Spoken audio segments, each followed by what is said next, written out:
Imagine holding a piece of baked clay, no larger than the palm of your hand. Its surface pressed thousands of years ago with wedge-shaped marks nobody in the world could read for almost 2,000 years.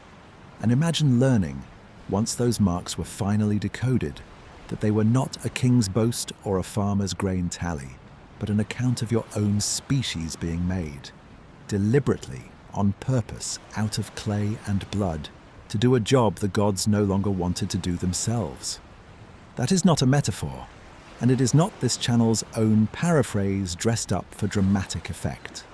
It is, as close as careful translation allows, what the tablet actually says. Somewhere in the ancient river valley between the Tigris and the Euphrates, in a language that had already been completely dead for longer than English has existed by the time modern scholars first learned to read it again, someone wrote down a story about why human beings exist, and the answer they gave has almost nothing in common with the story most of us grew up hearing, and almost everything in common with an office memo. The gods were tired. The gods were striking. The gods needed a workforce. And so, according to this account, humanity was assembled quite literally to solve a labor shortage among beings who considered themselves considerably more important than the workers they were about to create. Tonight, we are not going to talk about the flood, which this channel has already given its own long, careful night to in an earlier video, tracing the antediluvian kings and the catastrophe that ended their reigns. We are going to talk about what came before that flood mattered at all. The moment described across several overlapping and sometimes contradictory Mesopotamian texts, when the gods themselves decided they needed something new in the world, something that could dig canals, carry loads and till fields, so that they, the gods, could finally stop doing it themselves. It is worth sitting with how strange this framing actually is, because most creation stories we encounter growing up, in whatever tradition we happen to grow up inside, tend to center human beings as something like the point of the whole project, made in someone's image, placed at the top of a hierarchy, given dominion, given purpose beyond mere function. The Mesopotamian material does something genuinely different. It does not deny that humans might later come to matter, might build cities and temples, and eventually write their own histories. But at the actual moment of creation, in the actual surviving text, the motivation given is not love, and it is not even curiosity. It is exhaustion. A specific class of lesser gods, the story tells us, had been doing the hard physical labor of maintaining the world, digging the rivers that irrigated the land, and they had finally had enough. They put down their tools. They marched on the house of the god in charge. And humanity, as this story tells it, was the solution management came up with to make the strike go away. It is worth naming directly why a civilization would choose to tell this particular story about itself, rather than a more flattering one, because the choice is not obvious and it deserves real consideration rather than simply being noted in passing. Mesopotamian society, across nearly the entire span of its recorded history, organized itself around exactly this kind of labor hierarchy. Temple estates commanding large workforces, canal systems requiring constant collective maintenance, harvests demanding coordinated seasonal effort from entire communities. A creation story explaining human existence as fundamentally about labor, about being brought into being to do necessary work on behalf of a higher authority, would have resonated immediately and obviously with people whose entire daily experience of society already worked exactly that way. This is not, in other words, a strange or arbitrary detail floating free of its cultural context. It is a creation myth that mirrors, with striking directness, the actual social and economic structure of the civilization that kept recopying it, generation after generation, for 2,000 years. That is a genuinely strange thing to have preserved on clay for thousands of years. Strange enough that when it was first translated in the modern era, it startled the scholars reading it, not because it was shocking or scandalous in the way some ancient texts can be, but because it was so mechanically specific, so administratively unromantic about why any of us are supposedly here at all. There is no serpent in this garden. There is no breath of divine love filling a body of dust. There is instead a labor dispute, a management decision, and a manufacturing process involving clay, and, in at least one version of the story, the flesh and blood of a god who was deliberately killed specifically to provide the raw material. We are going to walk through that manufacturing process carefully and patiently across this video, tablet by tablet, because it does not come from a single unified source the way some creation stories do. It comes from several distinct texts, composed at different points across Mesopotamian history, sometimes agreeing on the basic outline and sometimes diverging in ways that matter. The fullest and most detailed account survives in a text modern scholars call the Atrahasis epic, named after its human protagonist, a text that was lost to human memory for roughly 2,500 years before archaeologists dug its fragments out of the mounds of ancient Mesopotamian cities in the 19th and 20th centuries, pieced them back together from broken clay, and slowly, painstakingly, learned to read a script and a language that had not been spoken by a living person since long before the birth of Christ. A second, later, and in some ways more famous account survives in a text called the Enuma Elish, the Babylonian creation epic, which tells its own version of humanity's manufacture, layered into a much larger story about the god Marduk's rise to supremacy over the rest of the pantheon. A story we will examine in its own dedicated part later in this video, comparing it carefully against the older Atrahasis material rather than treating the two as simply interchangeable.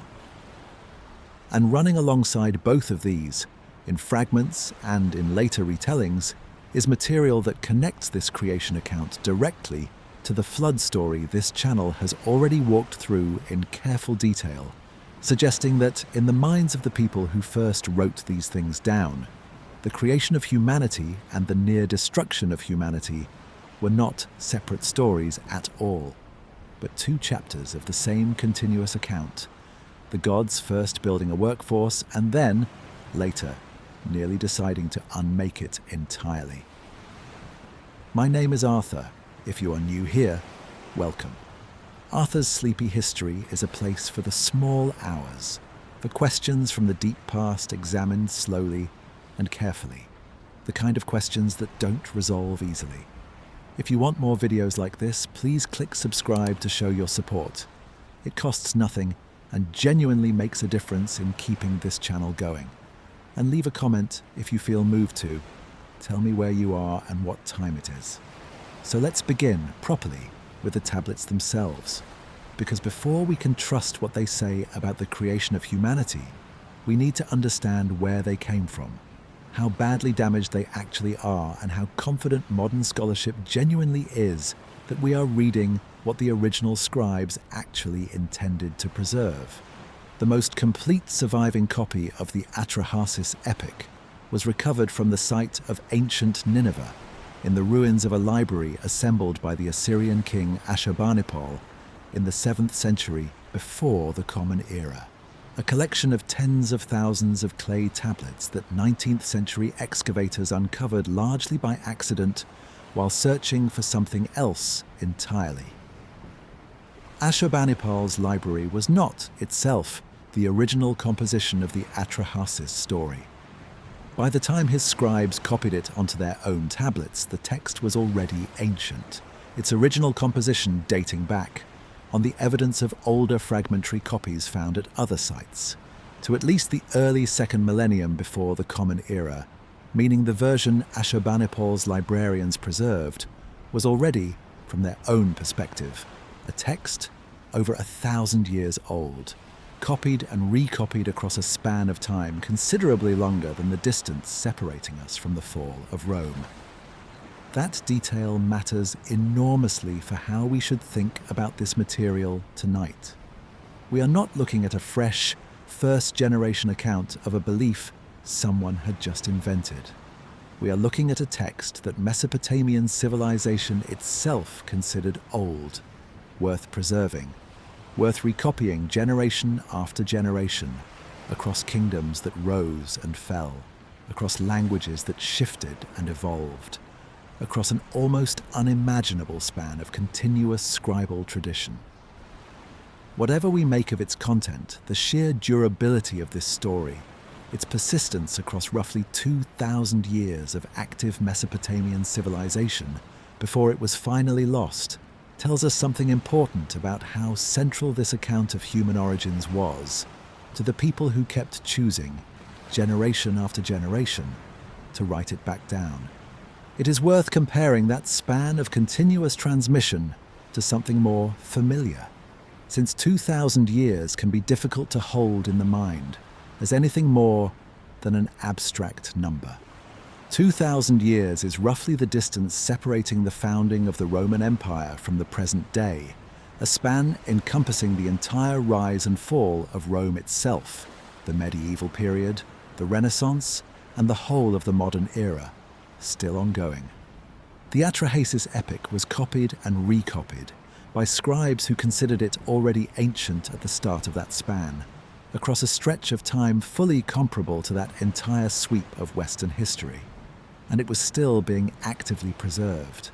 still being taught to new generations of scribes, right up until the moment cuneiform writing itself finally fell silent. A brief note before we continue. Many of you voted on the design for our first Dozer sleep mask, created especially for listeners of Arthur's sleepy history. Only 100 were made for this first drop, and you can find it through the link in the description or beneath this video. Every purchase directly supports the channel and, hopefully, helps make nights like this a little more relaxing for you. Now, let us return. The physical tablets themselves are, by modern standards, in imperfect condition, which is worth being honest about before we go any further. Clay, however durable compared to papyrus or parchment, is still breakable, and thousands of years of burial, earthquake, fire, and simple accident have left every surviving copy of this story incomplete in one way or another, missing lines, missing entire columns, in some cases missing entire tablets from what would once have been a longer sequence. Modern scholars have had to reconstruct the fullest possible version of this story by comparing multiple partial copies against each other, filling gaps in one tablet with surviving lines from another, a process not unlike assembling a jigsaw puzzle where you are never entirely certain how many pieces the original puzzle contained in the first place. It is worth describing, briefly, what this reconstruction process actually looks like in practice, because it is easy to underestimate just how much careful, cross-reference labor sits behind a single translated line of ancient text. A scholar working on the Atrahasis epic today has access to fragments recovered from multiple different archaeological sites, copied by different scribes across different centuries, each fragment preserving some portion of the story while damaging or omitting other portions entirely. Reconstructing a continuous narrative means laying these fragments side by side, identifying where their content overlaps and using the overlapping sections to confirm that different copies are indeed telling the same underlying story, while using the non-overlapping sections to fill in gaps that any single copy, taken alone, could never have supplied. Where multiple copies happen to preserve the same passage, scholars can cross-check their readings against each other, catching scribal errors or damage-related uncertainty that a single surviving copy would leave unresolved. Where a passage survives in only one damaged copy, translators mark it honestly as uncertain, rather than presenting a confident reading. the underlying evidence cannot actually support. This means that when this video describes what the Atrahasis epic says, it is describing the best current scholarly reconstruction of a text that no single surviving physical object actually preserves in full, a reconstruction built from multiple copies, spanning multiple centuries of ancient recopying, cross-referenced by generations of modern specialists trained specifically in reading the wedge-shaped cuneiform script these tablets were written in. That reconstruction is not perfect, and this video will flag, honestly, wherever a specific detail rests on a damaged or disputed portion of the text, rather than on a clear, well-preserved passage. But it is also not guesswork.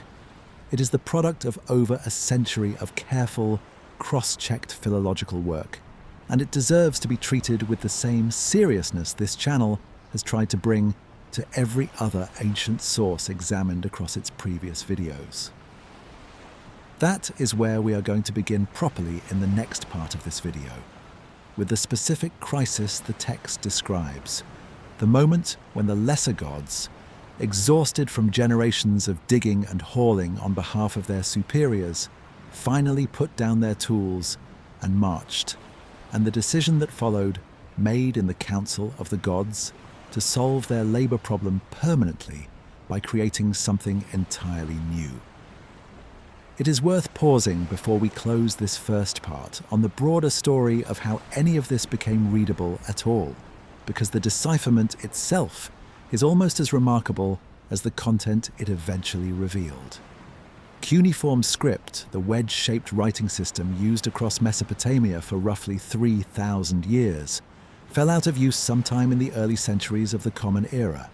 as Aramaic and Greek gradually displaced the older Mesopotamian languages in daily and administrative life. By the time European travelers began encountering cuneiform inscriptions carved into ancient ruins in the 17th and 18th centuries, nobody alive could read a single sign. The script sat, mute, on monuments and buried tablets alike, for well over 1,000 years, its meaning as thoroughly lost as if it had never existed at all. The eventual decipherment, achieved gradually across the 19th century through the painstaking comparative work of scholars working independently in different countries, relied heavily on a multilingual inscription carved into a cliff face in western Iran by the Persian king Darius the Great, recording the same royal proclamation in 3 different cuneiform-based languages side by side. A British officer named Henry Rawlinson, at considerable personal risk to himself, spent years copying this inscription from a dangerous cliffside perch, and the comparative analysis that followed, cross-referencing the 3 parallel texts against each other, gradually cracked open first Old Persian, then the considerably more difficult Akkadian and Sumerian scripts that Mesopotamian scribes had used for their own literature, administration, and, eventually, for exactly the creation account this video is about to walk through in detail. That decipherment did not happen quickly or easily, and it is worth naming the scale of the achievement honestly. Cuneiform is not an alphabet in the way modern readers might expect. It is a complex system combining hundreds of distinct signs, some representing whole words, others representing syllables, with meanings that frequently shifted depending on context, language, and historical period, since the same basic wedge-shaped writing system was, over its long history, adapted to write several genuinely different languages, Sumerian and Akkadian chief among them, languages as different from each other as Finnish is from English. Learning to read this material reliably took decades of dedicated, collaborative scholarly work,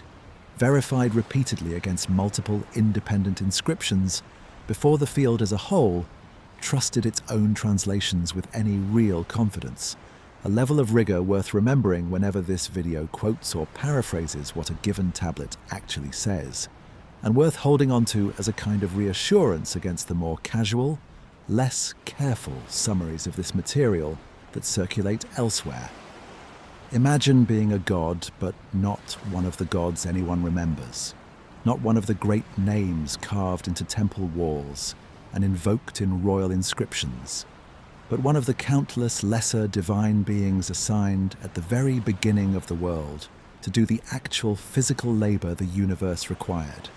digging canals by hand through hard earth, year after year, decade after decade, while a small number of senior gods sat above you, giving orders, taking rest, and never once picking up a shovel themselves, secure in a status that made such labor beneath them by definition.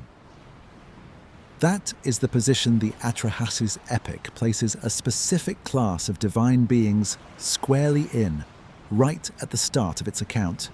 and it is worth sitting with the imagery before we move any further into the story, because it sets up everything that follows. The text describes a two-tier divine hierarchy, established apparently from the very beginning of the cosmos. At the top sat the senior gods, referred to in the Akkadian text as the Anunnaki, a term whose exact meaning and scope scholars continue to debate at length, but which in this context clearly designates the ruling class of deities, the ones who make decisions rather than execute them. Beneath them, and considerably more numerous by far, sat a class of lesser gods called the Igigi, assigned the actual physical labor of maintaining a functioning world, and in the specific episode this part of the video is about to walk through, the digging of the Tigris and Euphrates riverbeds themselves. It is worth pausing on these two terms specifically, Anunnaki and Igigi, because both have taken on considerable lives well beyond their original ancient context in more recent decades, appearing across popular alternative history media in ways that sometimes drift considerably from what the actual cuneiform texts support.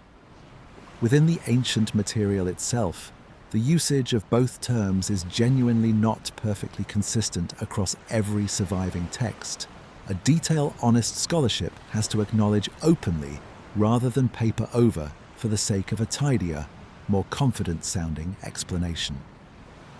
In some texts, Anunnaki appears to function as a broad umbrella term, covering essentially all the gods, senior and junior alike, while in others, including large portions of Atrahasis, it more specifically designates the ruling council alone, the beings with actual decision-making power over the rest. Igigi shows somewhat more consistency as a term for the junior, laboring gods across the surviving corpus, though even here scholars have noted meaningful variation in exactly which specific deities the term is meant to include across different texts and different periods of Mesopotamian history. This video is going to use both terms the way the Atrahasis epic itself most consistently uses them, Anunnaki for the ruling council, Igigi for the laboring class beneath them, while flagging, honestly and clearly, that this usage is not perfectly uniform across the entirety of surviving Mesopotamian literature as a whole. This detail is worth pausing on because it is genuinely remarkable and easy to rush past. According to this account, the rivers that gave Mesopotamian civilization its name, the rivers whose annual flooding made agriculture possible in an otherwise inhospitable landscape, were not, in the mythology, simply pre-existing features of a finished world. They were dug, according to the text, by the sweat and labor of these lower-tier gods, working under the direction of their superiors, carving the channels that would eventually carry water down from the highlands and make the entire later story of human civilization in this region possible at all. The land itself, in other words, is described as an engineering project, undertaken by divine laborers who received no credit, no rest, and, eventually, no patience left for the arrangement they had been given no say in accepting in the first place. It is worth reflecting on what this specific claim, that the rivers themselves were dug rather than simply found, implies about how the people who told this story understood their own physical landscape. The Tigris and Euphrates were not, to the ancient Mesopotamians, abstract geographical features. They were the entire foundation of agricultural life, the difference between famine and survival, and a mythology explaining their existence as the product of exhausting divine labor rather than simple natural fact, suggests a civilization deeply attuned to just how much sustained, difficult work genuinely goes into making a landscape productive. Work they observed constantly in their own irrigation systems and applied, quite naturally, backward onto the gods who supposedly built the first version of that same infrastructure. The text describes this labor continuing for a specific length of time before the crisis that concerns us tonight actually breaks out,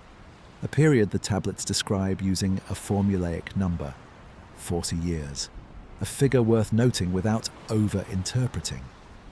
Since numbers in this kind of ancient literature often carry symbolic weight, marking a long, complete span of time rather than functioning as a literal, precisely intended figure the way a modern historical record might use a date.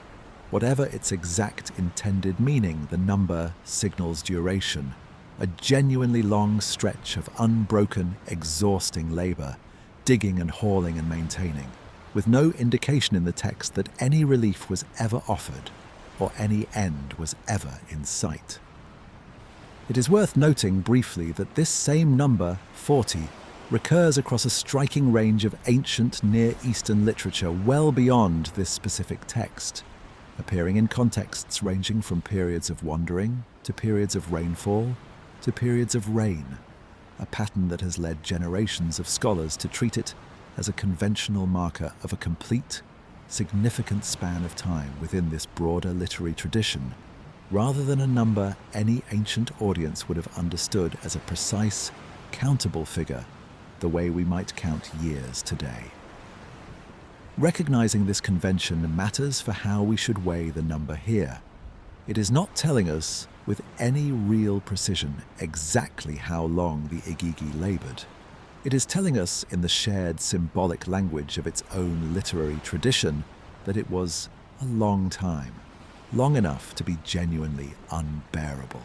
Long enough that an audience hearing this story would immediately understand the labor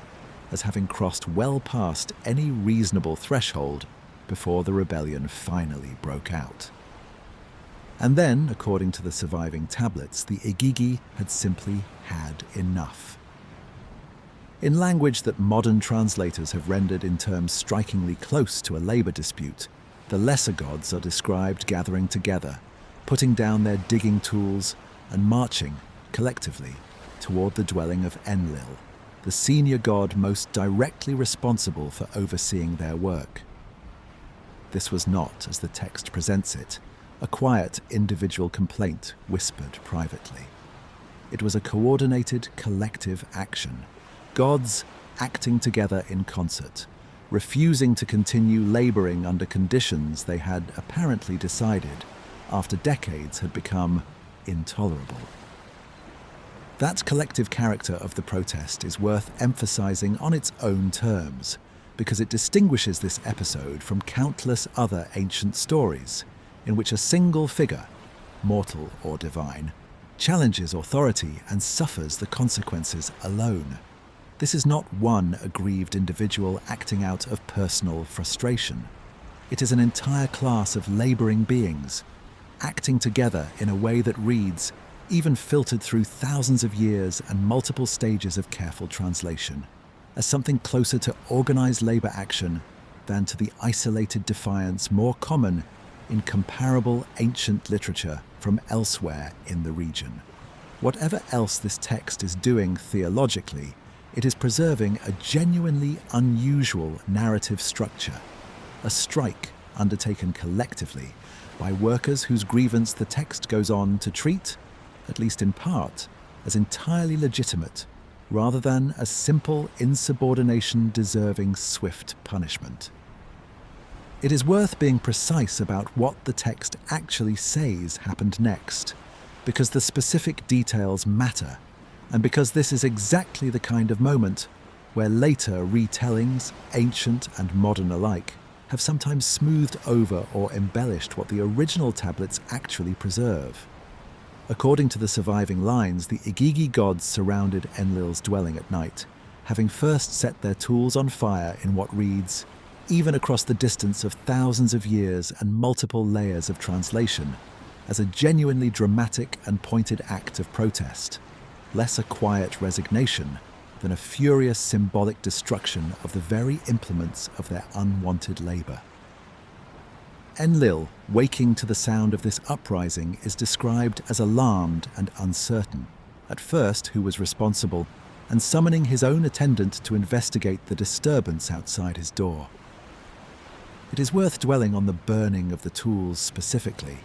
because it is one of the most vivid and specific details this text preserves,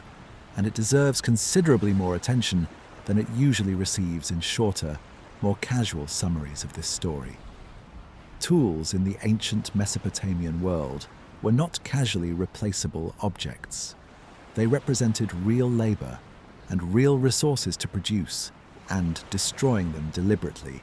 rather than simply setting them aside, reads as a considered escalatory act, rather than a spontaneous outburst born of momentary frustration. This was not a workforce quietly withdrawing its labor and waiting patiently to be noticed by its superiors. This was a workforce making certain its message could not possibly be ignored or dismissed as a temporary lapse, an act of destruction specifically calculated to make any return to business as usual impossible without addressing the underlying grievance directly and honestly. What follows next in the text is a genuine crisis within the divine council itself, and it is worth walking through it carefully, because the resolution the gods eventually reach is what sets up the entire creation of humanity that this video exists to examine. Enlil, once he learns that the disturbance is not an external enemy but his own workforce in open revolt, is described as deeply shaken, and the senior gods convene an emergency council to decide how to respond. Some of the surviving lines suggest genuine sympathy among at least some of the senior gods for the Igigi's complaint,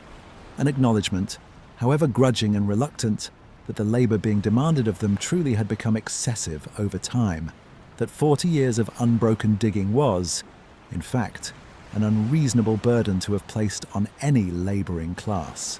divine or otherwise. It is worth noting who specifically voices this sympathy within the council, because the text is not depicting a uniformly hostile response from the senior gods towards their rebelling workforce. The god Anu, described in this and other Mesopotamian texts as among the most senior deities of all, is presented as urging caution and understanding rather than immediate punishment, questioning openly whether the Igigi's grievance might genuinely be justified before any decision about how to respond is finally made. This detail matters because it establishes, early in the story,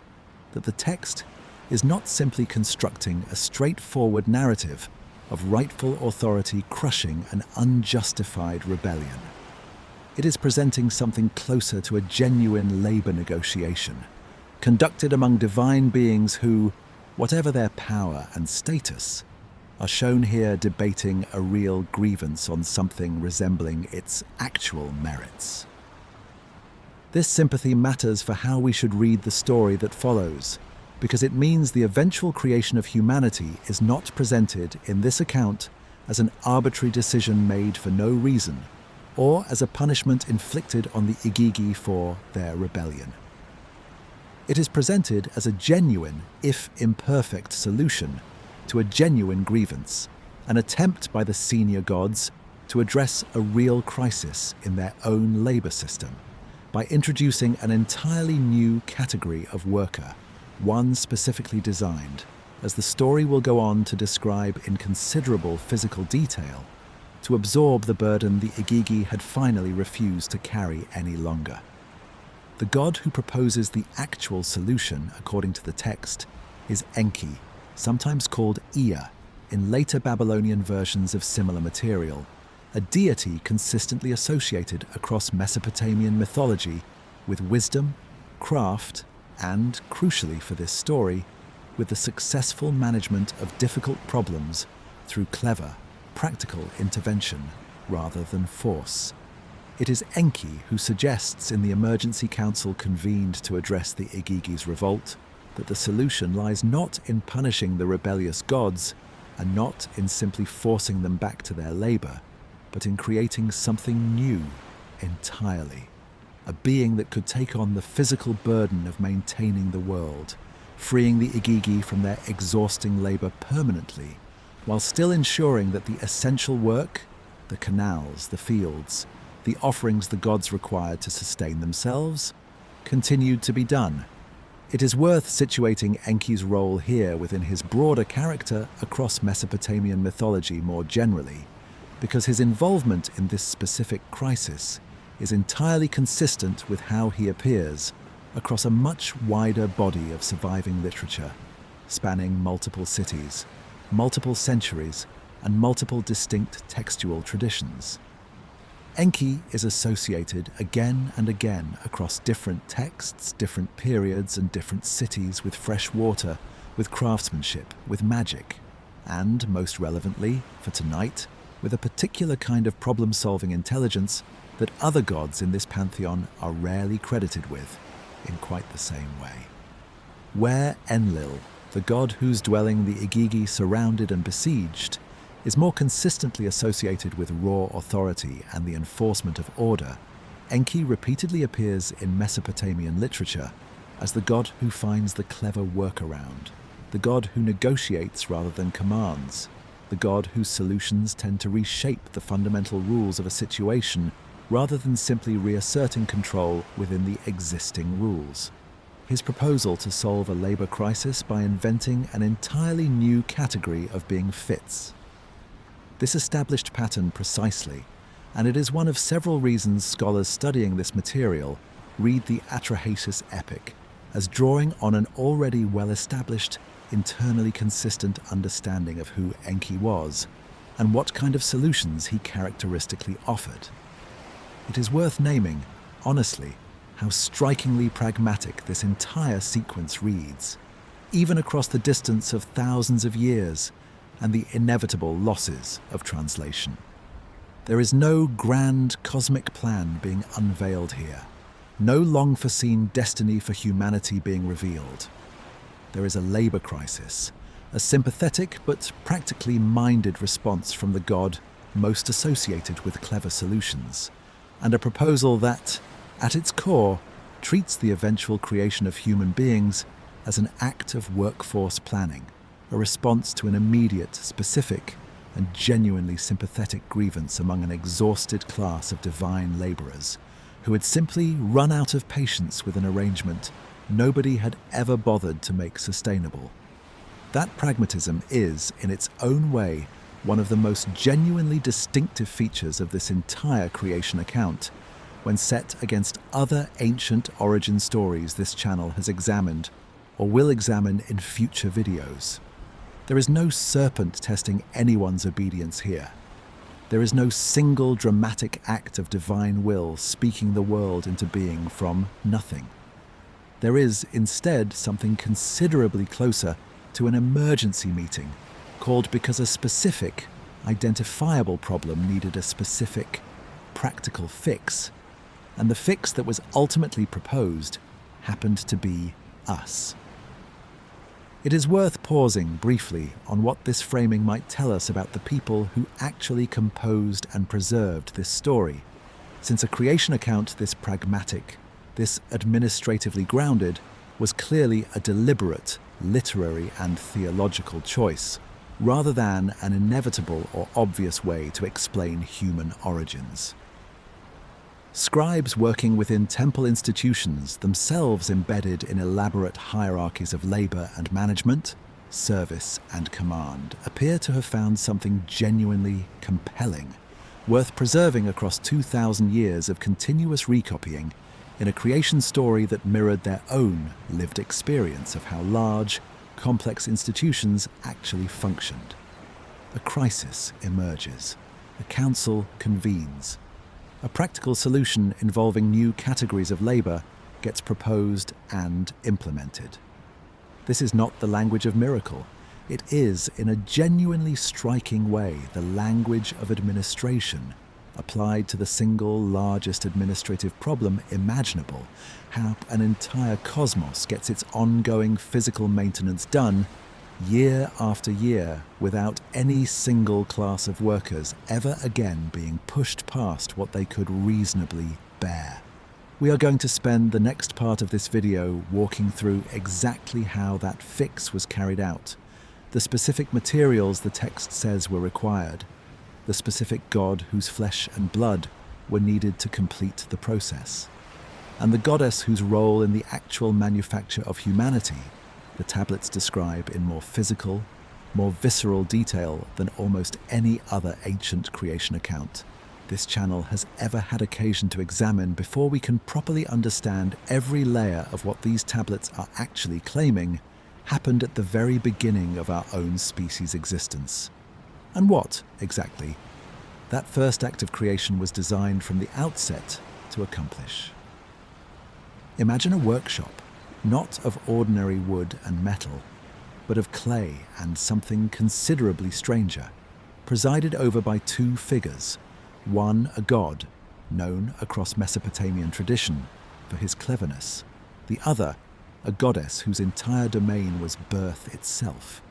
And imagine watching as they prepare deliberately and with considerable procedural care to manufacture an entirely new kind of being from ingredients that, according to the text, included the flesh and blood of someone who was about to die specifically so that the manufacturing could proceed,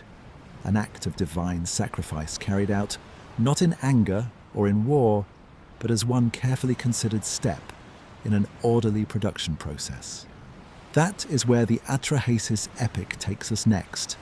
Once the Council of Gods has fully accepted Enki's proposal from the previous part of this video, that the solution to the Igigi's exhausted rebellion lies not in punishment, but in the creation of an entirely new laboring class. What follows in the text is one of the most specific, most physically detailed creation accounts to survive from the entire ancient world, considerably more procedural and considerably less abstract than most origin stories tend to be. And it is worth walking through exactly what the tablets say, in the precise order they say it, because the specificity itself is part of what makes this text so genuinely distinctive within the broader landscape of ancient origin literature. The first step described in the text involves the selection of a particular god to serve as raw material, and this detail deserves careful, honest treatment because it is genuinely one of the more startling elements of the entire account. The gods in council, according to the surviving lines, decide that one of their own number must be killed, and his flesh and blood used as the essential organic component from which humanity would be formed. The god selected for this specific purpose is named, in the surviving Akkadian text, as Geshtu-e, sometimes rendered in modern scholarship as We-ila, a deity about whom the text tells us frustratingly little beyond the specific, narrow role he has chosen to play within this particular account of humanity's origin. Some interpretations of the surviving lines suggest he may have been selected specifically because he was closely associated with intelligence or thought, his name in Akkadian carrying connotations related to wisdom or ear, meaning literally something close to the organ of hearing and understanding, a detail that has led some scholars to suggest his blood was specifically thought to confer intelligence or self-awareness on the beings created from it,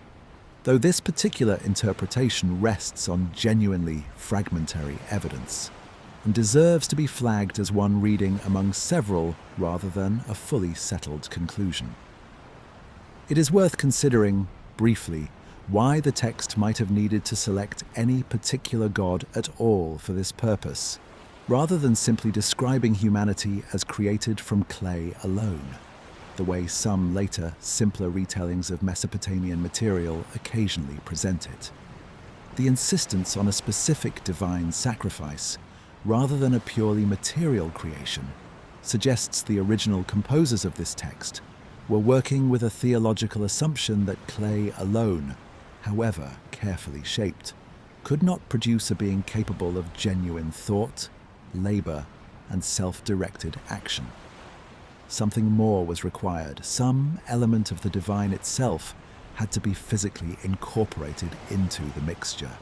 And that requirement is what necessitated killing an actual god, rather than simply modeling a figure out of earth and calling the process complete.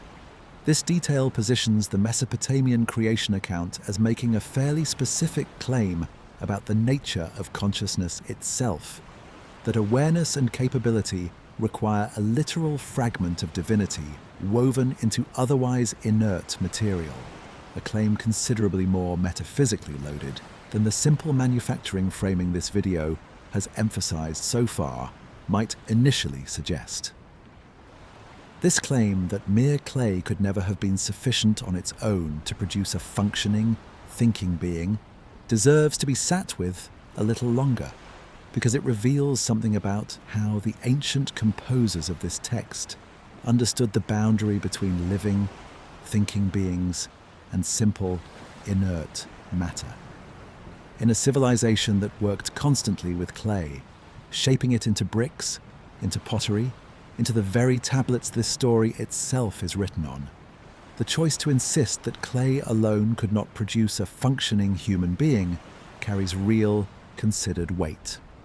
It suggests an intuitive, deeply held distinction between crafted material objects, however useful or however well made, and genuine living consciousness, a distinction the text resolves not through some abstract philosophical argument, but through the considerably more direct, considerably more visceral solution of requiring an actual death, an actual transfer of something real and irreplaceable from a living, thinking God into the otherwise lifeless, waiting clay. It is worth pausing on the sheer strangeness of this detail before moving forward, because it is easy, having heard it once, to simply file it away and move on to the next plot point, when it actually deserves considerably more reflection than that. A god is killed, deliberately, by the collective decision of his fellow gods, specifically so that his death can supply the raw material for an entirely new category of being. This is not collateral damage in some larger, unrelated cosmic conflict. It is not a punishment for any wrongdoing on the slain god's part. It is, according to every surviving indication left in the text, a calculated, premeditated sacrifice, undertaken for a specific manufacturing purpose, treating a divine life as a necessary, unavoidable input to a production process in a way that very few other ancient creation narratives approach with anything like this same directness. It is worth naming plainly how this specific choice, a god's deliberate, sanctioned killing as a prerequisite for human creation, sits alongside the labor crisis framing this video established in the previous part. If humanity's creation was, at its core, a solution to an administrative problem, the willingness of the divine council to kill one of their own number to implement that solution tells us something further about how seriously and how coldly this crisis was actually being treated by the very beings responsible for resolving it. The gods were not simply inconvenienced by the Igigi's rebellion. They were disturbed enough, threatened enough by the prospect of doing their own physical labor themselves that killing a fellow deity struck them as an acceptable, reasonable price to pay for a permanent solution. A detail that adds a genuinely darker undercurrent to what otherwise reads, on the surface, as a fairly procedural, almost bureaucratic narrative about workforce planning. The god Enki, whose role as the crisis's chief problem solver we examined in the previous part of this video, is described as overseeing the ritual slaughter, and the text specifically notes that the flesh and blood of the slain god are mixed with clay, the ordinary earthly material that features so prominently across ancient Near Eastern creation traditions more broadly, including, as many listeners will already recognize, the account of Adam's formation from dust in the Genesis narrative. A parallel this video will examine directly and carefully in a later part, once we have finished walking through the Mesopotamian material on its own terms, without letting that later comparison color how we read the Mesopotamian text in its own right first. The goddess responsible for the actual physical shaping of this clay and blood mixture into the first human beings is Nintu, sometimes called Ninhursag or Mami, in different versions and different periods of the surviving textual tradition, a deity whose domain across Mesopotamian religion more broadly was consistently associated with birth,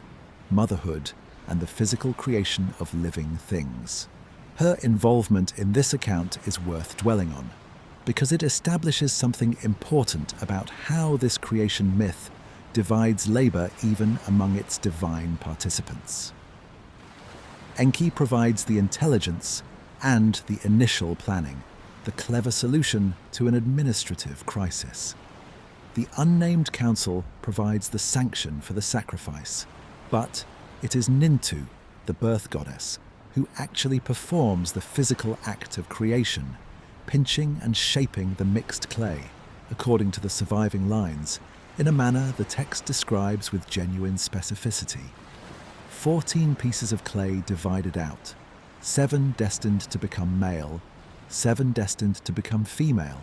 formed on what the text describes as bricks, a detail that connects the manufacture of the first humans directly to the same basic building material. Mesopotamian civilization itself relied on to construct its cities, temples, and homes. It is worth situating Nintu's presence in this story within her much broader role across the rest of Mesopotamian religious tradition, because her involvement here is entirely consistent with how she appears in a considerable range of other texts concerned with birth, fertility, and the physical origins of living creatures. Temple hymns and other religious material from across Mesopotamian history repeatedly invoke Nintu, or her various regional names and epithets, in contexts directly concerned with childbirth and the successful delivery of infants, suggesting that ordinary Mesopotamian religious practice treated the goddess who shaped the very first humans as the same goddess ordinary women would call upon during the physical process of giving birth to every human being born after that first act of creation. This continuity between the mythological account of humanity's first manufacture and the lived religious practice surrounding every subsequent human birth suggests the Atrahasis creation narrative was not experienced by its ancient audience as a distant, abstract origin story, but as directly continuous with their own most intimate physical experiences, birth itself understood, in some real theological sense, as a small, ongoing echo of that first, original shaping of clay on a brick, performed once at the very beginning of everything, by the same divine hands still watching over every birth that followed. That detail, the 14 pieces of clay, 7 and 7, deserves particular attention because it represents one of the most specific, most numerically precise details anywhere in this creation account. And specific numerical details in ancient texts of this kind are always worth taking seriously as intentional rather than incidental. The equal division between male and female from the very first act of creation suggests a theological understanding in which neither sex was created first or created from the other, a detail that stands in genuinely interesting contrast to some other ancient creation traditions where one sex is explicitly formed before or from the other. Whatever else this text is claiming about human origins, it appears to be claiming that men and women were manufactured simultaneously, in equal number, from the very same batch of material. A detail this video will return to when we compare this account against other ancient creation narratives in a later part. It is worth naming directly how significant this simultaneity actually is, when weighed against the wider landscape of ancient creation mythology. This channel has examined in other contexts and will continue to examine in the videos still ahead. A great many ancient origin stories across a wide range of unrelated cultures describe an initial single being, sometimes explicitly male, from which a second sex is subsequently derived, whether through division, extraction, or some other secondary process entirely. The Mesopotamian account, at least in this particular telling, departs from that pattern entirely, presenting both sexes as equally original, equally primary, formed from an identical batch of material at the identical moment, with no textual indication whatsoever that either sex held any kind of chronological or material priority over the other. A genuinely notable departure worth sitting with, rather than passing over quickly on the way to the next detail.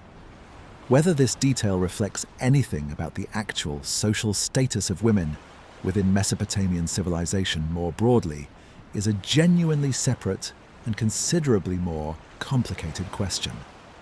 One this video is not equipped to resolve simply by pointing to a creation myth, since mythological equality at the moment of origin did not, in practice,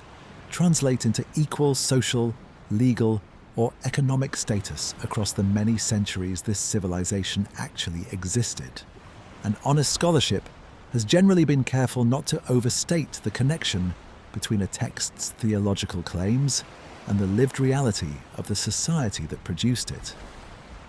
It is worth being honest at this point about exactly how confident modern scholarship actually is in this specific sequence of events,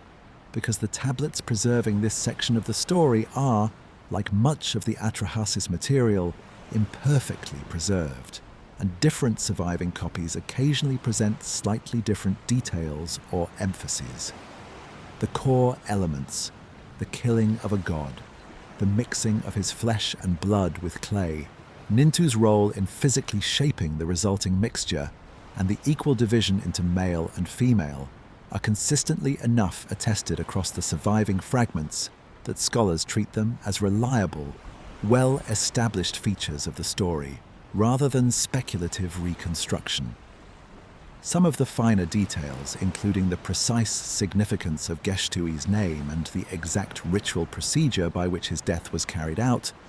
rest on more fragmentary and more contested evidence.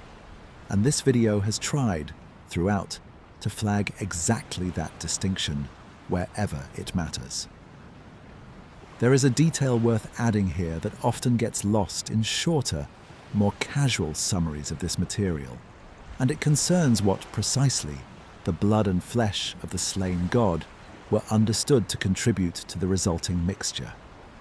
Several surviving lines suggest that a spirit, or something the text refers to, using a term modern translators often render as ghost or spirit,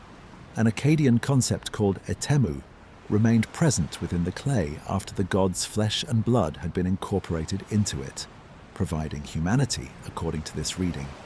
with an element of genuine divine consciousness or awareness, distinct from the purely physical, purely material component the clay itself supplied. If this reading is correct, and it rests on lines that are not among the best preserved portions of the text, it would suggest the Mesopotamian account is not describing humanity as purely physical or purely functional, despite its clearly stated labor purpose, but as a genuine composite being, part earthly material, part surviving trace of an actual divine mind, a detail that adds real theological complexity to a story that otherwise reads, on its surface, as almost mechanically administrative in its motivations and its methods. It is worth explaining a bit more about this concept of etemu, since it plays a role in Mesopotamian religious thought well beyond just this single creation account, and understanding its broader usage helps clarify what the text is likely claiming here. Across a wide range of Mesopotamian funerary and religious texts, etemu consistently refers to the surviving spirit or ghost of a deceased being,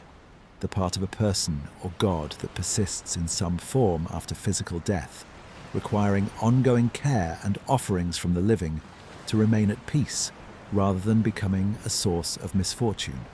Applying this same concept to the creation account suggests that Geshtu-e's death was not understood within this text's own theological framework as a simple, final ending. Some essential part of him,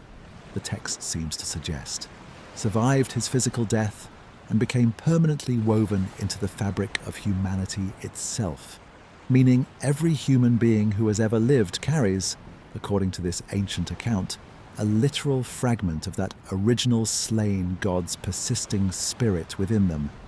an idea considerably stranger and considerably more theologically ambitious than a simple story about clay and manufacturing labor might initially suggest to a casual listener. It is worth adding one further comparative note here, since this channel has already spent considerable time with the Sumerian king list's own account of the deep past in an earlier video. Where that text organized its account of early history around impossibly long royal reigns, this creation material organizes its account of origins around impossibly specific manufacturing detail. 14 pieces of clay, a named god's sacrifice, a birth goddess's careful shaping.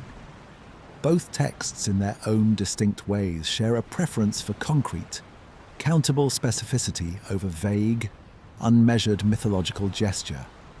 a stylistic tendency that appears to run through a considerable portion of the surviving Mesopotamian literary tradition more broadly,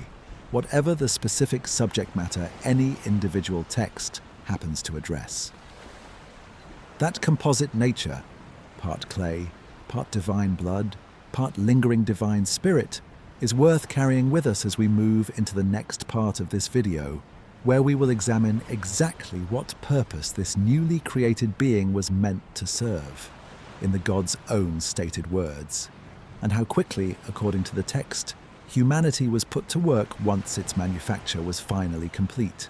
taking up the exact labor the Igigi had, finally and violently, refused to continue carrying alone, stepping directly into the role a divine workforce had abandoned only shortly before, with no time given for anything resembling a childhood or an apprenticeship before the labor began. Imagine being brought into existence fully formed, with no childhood, no gradual awakening into consciousness, and being told, in the very same breath that announces your creation, exactly and precisely what you are for, not who you might eventually become, not what you might discover about yourself gradually across a lifetime, but the specific, narrow function you were carefully manufactured to perform, stated plainly and directly by the very beings who made you, before you have had a single moment to consider anything else about your own existence, or to ask even privately whether you might have wanted something different. That is, according to the Atrahasis epic's own careful account, precisely how humanity's long story begins. The clay has been mixed thoroughly with the slain god's flesh and blood. Nintu has shaped it into 14 careful pieces on her birth bricks. And almost immediately, within the same sequence of tablets that describes this act of creation, the text states, without any ambiguity or poetic hedging, exactly why any of this was done. The gods, the text tells us plainly, needed the Igigi's burden lifted from their shoulders once and for all. Humanity was made to carry it instead, permanently, without complaint and without any expectation of relief. The purpose is not implied. It is not something later interpreters had to painstakingly and laboriously infer from context or read carefully between the lines.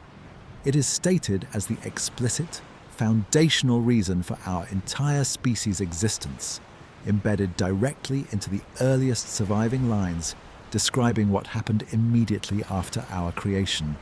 before anything else about our existence had even had time to unfold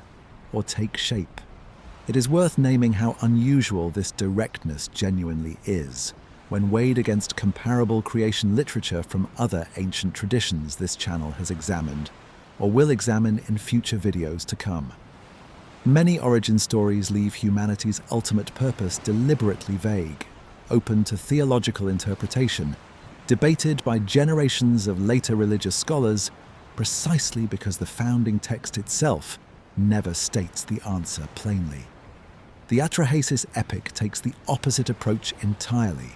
closing off that interpretive space almost immediately,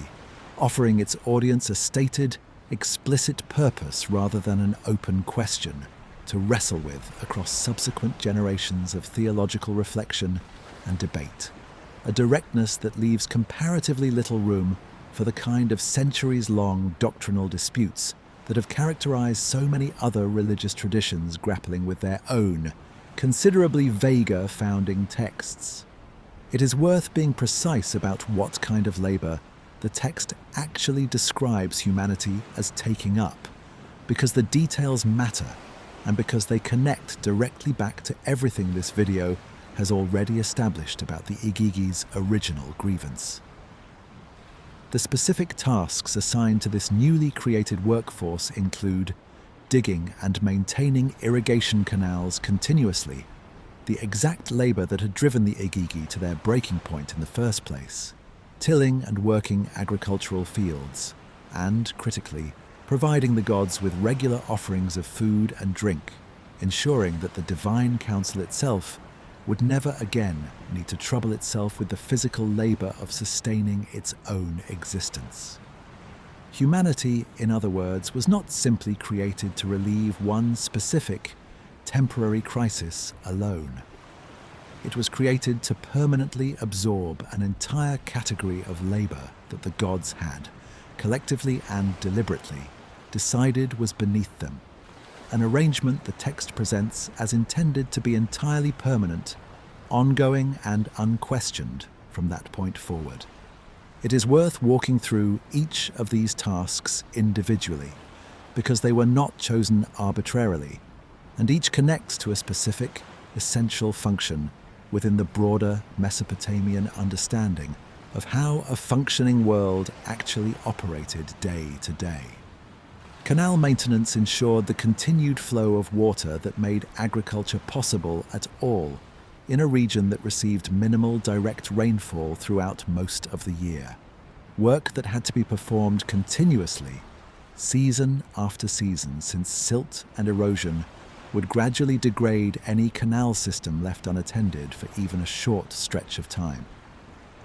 Agricultural labor, the actual planting, tending, and harvesting of crops, translated that water access into the grain, produce, and other foodstuffs a growing population, divine and human alike, actually required to survive,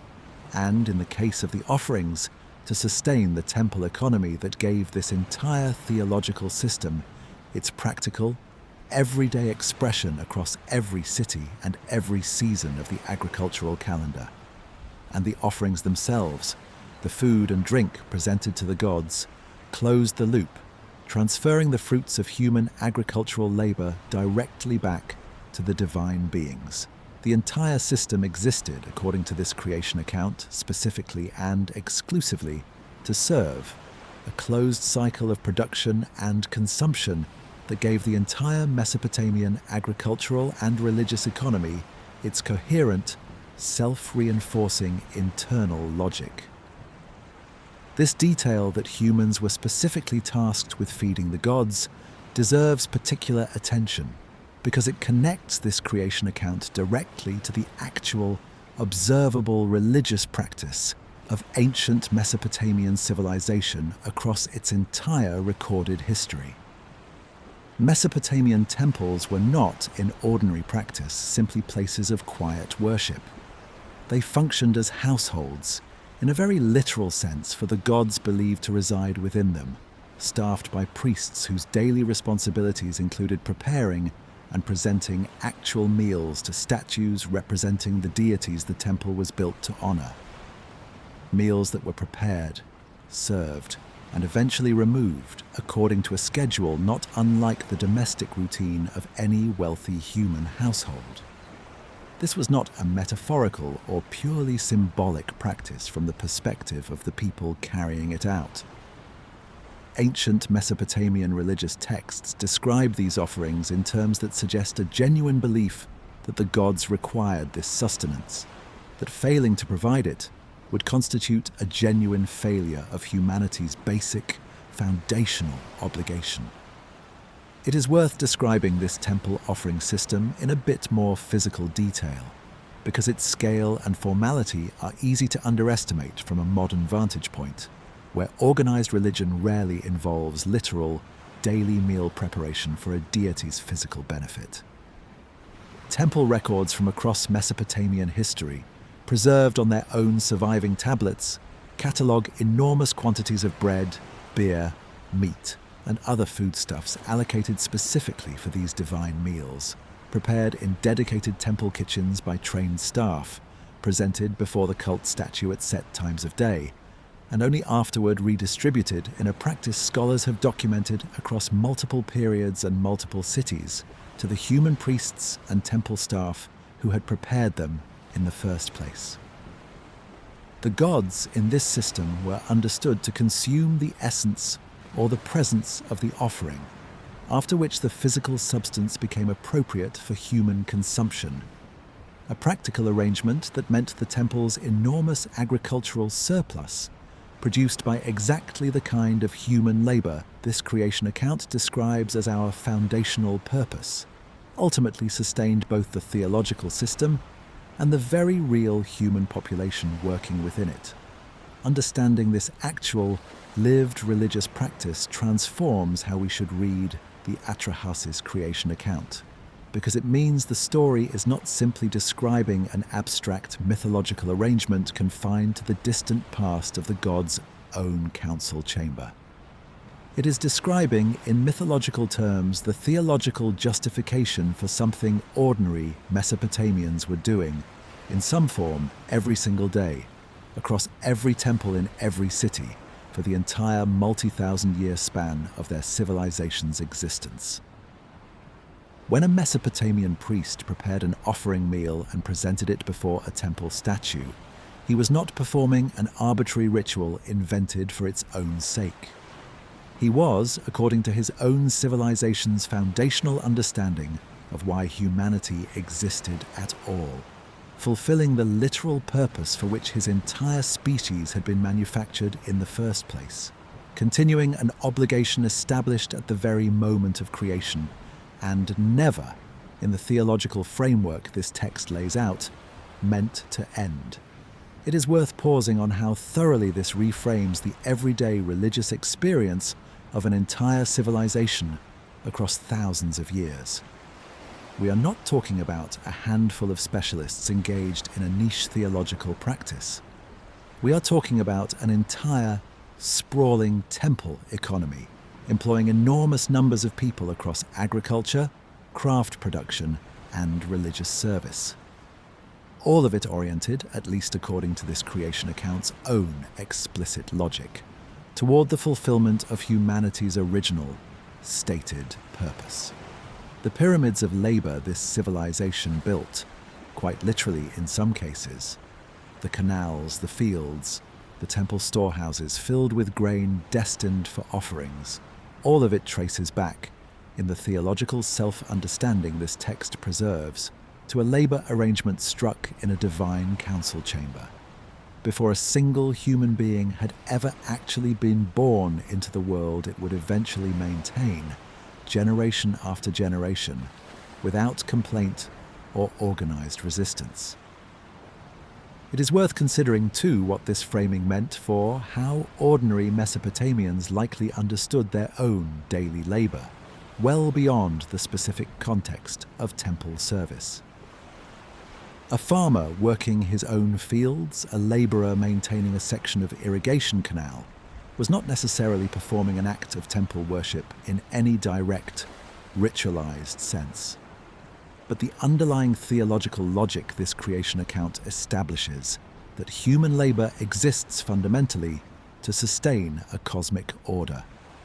The gods themselves, designed to spare their own effort, provided a coherent explanation for why labor itself, in general, mattered. Why the endless work of maintaining an agricultural civilization was not simply a burden to be endured, but a genuine, cosmically sanctioned continuation of the very purpose for which humanity had first been shaped from clay and divine blood, giving even the most ordinary, unglamorous daily toil a kind of foundational, world historical significance it might not otherwise have carried. There is a further dimension to this labor arrangement worth naming honestly, because it complicates any reading of this creation account as purely, coldly transactional. The text does not present humanity's labor purpose as adversarial or resentful in the way the Igigi's original rebellion had been. Where the Igigi grew exhausted and eventually violent in their opposition to their assigned work,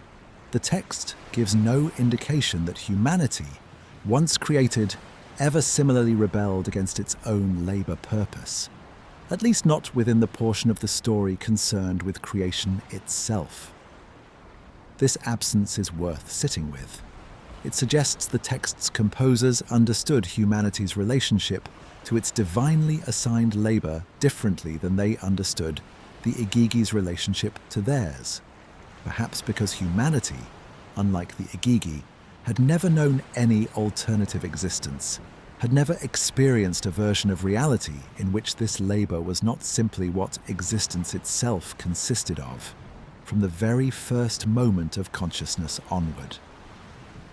It is worth exploring this contrast a little further because it carries real theological weight, beyond the simple observation that humans did not immediately rebel the way the Igigi had. The Igigi's grievance rested in part on a sense of comparison, an awareness that the senior gods above them lived free of the labor being demanded of the Igigi themselves, a comparison that made their own burden feel, over decades, increasingly unjust. Humanity, by contrast, was created already positioned at the very bottom of this new hierarchy, with no prior experience of a less burdened existence to measure its new circumstances against. There was no golden age of divine leisure for humanity to remember and resent the loss of.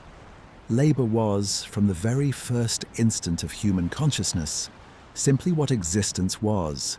and the text's silence on any early human rebellion may reflect nothing more mysterious than the straightforward absence of any comparative basis for the kind of grievance that had driven the Igigi to revolt in the first place. That distinction between a workforce that remembers freedom and a workforce that has never known anything else is worth carrying forward as this video continues, because it sets up the tension that will eventually drive the rest of the Atrahasis narrative. The portions of the story this channel has already examined in an earlier video concerning the flood that very nearly ended humanity's story altogether. Humanity, having been created specifically to serve, and having served according to the text, faithfully and without the kind of organized rebellion the Igigi had staged, will eventually become, in the gods' own later assessment, too numerous, too loud, too disruptive to the divine peace the gods had originally sought to purchase through our creation in the first place. The very labor force built to solve one problem will, several generations later, become the source of an entirely new one. And the gods' response to that new problem is exactly where the flood narrative this channel has already explored in detail actually begins. It is worth naming honestly the genuine irony embedded in this narrative arc, an irony the ancient composers of this text seem to have been fully aware of, even as they preserved it carefully across so many centuries of continuous recopying. The gods created humanity to solve a labor crisis born of excessive, unbearable noise and disruption among the Igigi. Generations later, according to the flood narrative, this channel has already walked through in its own dedicated video. It is humanity's own noise, its own sheer growing multitude that becomes intolerable to the very same gods, prompting a response nearly as drastic as the crisis that originally justified our creation in the first place. The solution to one disruption became, in time, a disruption of its own, a pattern that suggests this text's composers understood something genuinely subtle about how solving one problem can, given enough time and enough success, simply generate a new version of the same underlying tension, dressed in different clothes and pointed in a different direction entirely. The solution to one disruption became, in time, a disruption of its own, a pattern that suggests this text's composers understood something genuinely subtle about how solving one problem can, given enough time and enough success, simply generate a new version of the same underlying tension, dressed in different clothes. It is worth restating, plainly, the core claim this entire part of the video has been building toward, before we move on to the second creation account still ahead of us. Humanity was made to work. That is not a later interpretation layered onto an ambiguous original text. It is the text's own explicit, stated self-understanding, preserved across 2,000 years of continuous recopying by scribes who never once, as far as the surviving evidence indicates, felt the need to soften or obscure that founding claim for the benefit of a more comfortable audience. And it is a claim worth holding clearly in mind as this video now turns to a second, later account that tells much of the same story in a rather different key. We are going to spend the remainder of this video's early section examining a second, later account of humanity's creation, preserved in the Babylonian text known as the Enuma Elish, checking carefully where it agrees with the Atrahasis material we have just walked through, and where, notably, it diverges, because the differences between these two accounts tell us something important about how this creation story evolved and adapted across the many centuries Mesopotamian civilization continued telling it to itself. It is worth previewing briefly why this comparison matters beyond simple curiosity about textual variation across different eras of the same broad literary tradition. The Enuma Elish, composed considerably later than the core Atrahasis material, and closely tied to the political rise of Babylon and its patron god Marduk, tells its own creation story within a larger, more overtly political framework, one concerned as much with establishing Marduk's supremacy over the rest of the Mesopotamian pantheon as with explaining humanity's origins specifically. Comparing the two texts side by side will let us see clearly which elements of this creation account, the labor purpose, the clay, the divine sacrifice, remained stable across centuries of retelling, treated as essentially fixed and non-negotiable parts of the tradition, and which elements shifted to accommodate the particular political and theological needs of a later, considerably more centralized Babylonian state. This kind of comparative approach, tracking a story's stable core against its shifting details across different periods and different political contexts, is exactly the discipline this channel has tried to bring to every ancient text examined so far, in this video and in the videos that came before it, including the Sumerian king list and the flood narrative, already covered in previous nights spent together. A creation story this old, this widely retold across such a genuinely long span of Mesopotamian history, was never a single, static document handed down unchanged. It was a living tradition, reshaped by scribes working under different rulers in different cities for different immediate political purposes, even while preserving across all of that reshaping and adaptation a recognizable, continuous core concerning why humanity exists and what it owes the gods who made it, a core stable enough to survive centuries of retelling largely intact. Imagine a war not between mortal armies, but between the oldest generation of gods and their own increasingly ambitious descendants. a war so total that it ends with one god's body carved into the sky and earth themselves. And imagine that humanity's creation, in this version of the story, is almost an afterthought, a small practical detail attended to only after the much larger business of establishing a new cosmic order has already been settled through violence, blood, and the death of a goddess old enough to have existed before the earth or sky had names. That is the very different narrative frame the Enuma Elish places around humanity's origin, and it is worth understanding this text on its own terms before comparing it directly against the Atrahasis material.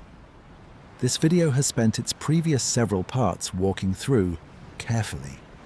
the Enuma Elish, whose name simply means "when on high," taken from its own opening words, is a considerably later composition than the core Atrahasis material, most scholars dating its current surviving form to sometime in the latter half of the second millennium before the Common Era. Composed specifically to celebrate and justify the rise of Babylon and its patron god Marduk to supremacy over the older, more established Mesopotamian pantheon. It is worth situating this dating a little more precisely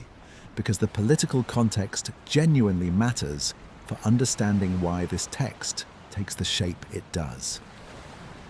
Babylon itself had existed as a relatively minor city for a considerable stretch of earlier Mesopotamian history,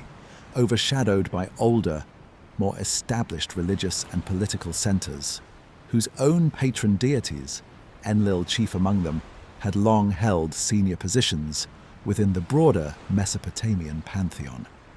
Babylon's rise to genuine political dominance, achieved through military conquest, and sustained political consolidation across several centuries, needed a theological counterpart, some account that could explain why Marduk, a relatively minor god within the older tradition, now deserved to sit at the very top of the divine hierarchy. The Enuma Elish provided exactly that account, and its composition and subsequent ritual use, recited annually as part of Babylon's most significant religious festival, functioned as an ongoing, repeated public reaffirmation of the political and theological order the text itself describes. It is worth describing that annual recitation in a bit more detail, because it represents a genuinely different mode of textual transmission than the one this video has already described for the Atrahasis material. Where Atrahasis survived primarily through scribal copying within temple and palace libraries, studied and preserved as a piece of literary and religious scholarship, the Enuma Elish held an active, ongoing ceremonial function within Babylon's own religious calendar, recited in full during the New Year festival known as Akitu, a major public event that reaffirmed the king's own legitimacy alongside Marduk's cosmic supremacy in the very same ceremony. This annual public performance meant the Enuma Elish's version of humanity's creation was not simply preserved in scholarly archives the way portions of the Atrahasis material were, but was actively recited before a broad public audience, year after year, for as long as Babylon's own religious institutions continued to observe this specific festival, giving this particular version of the creation story a level of ongoing, lived public familiarity that the older Sumerian material may not have carried in quite the same way among ordinary Babylonians who would have heard Marduk's victory and humanity's subsequent creation retold, in full, at the same fixed point on the calendar year after year for generation after generation. It is worth being clear from the outset about what kind of text this actually is, because understanding its purpose changes how we should read everything within it, including its account of humanity's creation. The Enuma Elish is not primarily a creation account in the way the Atrahasis epic is. It is first and foremost a political and theological justification for Marduk's supremacy, composed in a Babylonian context where establishing the city's patron deity as the rightful head of the entire pantheon carried real political weight. legitimizing Babylon's own rise to regional dominance, by legitimizing its god's rise to divine dominance in the eyes of every other city and every other patron deity across the region. Humanity's creation in this text is folded into that larger project, appearing only after Marduk has already defeated the primordial goddess Tiamat in cosmic combat and reorganized the universe according to his own design. The story the Enuma Elish tells in outline begins considerably earlier in cosmic history than the Atrahasis material does, with the emergence of the first gods from a primordial mixture of fresh and salt water, personified as the deities Apsu and Tiamat. Successive generations of gods are born from this initial pairing, growing increasingly numerous, increasingly active, and increasingly disruptive to the quiet the oldest gods had originally known. Apsu, unable to tolerate the noise and disturbance his own divine descendants create, decides to destroy them, a plan discovered and preemptively countered by Enki, the same clever, resourceful god we have already encountered extensively in the Atrahasis material, who kills Apsu before his plan can be carried out. It is worth pausing on this opening conflict, because it establishes a theme this video has already encountered in a different form during our examination of the Atrahasis material several parts ago. Once again, we find divine noise and disruption serving as the catalyst for a major cosmic crisis, echoing in a considerably more violent register the same basic dynamic that drove the Igigi to rebellion, and later drove the gods to nearly destroy humanity in the flood narrative this channel has already examined in detail in its own separate video. Across multiple, genuinely distinct Mesopotamian texts, composed at different times by different scribal traditions for different immediate purposes, the same underlying anxiety keeps resurfacing, an older, more established divine order struggling to tolerate the noise, disruption, and sheer proliferation generated by whatever newer generation of beings, divine or human, happens to be multiplying beneath it. This sets in motion a chain of escalating divine conflict that eventually draws in Tiamat herself, who, grieving her slain consort and increasingly horrified by the chaos her divine offspring continue to generate, assembles an army of monstrous beings and prepares for war against the younger generation of gods. It is at this point that Marduk, a younger god associated specifically with Babylon, is elevated by the terrified divine assembly to serve as their champion, granted in exchange for his willingness to face Tiamat in single combat, supreme authority over the entire pantheon, should he succeed against her considerable, monstrous forces. He does succeed, killing Tiamat in a dramatic confrontation the text describes in considerable, almost gleeful detail, and then in an act of cosmic architecture that has no real parallel in the Atrahasis material, splits her enormous body in two, using one half to form the sky and the other to form the earth, literally constructing the physical universe out of a defeated goddess's remains. It is worth pausing on this act of cosmic construction specifically, because it represents one of the most genuinely distinctive elements the Enuma Elish contributes to Mesopotamian creation literature more broadly, an element with no close parallel anywhere in the Atrahasis material this video has already examined at considerable length. Where Atrahasis concerns itself almost entirely with the practical, labor-focused creation of humanity within an already existing world, the Enuma Elish is doing something considerably more ambitious, accounting for the physical structure of the cosmos itself, sky and earth alike, as the direct, deliberate product of Marduk's victory. This cosmic scope reflects the text's larger political purpose, a god being credited with literally constructing the physical universe from a defeated rival's body, makes a far more emphatic, far more totalizing claim to supreme authority than a god simply being assigned administrative responsibility within a universe someone else had already built long before he arrived on the scene. It is only after this entire sequence, the primordial pairing, the generational conflict, Apsu's death,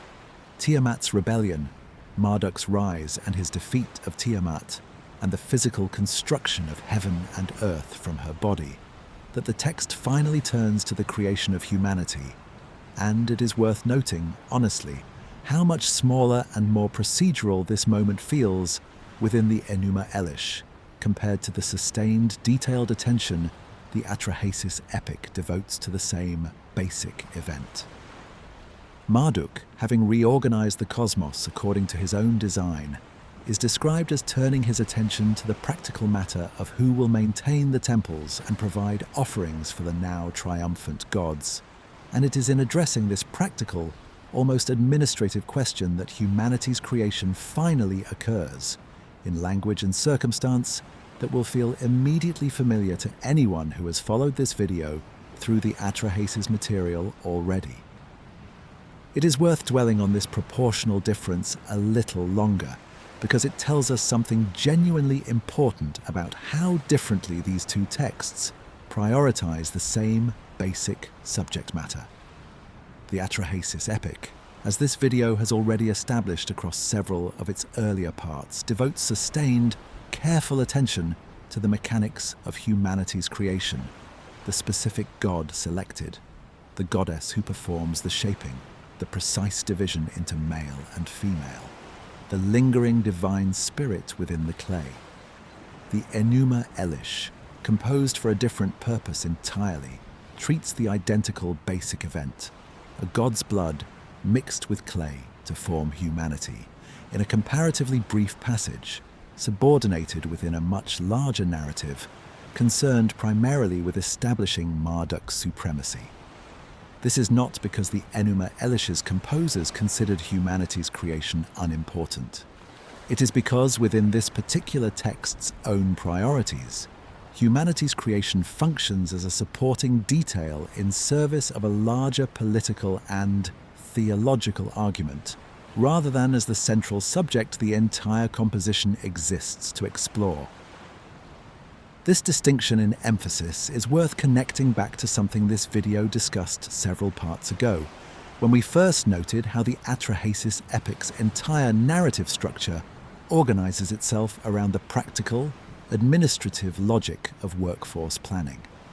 That same administrative logic persists in the Enuma Elish's briefer treatment of the same material, but it now operates as a subordinate clause within a considerably grander story about cosmic war and divine succession, rather than as the primary subject a text builds its entire structure around from the very first line. Both texts agree on the fundamental why of humanity's existence. They disagree considerably on how much narrative weight that why deserves. Within the larger story, each text is actually trying to tell its own audience. The god chosen to provide the raw material for humanity in this version of the story is Kingu, the general Tiamat had appointed to lead her monstrous army against the younger gods, captured and held responsible in the text's own accounting for inciting Tiamat's rebellion in the first place. Marduk, according to the surviving lines, orders Kingu's execution, and it is from his blood, mixed once again with clay in a process that echoes the Atrahasis account closely enough that the connection is unmistakable, that humanity is finally formed. Ea, the same god known as Enki in the earlier Sumerian material, carries out the actual physical work of creation, and the stated purpose once again is explicit and immediate. Humanity exists to free the gods from labor, to maintain their temples, and to provide for their needs, so that the divine beings who had just fought and won a genuinely cosmic war could finally settle into an existence of rest and worship rather than continued toil. It is worth being precise about how Kingu's selection differs from Geshtu-e's selection in the earlier Atrahasis account, because the difference is genuinely significant and reveals something meaningful about how this later text reframes the underlying moral logic surrounding humanity's creation. Geshtu-e, in the Atrahasis material, appears to have been selected largely for practical or symbolic reasons connected to his name and possible association with intelligence, with no suggestion anywhere in the surviving text that he had done anything at all to deserve his fate. Kingu, by contrast, is explicitly guilty within the Enuma Elish's own narrative logic, the very general who led Tiamat's army against the younger gods, the figure the text holds directly responsible for inciting the entire cosmic war that Marduk has just concluded. His execution is framed not as an arbitrary sacrifice made for practical manufacturing purposes, but as a punishment, a judicial execution carried out against a defeated enemy combatant, repurposed almost incidentally to also serve the practical function of providing raw material for humanity's creation. This shift from an apparently innocent sacrificial victim in Atrahasis to a guilty, punished rebel in the Enuma Elish carries real theological weight worth sitting with directly. If humanity's very substance derives from a condemned traitor's blood, rather than from an innocent, arbitrarily selected god, it raises the possibility that this later Babylonian tradition understood something inherently flawed or compromised in humanity's fundamental nature, a moral stain inherited directly from the guilty source of our physical creation. Some scholars studying this specific material have suggested exactly this reading, connecting Kingu's guilt to later Mesopotamian and even broader ancient Near Eastern traditions that associate human nature with an inherent capacity for rebellion or moral failing. Though this interpretation, like several others this video has flagged along the way, rests on inference from the text's broader symbolic logic rather than on any explicit statement the surviving lines actually make outright. It is worth naming too why this shift might have made particular sense within Babylon's own specific political and theological needs, at the exact moment the Enuma Elish was actually composed. A creation account emphasizing that humanity's raw material derived from a defeated, punished rebel reinforces, by clear extension, the legitimacy of the entire cosmic order Marduk has just established through his victory over Tiamat and her forces. Humanity, formed from the blood of the losing side in that cosmic conflict, exists within a universe whose current order was won through righteous violence against genuine rebellion, a framing that mirrors, quite directly, the kind of political legitimacy Babylon's own rulers would have wanted to claim for their very real, very earthly conquests and consolidations of power across the region. The theological story and the political story, in other words, reinforce each other at nearly every point, each lending the other a kind of borrowed authority. It is worth adding one further comparative note here, connecting this material back to the Sumerian king list examined in an earlier video on this channel.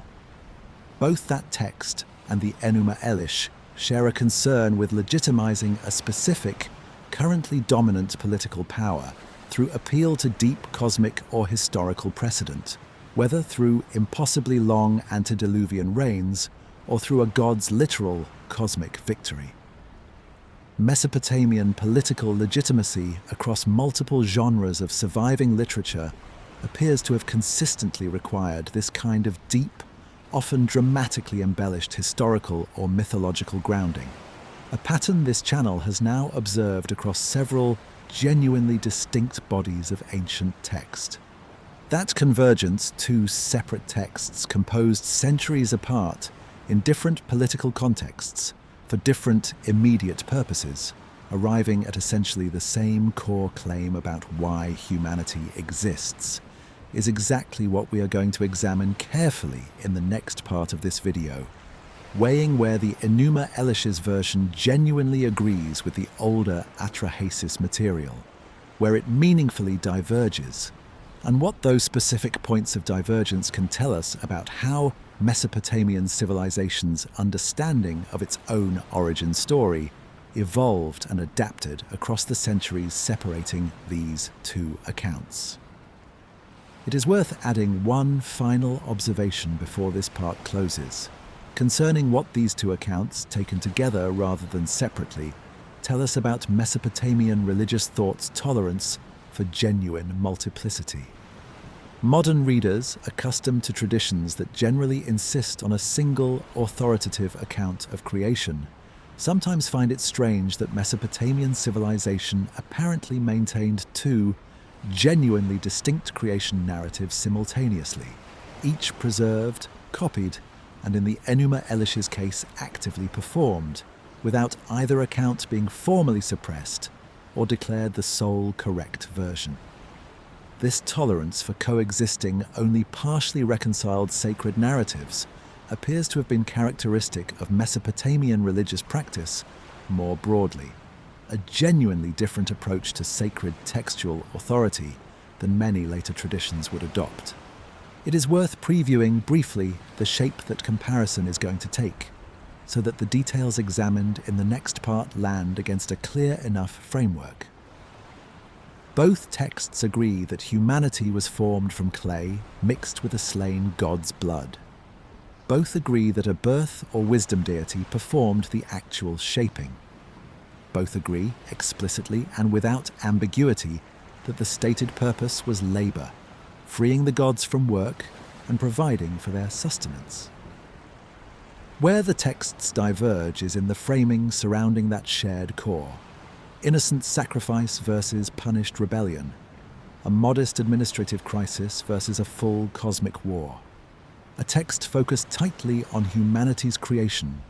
versus a text that treats humanity's creation as one small piece within a much larger political and theological project. Holding both the shared core and the genuine differences in mind at once, rather than collapsing one account into the other or treating them as simply interchangeable retellings of an identical story, is exactly the discipline this video is going to bring to the comparison ahead.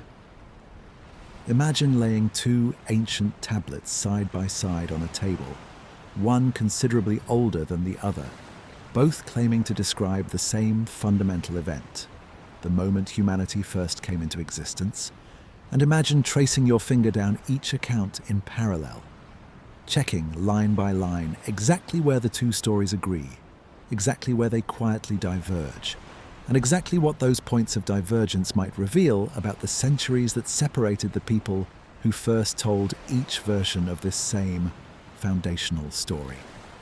That is the careful, comparative work this part of the video sets out to do, building directly on the previous part's walk through the Enuma Elish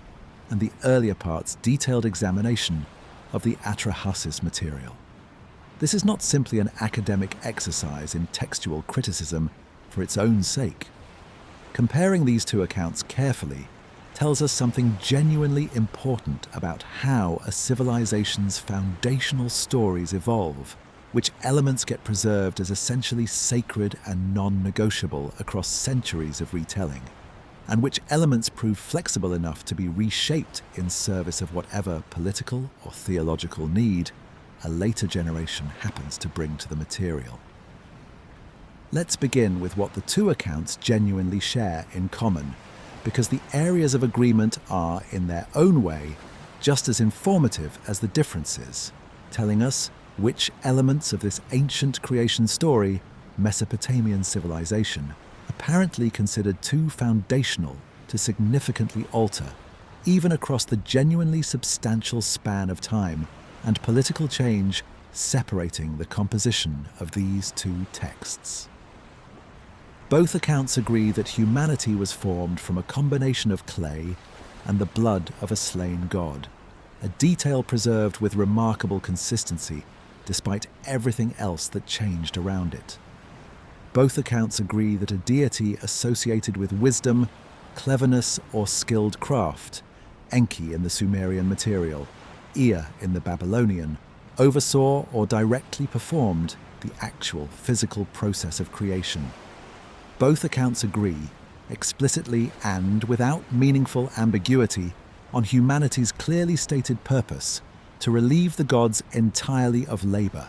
to maintain their temples, and to provide their needed sustenance through regular, ongoing offerings. It is worth adding a few further, smaller points of agreement to this list,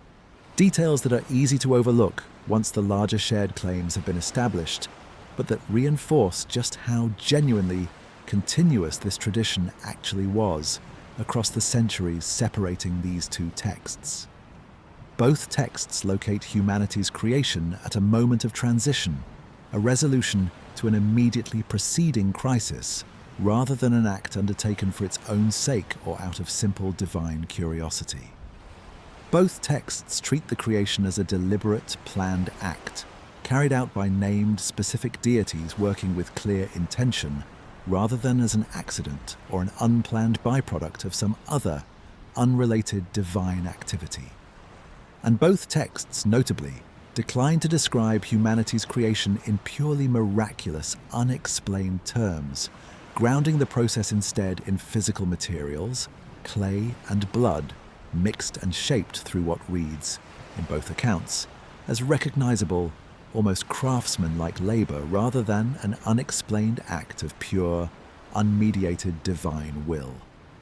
This core consistency surviving intact across what scholars estimate as at least several centuries, and possibly closer to a full millennium, separating the composition of the earliest Atrahasis material from the Enuma Elish's current surviving form, deserves real emphasis.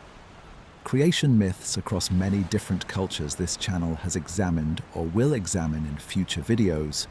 often show far more variation and reinvention than what we find here. The stability of this particular core clay blood purpose across such a substantial span of Mesopotamian history suggests these specific elements had become something closer to fixed doctrine, treated by successive generations of scribes and religious authorities as too fundamental to the civilization's own self-understanding to meaningfully alter, even when the surrounding narrative framework changed dramatically to suit new political circumstances. It is worth considering, briefly, what mechanism might have preserved this particular core so consistently across such a genuinely long span of time, given how much else about Mesopotamian religious and political life changed dramatically across the same period of history. Scribal education across Mesopotamian history involved extensive standardized copying of established literary texts as a core part of how young scribes learned their craft from an early age, a training process that inherently favored the faithful, accurate reproduction of existing material over inventive reworking, at least for texts already considered part of the established canon. Atrahasis, composed and canonized relatively early within this broader literary tradition, would have entered exactly this kind of standardized educational pipeline, copied by generation after generation of trainee scribes who were, in a very real sense, being carefully taught to preserve rather than to freely innovate. When later composers came to write something like the Enuma Elish, they were working within a cultural context where certain foundational claims about humanity's origin and purpose had already achieved a kind of unquestioned canonical status, making wholesale invention of an entirely different creation account considerably less appealing, or perhaps considerably less credible to its intended audience, than simply adapting the existing, already authoritative core to fit a new political and theological narrative. Now let's turn to where the two accounts genuinely diverge, because the differences are equally instructive, and this video has already flagged the most significant of them in the previous part, without fully exploring its implications. The identity and moral status of the slain god differs substantially between the two texts. Geshtu-e, in the Atrahasis material, appears as a comparatively obscure figure, selected for reasons that remain genuinely uncertain in the surviving text, with no accusation of wrongdoing attached to his death. Kingu in the Enuma Elish is explicitly guilty, the named general who led a cosmic rebellion against the younger gods, executed as a punished traitor whose blood happens also to serve a practical manufacturing purpose. This shift from an apparently innocent, almost incidental sacrifice to an explicitly punished guilty one represents a genuine theological reworking of the story's underlying moral logic, not simply a change in incidental detail. It is worth naming a related, secondary divergence connected to this same theme, one worth spelling out clearly rather than leaving implicit.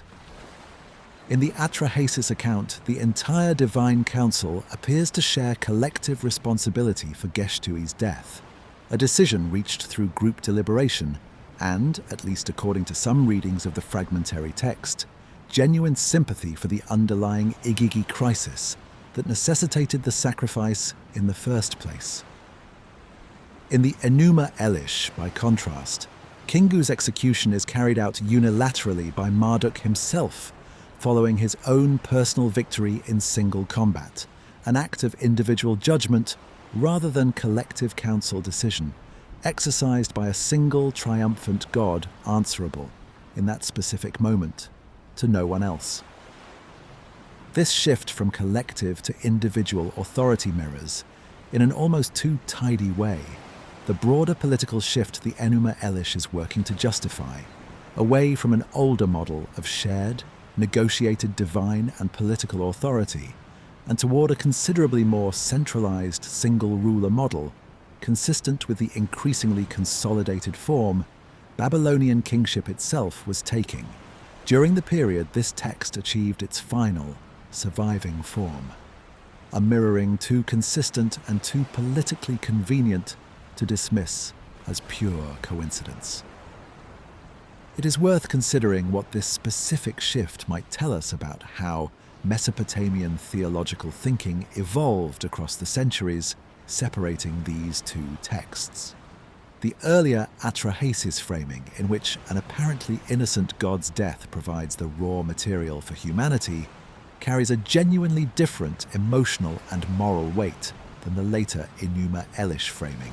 in which humanity's substance derives from a defeated criminal's punishment. One reading of this shift,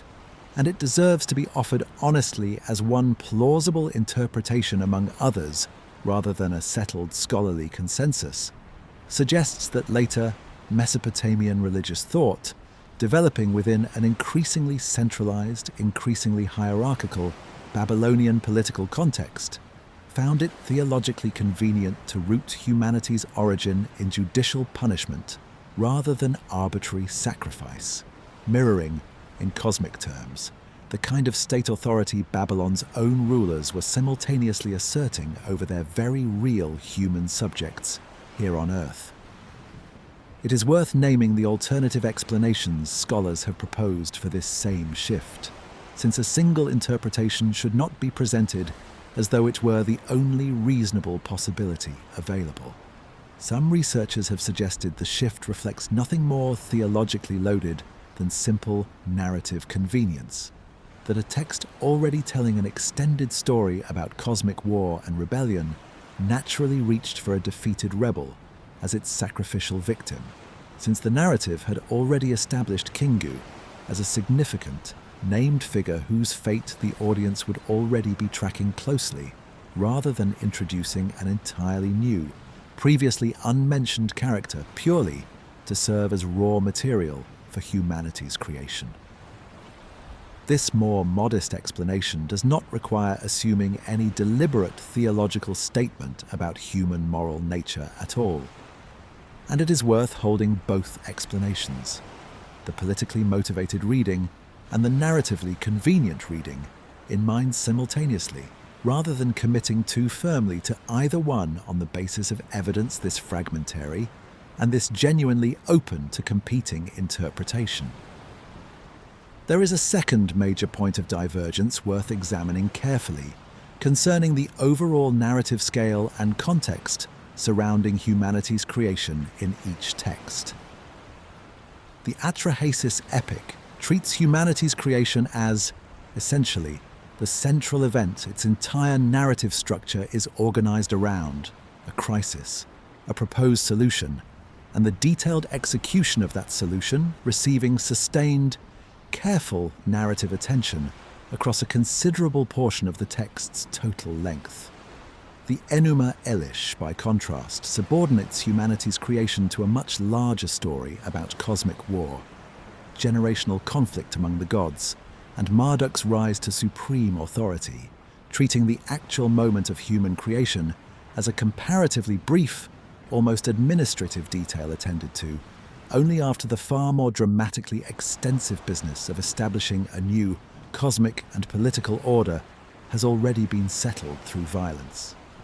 This difference in narrative scale reflects, quite directly, the different purposes each text was originally composed to serve. Atrahasis, whatever its precise original context and audience, reads as a text genuinely concerned with explaining humanity's place and purpose within an already established cosmic order. A text about us, in other words, more than it is a text about any particular god's rise to power. The Enuma Elish, composed specifically to celebrate and legitimize Marduk's supremacy within a Babylonian political context, treats humanity's creation as one useful, practical consequence of a story that is, at its core, fundamentally about Marduk himself, his conflict, his victory, and his resulting authority over the reorganized cosmos he alone had the strength to create.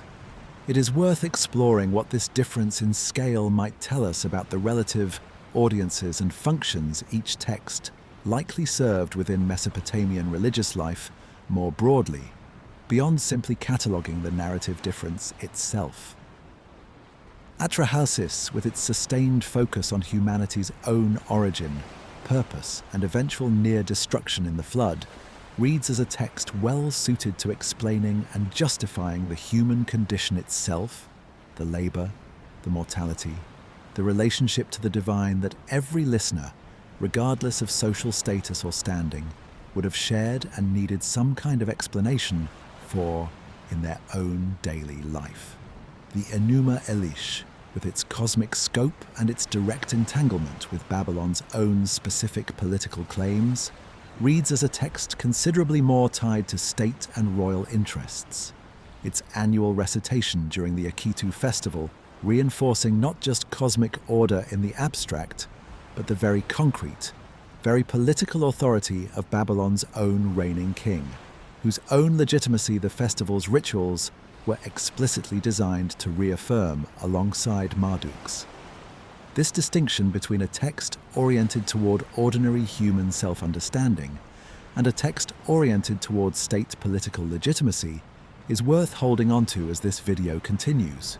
because it helps explain why humanity's creation receives such different narrative treatment in each account without requiring us to assume either text was somehow getting the story wrong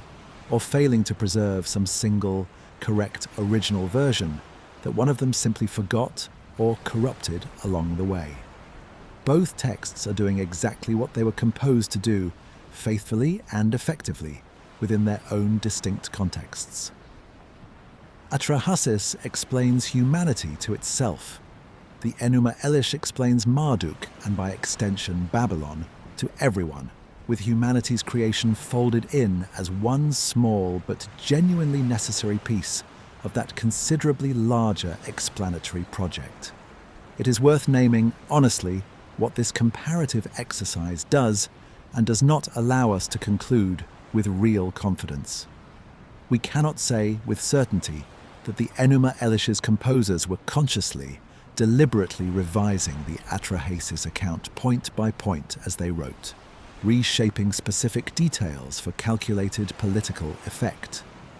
The relationship between these two texts and the broader oral and written tradition each drew upon was almost certainly considerably more complex and more gradual than any single deliberate act of revision, involving centuries of retelling, regional variation, and scribal transmission this video simply does not have complete evidence to reconstruct with total precision. What we can say, with real confidence, is that the core claim, humanity exists to labor on behalf of the gods, remained remarkably stable across this entire span of Mesopotamian history, while the specific narrative dressing surrounding that core claim proved considerably more flexible, adapting to serve the different political and theological needs of the different eras and different cities that continued finding this ancient story worth retelling. It is worth naming the alternative explanations scholars have proposed for this same shift, since a single interpretation should not be presented as though it were the only reasonable possibility available to a careful reader. Some researchers have suggested the shift reflects nothing more theologically loaded than simple narrative convenience, that a text already telling an extended story about cosmic war and rebellion naturally reached for a defeated rebel as its sacrificial victim, since the narrative had already established Kingu as a significant, named figure whose fate the audience would already be tracking closely, rather than introducing an entirely new, previously unmentioned character purely to serve as raw material for humanity's creation.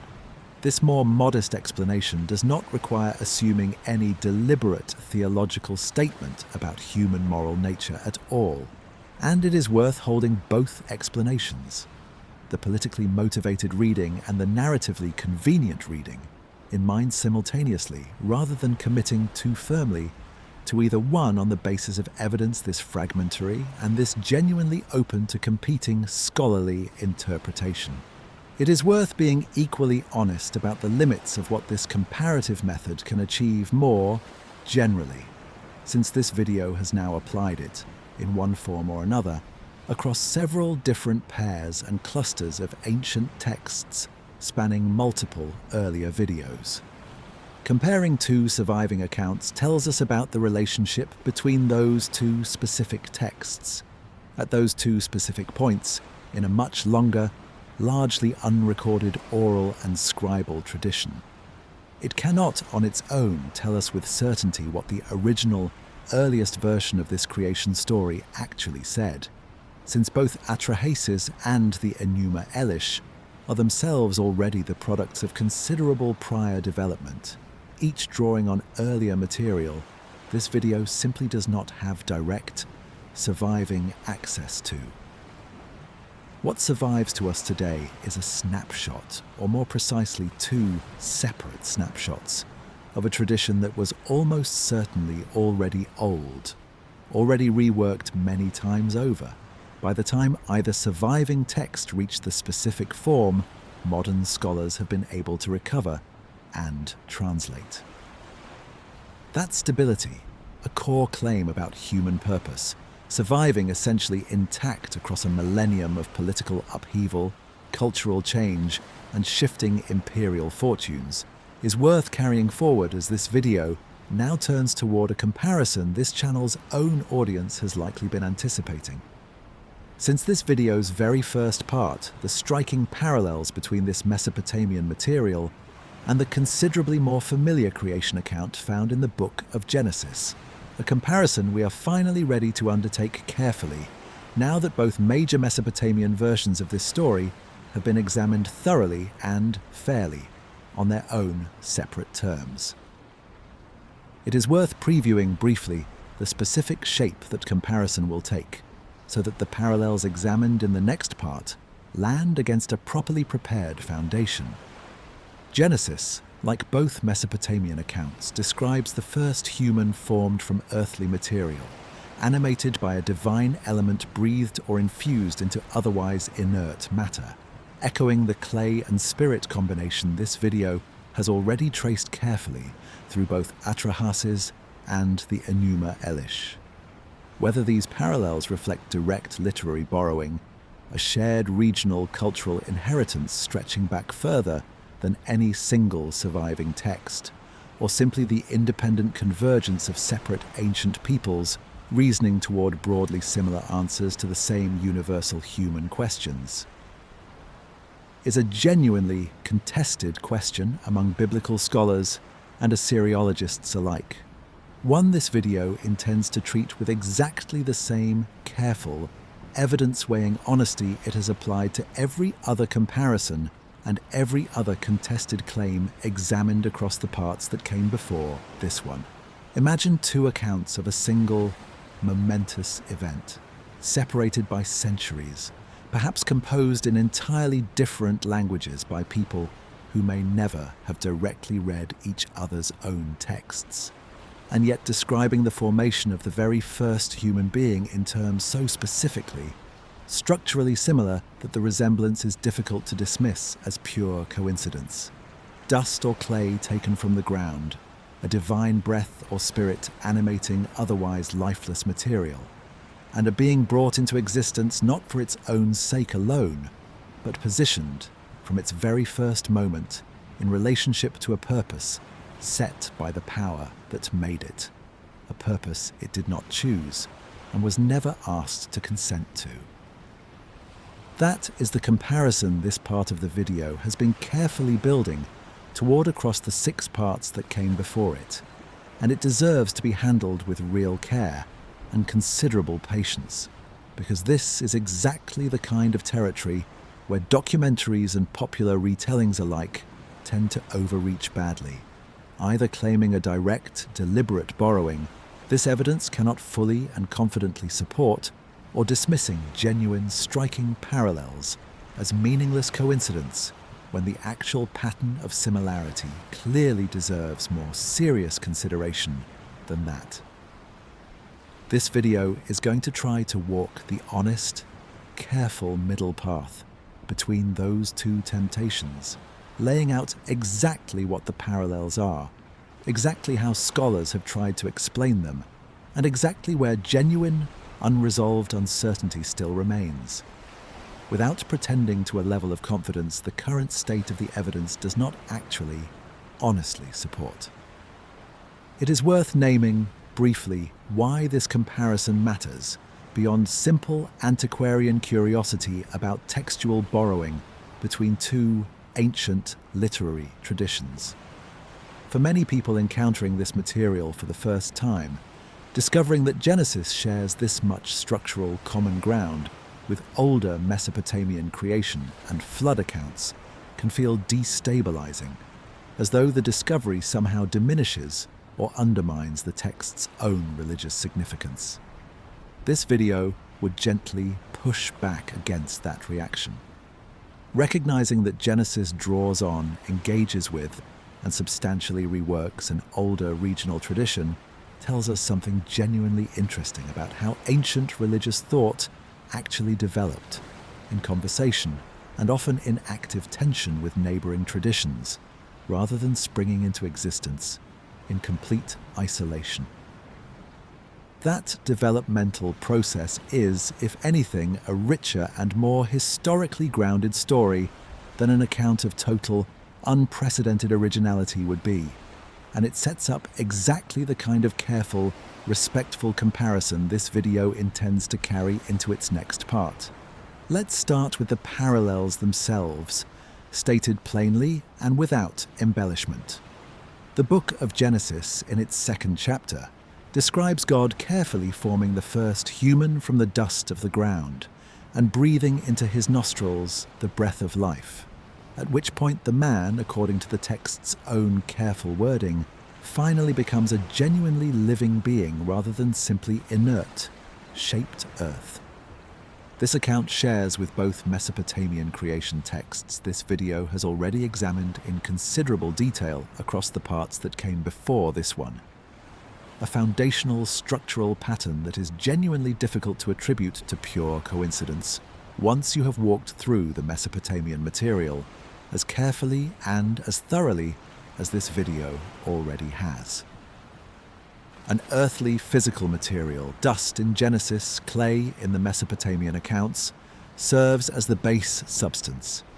A divine element, breath in Genesis, blood or spirit in the Mesopotamian accounts, is combined with that earthly material to produce genuine life and consciousness.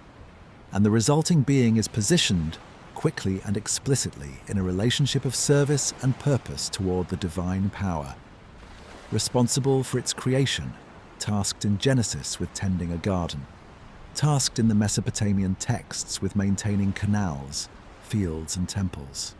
It is worth walking through each of these three shared elements a little more slowly, because the strength of the overall comparison rests on how consistently each individual piece actually lines up, rather than on any single, isolated point of resemblance. The earthly material itself, dust and clay, both represent the most basic, unworked substance of the ground beneath human feet, materials requiring no special preparation or rare sourcing available anywhere,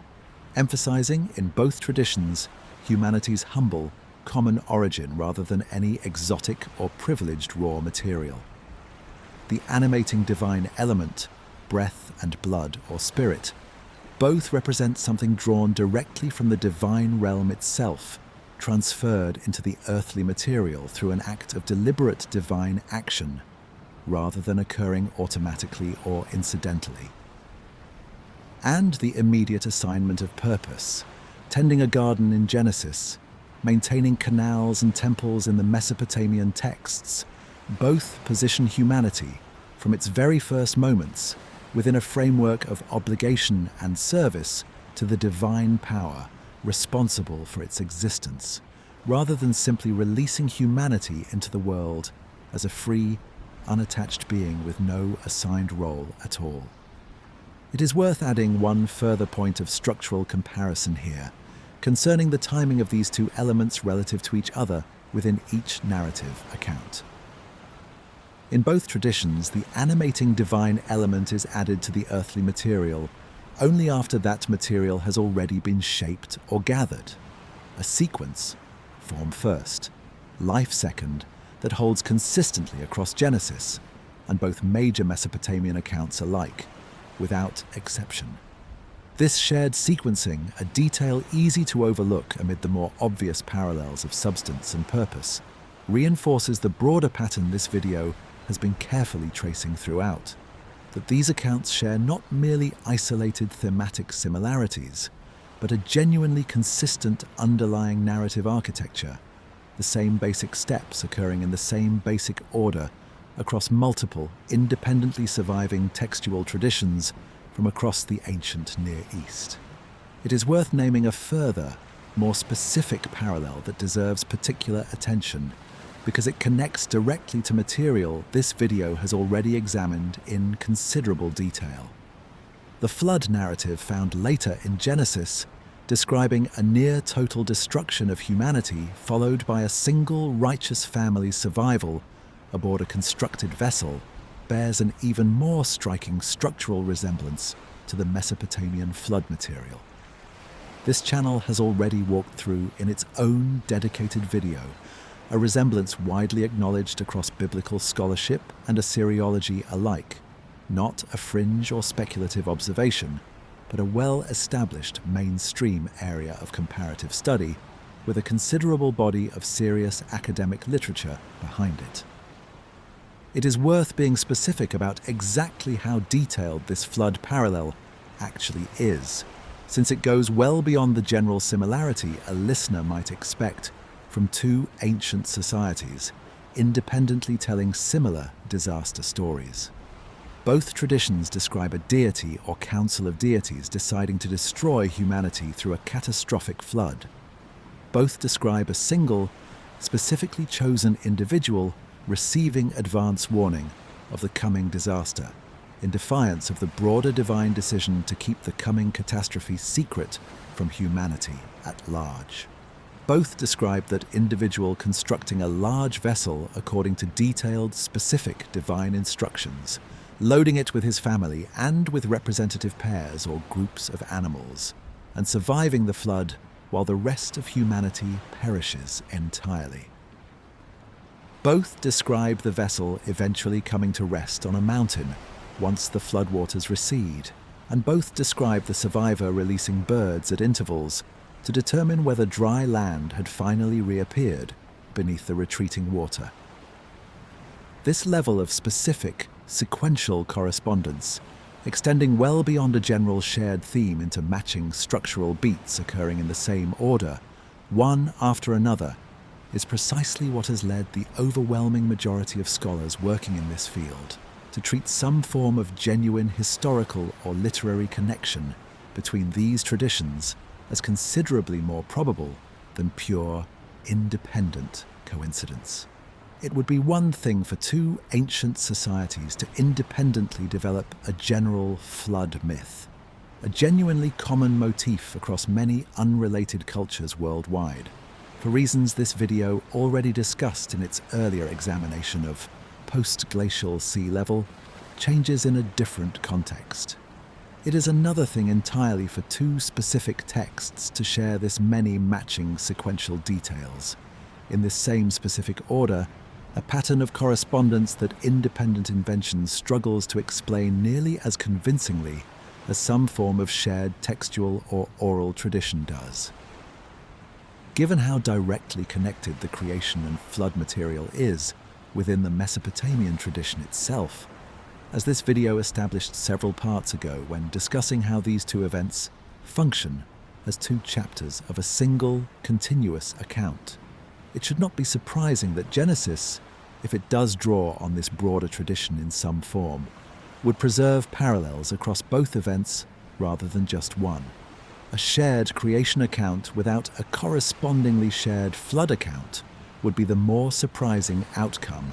given how tightly interwoven these two episodes are within the Mesopotamian material itself, both narratively and, as this video has already established, theologically, each event illuminating and explaining the other within the same continuous story of humanity's relationship to its divine creators.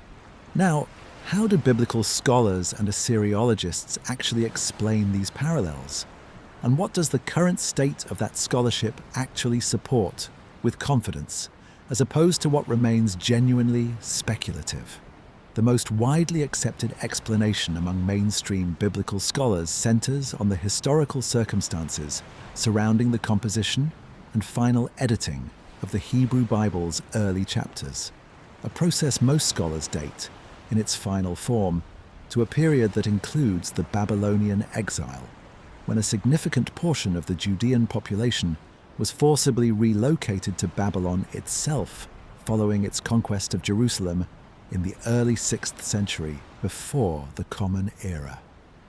This period placed Judean scribes and religious leaders in direct, sustained contact with Babylonian culture, including, almost certainly, direct exposure to Babylonian religious and literary traditions like the Enuma Elish, which, as this video has already established, held an active, ongoing ceremonial function within Babylonian religious life during exactly this period.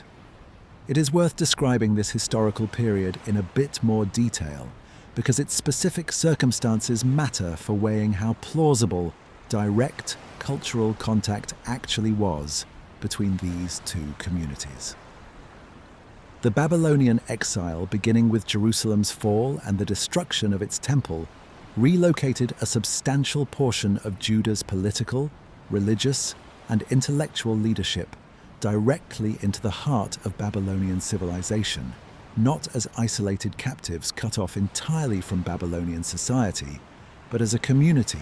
that, based on surviving evidence from this period, maintained its own distinct religious and cultural identity while simultaneously living within, working alongside and inevitably absorbing elements of the dominant culture surrounding them on every side.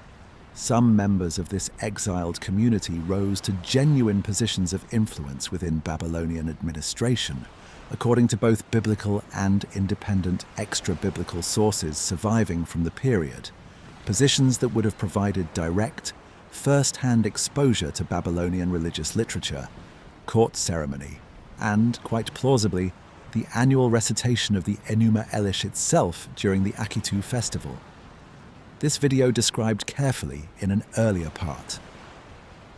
This historical proximity offers a considerably more grounded explanation for the parallels than either pure coincidence or some kind of ancient, untraceable shared memory of genuine events. Judean scribes living in or near Babylon, whether through direct exposure to recitations like the annual Akitu festival performance of the Enuma Elish, or through more general cultural absorption of a religious and literary tradition long dominant across the wider Mesopotamian region, would have had ample opportunity to encounter this material directly, and the striking structural parallels this video has just walked through become considerably less surprising once that direct historical contact is taken seriously as the most likely explanatory mechanism. It is worth naming the specific kind of evidence that supports treating this exile period contact as genuinely significant, rather than as simply a plausible-sounding but unverifiable assumption resting on general historical probability alone. Biblical texts themselves, alongside independent Babylonian administrative records recovered by archaeologists working at sites across the region, document members of the exiled Judean community occupying positions within Babylonian court and administrative structures, evidence that historians treat as reasonably solid confirmation that at least some portion of this community achieved genuine social and institutional proximity to Babylonian elite culture, rather than remaining isolated within a purely separate, insulated community with no meaningful cultural exchange occurring in either direction. This kind of institutional proximity, documented through multiple independent lines of evidence rather than resting on speculation alone, is precisely the sort of concrete historical mechanism that gives the influence explanation considerably more weight than a vaguer, less evidenced claim of general cultural diffusion would carry on its own. And it is exactly this kind of concrete, cross-verifiable evidence that this video has tried to prioritize throughout, wherever it was available, rather than settling for plausible-sounding speculation. It is worth being fair, too, to scholars who remain more cautious about how much weight this exile period contact should actually bear, since not every researcher working in this field accepts the connection with equal confidence or on equal terms. Some scholars have pointed out that portions of Genesis, particularly material scholars, associate with different underlying textual sources woven together during the book's final composition, may predate the Babylonian exile considerably, drawing on older Israelite and broader West Semitic traditions that themselves may share deep, distant roots with Mesopotamian material, without requiring any direct 6th century contact to explain the resemblance at all. This more cautious position does not reject a Mesopotamian connection outright, but pushes the point of contact and the mechanism by which these shared structures entered Israelite tradition back into a considerably earlier and considerably less well-documented period of ancient Near Eastern cultural exchange.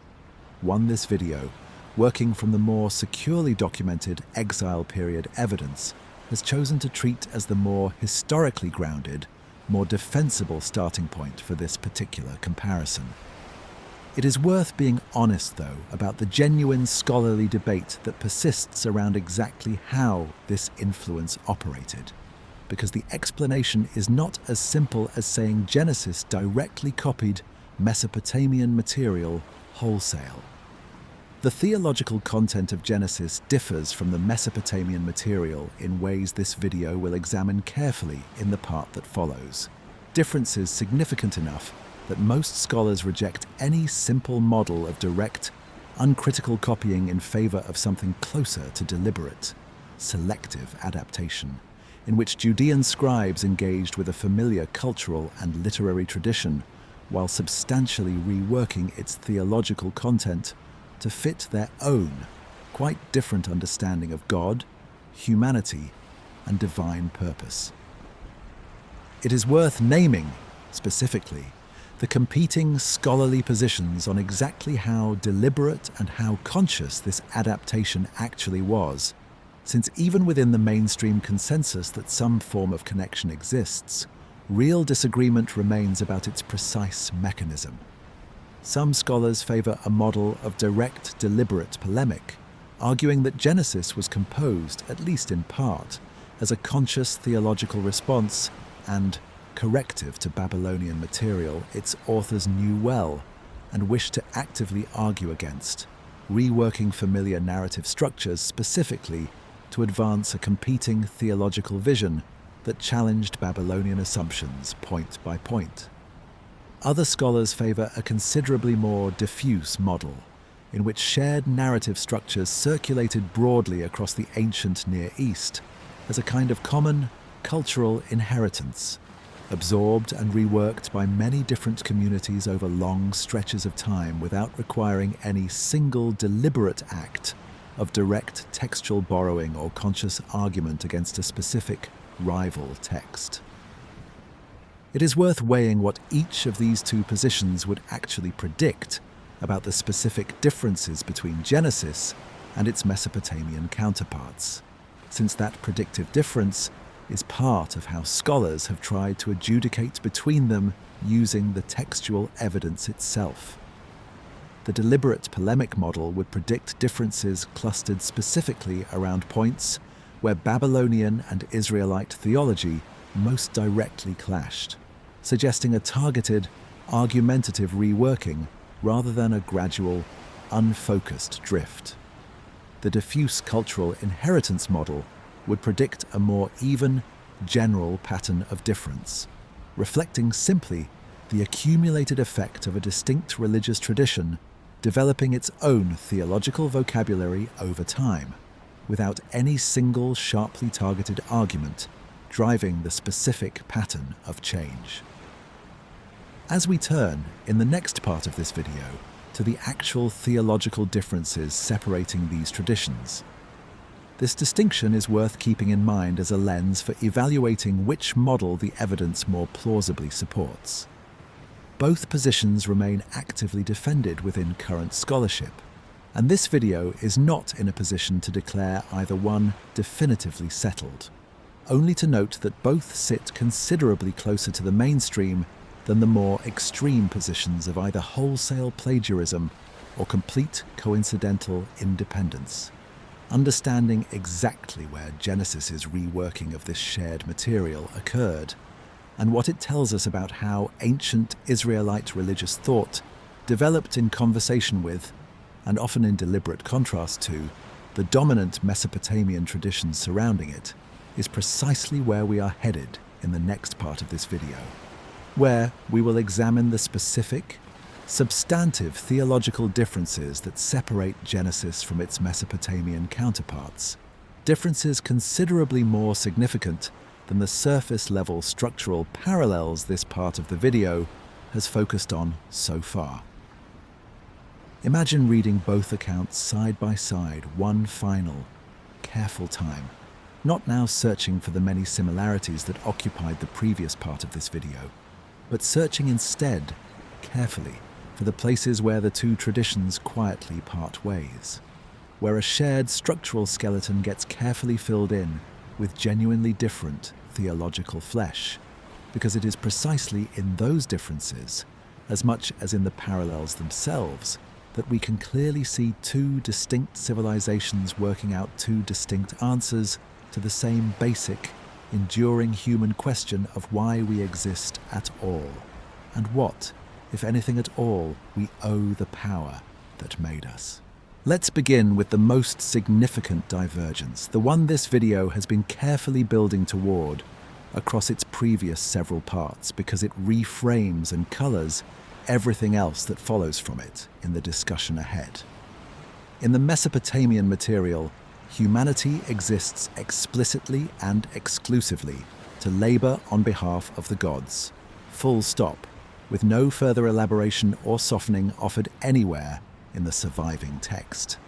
There is no suggestion anywhere in either Atrahasis or the Enuma Elish that humanity was created out of divine love, out of a genuine desire for relationship, or for any purpose whatsoever beyond the practical, administrative one this video has traced in careful detail across its earlier parts. Genesis, by contrast, while it does assign humanity a specific task, tending the garden, describes a considerably richer, considerably more relational framing surrounding that assignment.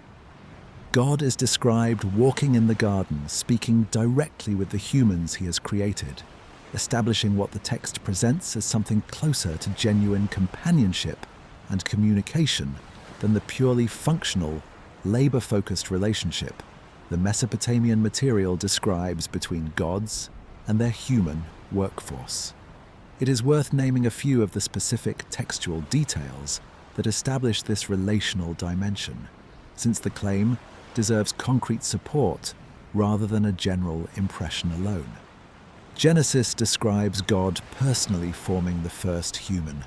breathing life into him directly rather than delegating the act entirely to a subordinate deity, the way both Mesopotamian texts describe Enki or Ea performing the actual physical labor of creation on behalf of a larger divine council. Genesis describes God bringing animals to the first human specifically to see what he would name them, an act that grants the human a genuine creative role in shaping his own environment, rather than simply assigning him a fixed, predetermined function with no room for personal initiative. And Genesis describes God's ongoing presence within the garden itself, walking there in the cool of the day, in a manner that presumes continued regular proximity and interaction between creator and created, a dynamic considerably warmer and more personally involved than anything found in the more distant, administratively framed relationship between gods and humanity that runs consistently through both Mesopotamian accounts examined at length across this video. It is worth being precise about what this difference actually consists of, because it would be easy to overstate it in either direction. Genesis does not eliminate the labor purpose entirely, and this video should not suggest otherwise. The instruction to tend and keep the garden is real, explicit, and stated early in the text, meaning Genesis, like its Mesopotamian counterparts, does position humanity within a framework of assigned responsibility, rather than pure, unattached freedom. What Genesis adds and what genuinely distinguishes it from the Mesopotamian material is a sustained emphasis on relationship alongside that labor, a portrayal of direct divine communication and companionship that has no real equivalent in either Atrahasis or the Enuma Elish, where the god's relationship to humanity remains almost entirely transactional throughout, humanity providing labor and offerings, the gods providing, at best, tolerance and continued existence in exchange. It is worth being fair, in turn, to what the Mesopotamian material does offer humanity in exchange for its labor, since presenting the relationship as entirely one-sided would itself be an overstatement, running in precisely the opposite, equally misleading direction. Both Atrahasis and the Enuma Elish describe humanity receiving, in exchange for its assigned labor, continued existence, protection from the kind of divine hostility that had nearly ended humanity's story in the flood narrative, this channel examined in its own earlier video, and a stable, ongoing place within a cosmic order the gods themselves had deliberately established and maintained across generations. This is not nothing, and it would be unfair to the Mesopotamian material to characterize its vision of divine and human relationship as purely exploitative with no reciprocal benefit offered at all in return. But it remains, even acknowledging this reciprocity honestly, a considerably more transactional, considerably less personally intimate arrangement than the walking, speaking, actively communicating relationship Genesis describes between its own creator and the very first humans it brought into being. There is a second major theological divergence worth examining carefully, concerning the very nature of the divine power responsible for creation. The Mesopotamian material across both texts this video has examined in detail describes creation as the outcome of a council, a negotiation, a crisis requiring multiple gods with competing interests to reach some kind of workable consensus, or, in the Enuma Elish's case, the outcome of a violent cosmic power struggle eventually resolved through Marduk's individual victory. Genesis describes a single, unified divine will, unchallenged and unopposed. The entire process of creation, humanity's creation included, proceeding according to a single, coherent divine intention, rather than emerging from negotiation, conflict or compromise among multiple competing divine actors. This distinction, monotheism against a functioning, sometimes genuinely conflicted pantheon, is, of course, the most fundamental theological difference separating ancient Israelite religion from the broader Mesopotamian religious landscape surrounding it on every side. And it is worth naming plainly and directly that this is not a minor variation in narrative style, but a foundational, load-bearing difference in how each tradition understood the basic structure of divine reality itself. Whatever specific narrative parallels connect Genesis to the Mesopotamian material, this video has traced so carefully across its previous several parts, and they are real and genuinely worth taking seriously. As this video has already argued, this underlying theological difference means Genesis was never simply retelling Mesopotamian material with the names quietly changed. It was engaging thoughtfully with a familiar narrative structure while fundamentally reworking the theological reality that structure was being used to describe, replacing a functioning pantheon's internal negotiations and rivalries with a single, sovereign, unchallenged will. It is worth naming honestly that scholars continue to debate exactly how absolute this monotheistic framing actually was at the moment Genesis's earliest material was first composed, as opposed to how it reads in its later, final, edited form that has come down to us today.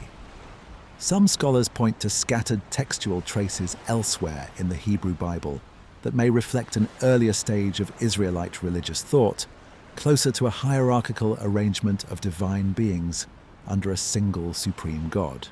a position sometimes called monolatry rather than strict monotheism, before later editorial layers moved the tradition toward the fully unified divine will Genesis presents in its received form. This ongoing scholarly conversation does not undermine the basic comparative point this video is making, that Genesis, whatever its own internal development, presents a considerably more unified account of divine will and divine authority than either Mesopotamian text ever does. But it is worth flagging honestly rather than presenting Israelite monotheism as a single, static, unchanging position held with identical clarity across every stage of the biblical text's long, complicated compositional history. It is worth considering how this monotheistic reframing specifically reshapes the labor crisis narrative that drives so much of the Mesopotamian material. Without multiple gods of unequal status, some laboring and some not, there is no equivalent to the Igigi's rebellion in Genesis, no divine labor dispute requiring resolution through humanity's creation.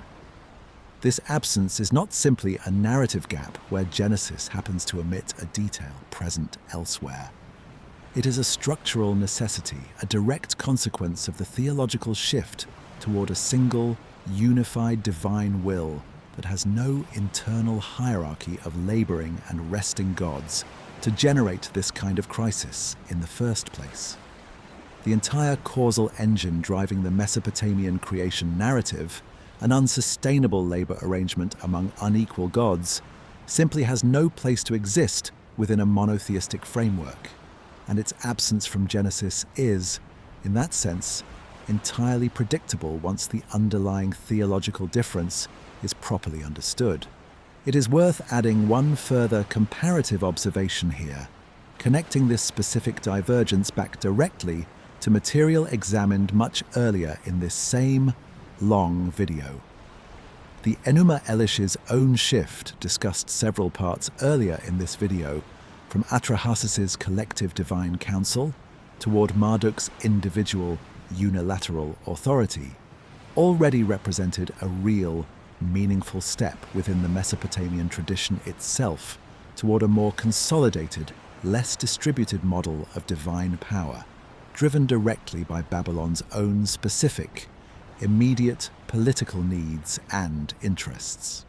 Genesis's fully unified single divine will can, in one meaningful sense, be read as carrying that same underlying trajectory considerably further still,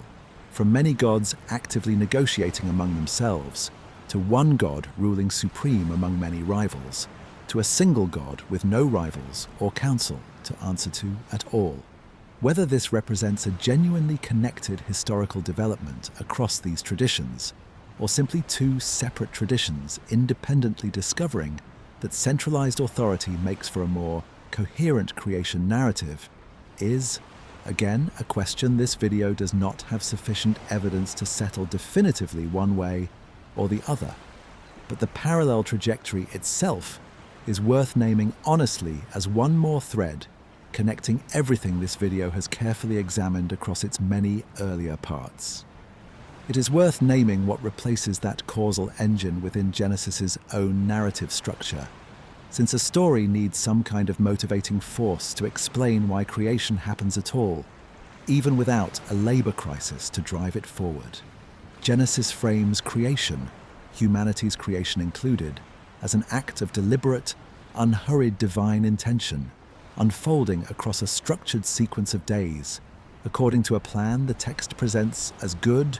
orderly, and purposeful from its very outset, evaluated by its own creator as good at each successive stage. This is a genuinely different narrative motor than crisis and negotiation. Where the Mesopotamian material treats creation as a solution to an urgent, unwanted problem, Genesis treats creation as the unhurried, positively evaluated unfolding of a single, coherent intention, a difference in tone and pacing that reflects quite directly the underlying difference between a beleaguered negotiating pantheon and a single, untroubled sovereign will. There is a third significant divergence worth naming here, connected closely to how each tradition treats the question of human moral status from the very moment of creation onward. The Mesopotamian material, as this video has already discussed, shows some variation on this point between its two major versions. Geshtu-e's apparently innocent sacrifice in Atrahasis against Kingu's explicitly guilty punishment in the Enuma Elish,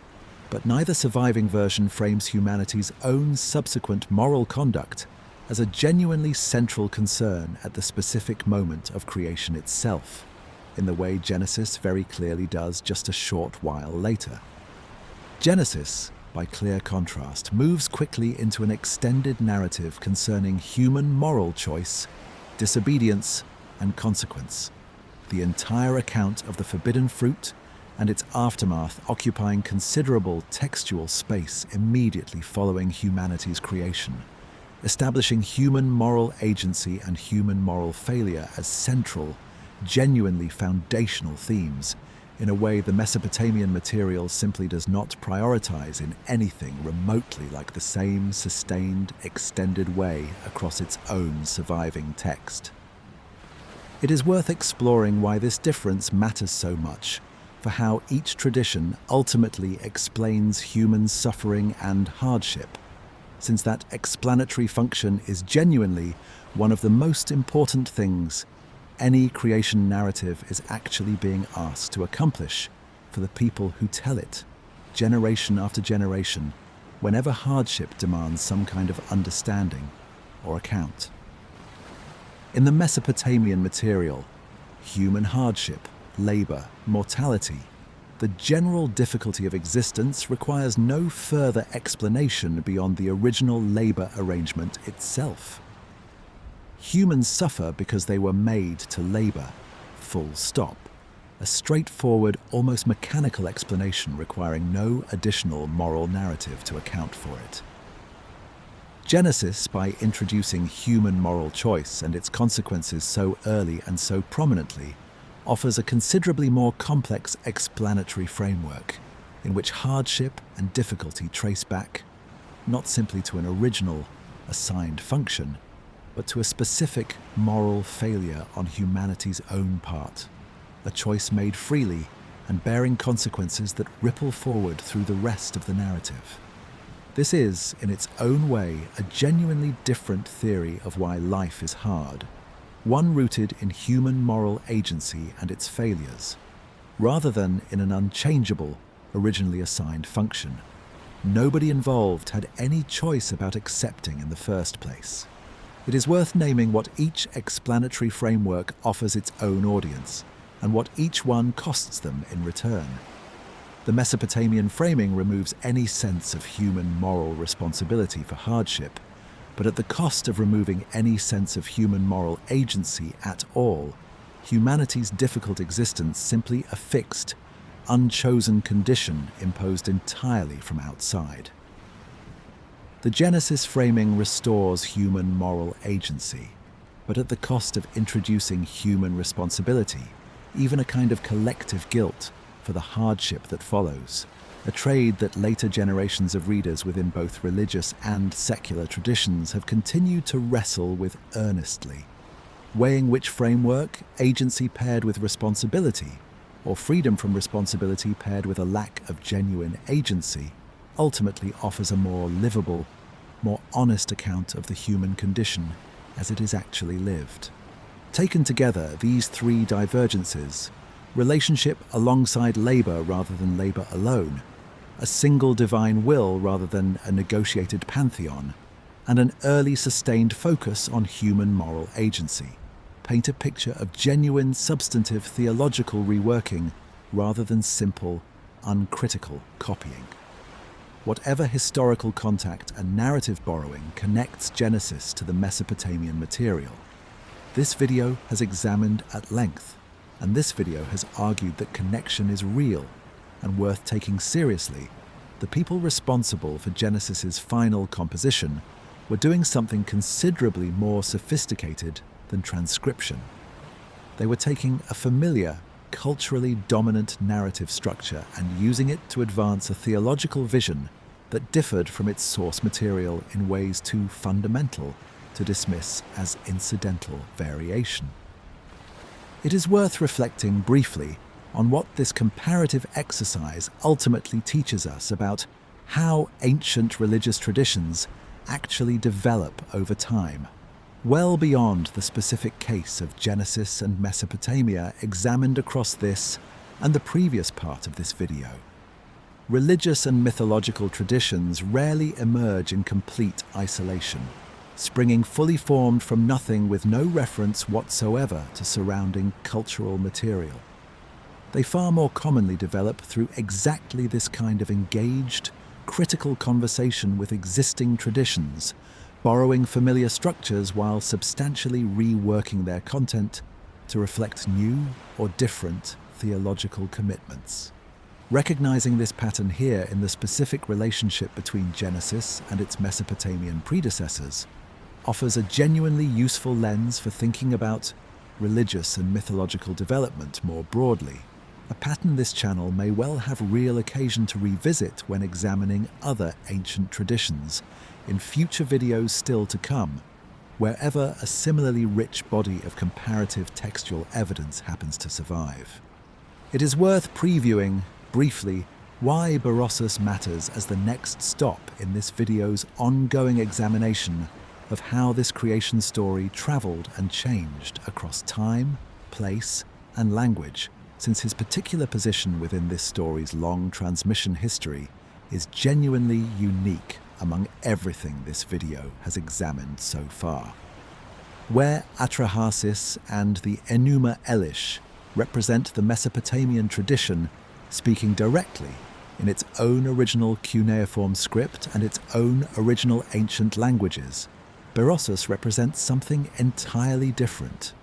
A Babylonian priest deliberately translating and summarizing this material for a Greek-reading audience, working at a moment when Mesopotamian civilization's own political independence had already ended, and its religious and literary traditions were being actively preserved, explained and repackaged for outsiders in a way none of the earlier material this video has examined was ever originally designed or intended to be. That combination, genuine structural borrowing alongside genuine theological transformation, is precisely the kind of nuanced, honestly weighed conclusion this video has tried to reach across its examination of every piece of evidence considered so far, and it is exactly where we are going to leave this particular comparison as we turn, in the next part of this video, to a source that sits between the Mesopotamian material and the later Hellenistic world that eventually inherited and summarized it,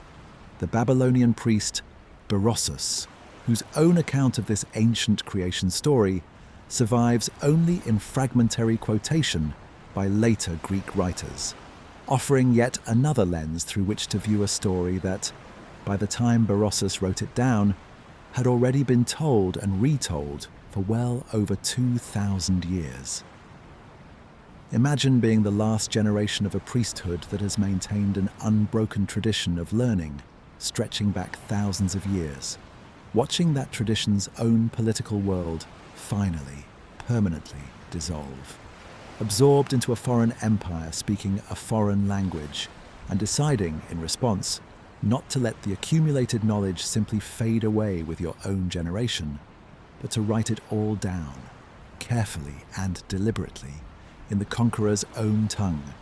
so that some record of it might survive, even after everything else had changed beyond recognition, even after the temples themselves had lost the political power that had once sustained them so completely. That is, as best modern scholarship can reconstruct it, the position occupied by a Babylonian priest named Berossus, writing sometime in the early 3rd century before the Common Era, roughly 300 years after the Babylonian exile material this video examined in its comparison with Genesis several parts ago, and squarely within the Hellenistic period that followed Alexander the Great's conquest of the Persian Empire,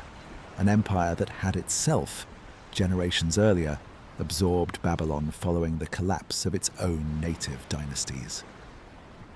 By Berossus's own lifetime, Babylon existed within a world dominated by Greek political and cultural influence, ruled by Alexander's own successors. And it is worth naming, honestly, why this video has chosen to devote an entire part, specifically, to Berossus, rather than simply mentioning him briefly as a passing footnote to the Enuma Elish material already examined at considerable length in the parts before this one. Berossus occupies a genuinely unique, pivotal position within this entire story's long transmission history, standing precisely at the hinge point between the ancient Mesopotamian world that produced this creation tradition and the later Greco-Roman and, eventually, Judeo-Christian world that would go on to inherit fragments of it, directly or indirectly, across the many centuries still to come. Understanding exactly how this material crossed that particular linguistic and cultural threshold, preserved by a priest working specifically and deliberately to bridge two otherwise separate worlds, offers a genuinely valuable, concrete case study in exactly the kind of cultural transmission this video has been carefully tracing more abstractly across its earlier examination of Genesis several parts before this one. Berossus, evidently a priest of Marduk himself, working within or closely connected to Babylon's own temple institutions, undertook the considerable task of composing a history of Babylonia in Greek, intended by most scholarly reconstructions of his purpose for a Greek-reading audience genuinely curious about, and largely ignorant of, the deep history of the land their own empire had recently absorbed. It is worth situating Berossus's own personal circumstances a little more precisely, since the specific historical moment he was writing within shapes how we should understand his motivations and his intended audience. some ancient sources connect him to the court of one of Alexander's successor rulers in the region, suggesting Berossus may have composed his history with a degree of direct royal patronage or encouragement. A detail that, if accurate, would mean his work was not simply a private scholarly project, but something closer to a commissioned act of cultural translation, undertaken specifically to make Babylonian tradition legible and available to the new Greek-speaking ruling class, now governing the region his own ancestors had governed independently for millennia beforehand. This context matters because it suggests Berossus was not simply recording material for its own sake, the way a modern historian might, but was actively working to bridge two genuinely different cultural and political worlds. A task that inevitably shaped which details he chose to include, which he chose to explain at length for an unfamiliar audience, and which he may have simplified or adapted to make the material more accessible. To readers with no prior background in Mesopotamian religious tradition at all. This work, generally referred to by modern scholars as the Babyloniaka, has not survived in its original, complete form, a detail worth stating plainly before we go any further, because it shapes everything else this part of the video is able to say about it with any real confidence. What survives are fragments, quotations and summaries preserved by later Greek and Roman writers who had access to Berossus's original text and chose to excerpt or paraphrase portions of it within their own, separately surviving works. This means our knowledge of what Berossus actually wrote about Mesopotamian creation and cosmology comes to us filtered through at least one additional, meaningful layer of transmission, beyond even the considerable layers this video has already traced across the cuneiform material itself, later writers selecting, summarizing, and occasionally editorializing on material that was, by the time they encountered it, already a Greek-language digest of an ancient Akkadian and Sumerian tradition stretching back well over 2,000 years by that point in history. It is worth naming the specific ancient authors responsible for preserving what we do have of Berossus's account, because tracing this chain of transmission carefully matters for weighing how much confidence we should place in any specific detail attributed to him. The most substantial surviving fragments come to us through later compilers, writers working centuries after Berossus's own lifetime, who themselves were often drawing on even earlier intermediate sources rather than directly on Berossus's original text. Meaning the material this video is about to describe has, in some cases, passed through several successive stages of quotation, summary, and recopying before reaching the form in which modern scholars can actually study it today. This is honestly a considerably less secure evidentiary foundation than the direct cuneiform tablets this video examined in its earlier parts, and it deserves to be treated with correspondingly greater caution. It is worth walking through this chain of transmission in a bit more concrete detail,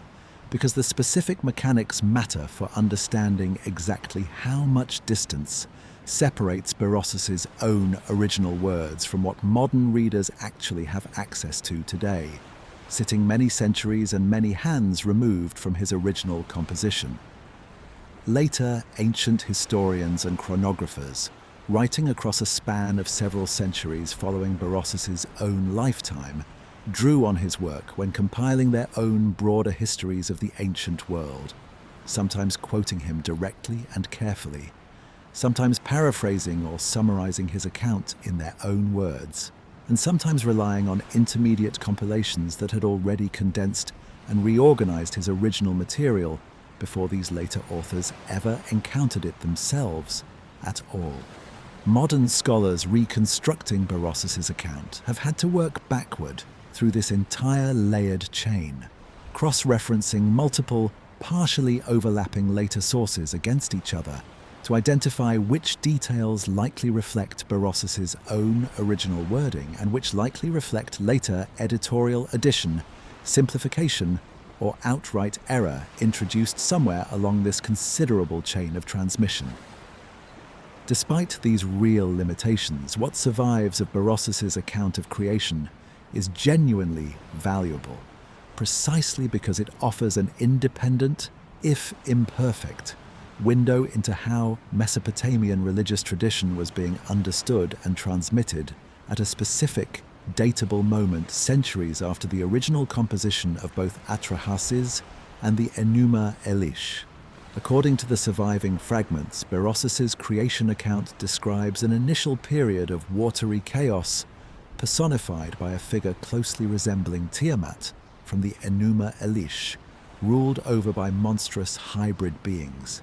before a god, identified in the Greek sources by a name scholars generally connect to Marduk or Bel, defeats this chaotic order,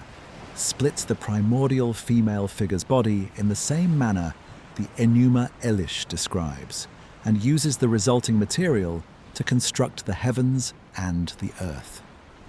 It is worth describing some of the more vivid, specific details Berossus's account preserves about this initial period of chaos, since these details give us a genuinely interesting window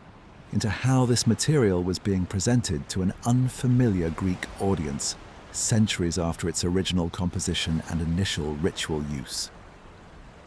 The surviving fragments describe the monstrous, hybrid beings inhabiting this primordial watery state in considerable, almost catalogue-like detail, creatures combining human and animal features in various striking combinations, a level of descriptive elaboration that goes beyond anything preserved in the surviving cuneiform versions of the Enuma Elish itself.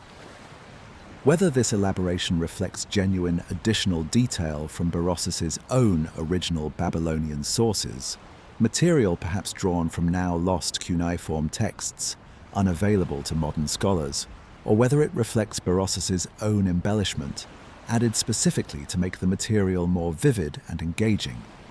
For a Greek audience accustomed to their own rich tradition of monstrous hybrid mythological creatures, is a genuinely open question this video cannot resolve with the fragmentary evidence currently available. This account, even filtered through Greek summary and several intermediate stages of transmission, tracks closely enough with the Enuma Elish's own version that scholars treat Berossus as offering genuine, independent confirmation that this specific Babylonian cosmological tradition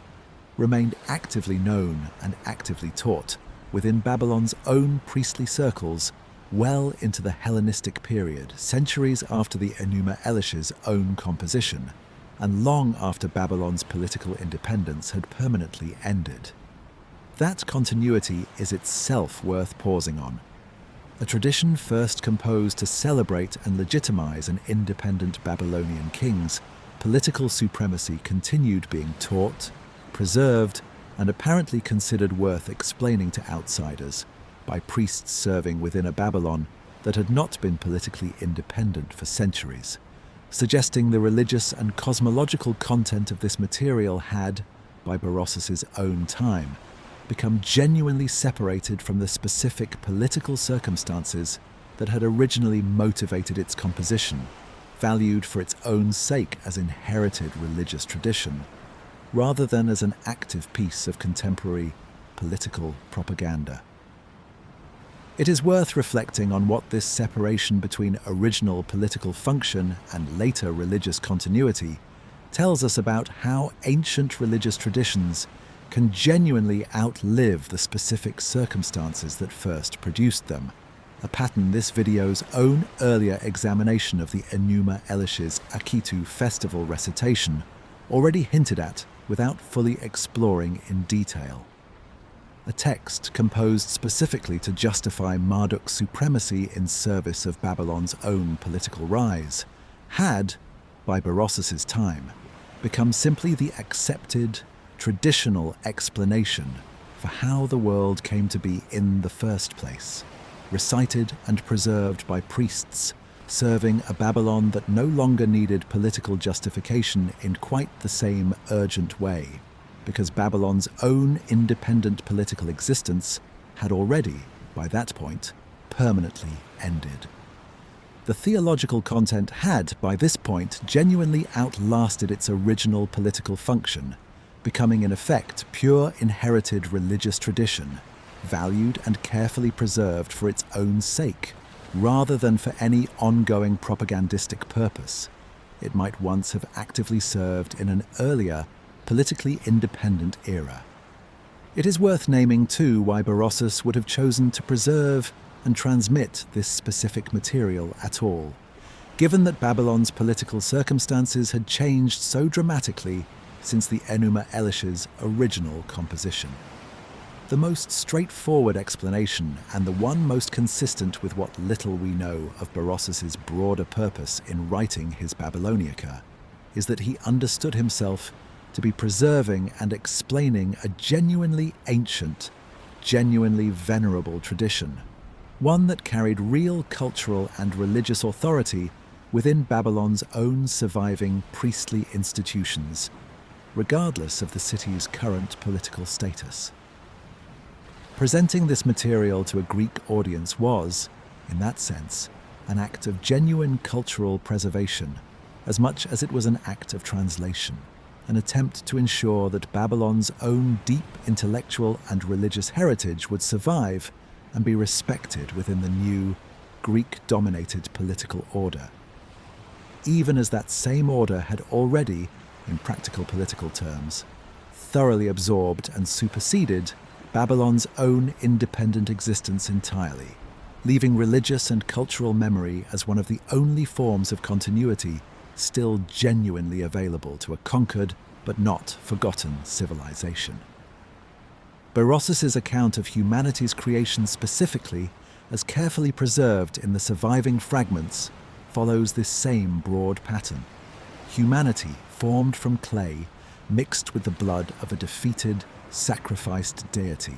created explicitly and unambiguously to serve the gods. A detail that, once again, confirms just how remarkably stable this specific core claim remained across the many centuries, and considerable political upheaval separating the earliest surviving Sumerian material from this considerably later Greek language summary. Whatever else changed about how this ancient story was told, packaged, and carefully explained to new and unfamiliar audiences, the essential claim about why humanity exists at all appears to have survived essentially intact, carried forward faithfully by generations of priests like Berossus, who considered this specific detail important enough to preserve accurately even while translating the broader tradition into an entirely foreign language for an entirely foreign, unfamiliar audience. It is worth naming, specifically, which god Berossus's surviving fragments identify as the source of humanity's blood, since this detail offers one further useful data point in the comparison this video conducted several parts ago between Geshtu-e and Kingu, across the Atrahasis and Enuma Elish traditions. The surviving Greek summaries of Berossus's account attribute humanity's creation to the same god responsible for defeating the primordial chaos in the first place, suggesting Berossus's version follows the Enuma Elish's pattern of attributing humanity's raw material to a defeated cosmic rival,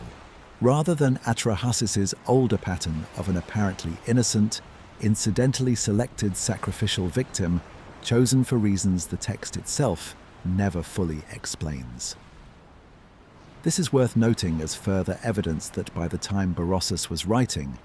the Babylonian, Marduk-centered version of this creation story, rather than the older Sumerian Atrahasis version, had become the dominant, actively transmitted tradition within Babylon's own surviving priestly institutions, a pattern of dominance consistent with everything this video has already established about the Enuma Elish's privileged, actively performed status within Babylonian religious life across the many centuries separating its composition from Berossus's own considerably later lifetime. It is worth adding one final reflection here, connecting Berossus's own historical position back to this video's much earlier discussion of scribal education and canonical transmission within Mesopotamian tradition. Just as the standardized copying practices this video described several parts ago helped preserve the Atrahasis epic's core claims, essentially unchanged across roughly a millennium of internal Mesopotamian transmission, Berossus's own careful, deliberate act of translation and preservation extended that same essential stability across an entirely new linguistic and cultural boundary, carrying the core claim about humanity's purpose forward into a Greek-speaking world that would, in turn, eventually transmit fragments of this same material into the still later traditions of Western antiquity, a chain of transmission running, in outline, from Sumerian cuneiform tablets all the way to the Greek and Roman writers, whose own surviving works are the only reason we know anything about Berossus at all today. It is worth considering, briefly, what happened to Berossus's own work after his own lifetime, since that subsequent history is itself part of this story's ongoing transmission across time. The Babyloniaca, despite being composed specifically to preserve and explain Mesopotamian tradition for a broader audience, itself failed to survive in complete form, falling victim to exactly the same kind of gradual textual loss that has claimed so much of ancient literature across the centuries, surviving today only through the fragmentary quotations and summaries this video has already described. There is a genuine irony worth naming plainly here, that a text composed specifically to prevent an ancient tradition from being lost to time, itself ultimately succumbed, eventually, to the same forces of loss, and forgetting it had been carefully written to guard against, surviving today only in the same fragmentary, filtered second-hand form that characterizes so much of the ancient material this video has examined and carefully weighed across its many parts. That remarkable, hard-won stability, surviving across roughly 2,000 years of Mesopotamian history, and finally crossing over into an entirely different, unrelated linguistic and cultural tradition without ever losing its essential shape, is exactly where we are going to leave Berossus now, as this video turns, in its next part, to the concept of the Anunnaki specifically, examining what the ancient cuneiform material actually and plainly says these beings were in the plain, straightforward sense this video has tried to establish throughout its many earlier parts before we turn, in a later part still to come, to the considerably more speculative reinterpretation this term has undergone across the past several decades of alternative history literature. It is worth previewing briefly why this particular sequence, Berossus first, then the plain cuneiform meaning of Anunnaki, then the later speculative reinterpretation, matters as a deliberate structural choice for how this video approaches its remaining material. Establishing what the ancient sources actually and originally said, carefully and in full historical context, before examining how later interpreters have reshaped and reinterpreted that same material for entirely different purposes, is exactly the same disciplined approach this video applied when comparing Atrahasis against the Enuma Elish, and again when comparing both Mesopotamian accounts against Genesis. That same careful ordering, original meaning established first, later reinterpretation and departure examined only afterward, is going to carry this video through its remaining parts as well, right up through its final, most directly speculative, and most contested material. Imagine a word carved into clay thousands of years ago, meaning something specific and, by the standards of its own civilization, fairly ordinary, a term for a particular class of divine beings within an already crowded, already well-organized pantheon. And imagine that same word, translated and retranslated across nearly 2 centuries of modern scholarship, eventually escaping the careful, footnoted world of Assyriology entirely, and taking on, in the hands of popular writers, with no training in the language at all, a meaning its original speakers would almost certainly not recognize. a meaning built less on what the tablets actually preserve and more on what a modern audience already wanted this ancient word to mean. That word is Anunnaki, and this video has already used it, carefully and repeatedly, across its earlier examination of the Atrahasis epic, where it designated, in that specific text, the senior council of gods responsible for deciding humanity's fate. Before this video turns, in a later part, to the considerably more speculative reinterpretation this term has undergone in recent decades, it is worth pausing here to establish, as carefully and as precisely as the fragmentary evidence allows, what the actual cuneiform sources say about who and what the Anunnaki were understood to be by the people who first used this word, across the many centuries and many different texts in which it actually appears throughout the surviving Mesopotamian record. This kind of gradual semantic narrowing, a term that once referred broadly to all gods coming to designate, in certain later texts, a more specific subset of them, is not, in itself, an unusual pattern in the historical development of religious vocabulary, and it deserves to be understood as ordinary linguistic evolution rather than as evidence of any deeper mystery or hidden meaning waiting to be uncovered. Words shift their scope of reference across centuries of continuous use in essentially every language and every religious tradition this channel has ever examined or is ever likely to examine. And Mesopotamian religious vocabulary, developing continuously across a documented span of well over 2,000 years, would be genuinely unusual if it had not undergone exactly this kind of gradual semantic drift somewhere along the way nearly every long-lived religious tradition's core vocabulary eventually does. It is worth offering a comparable example from a considerably more familiar linguistic context, since abstract talk of semantic drift can be hard to hold on to without something concrete to anchor it. Consider how the English word angel, which originally referred quite specifically and narrowly to a particular category of messenger being within a specific theological framework, has, over centuries of ordinary linguistic development, come to be used far more loosely in everyday modern speech, describing anything from a specific religious concept to a general term of endearment to a category of small investor in modern business terminology.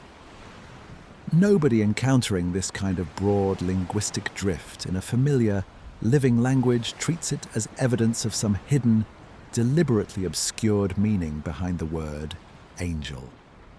It is simply what happens to words that remain in continuous, active use across a sufficiently long span of time,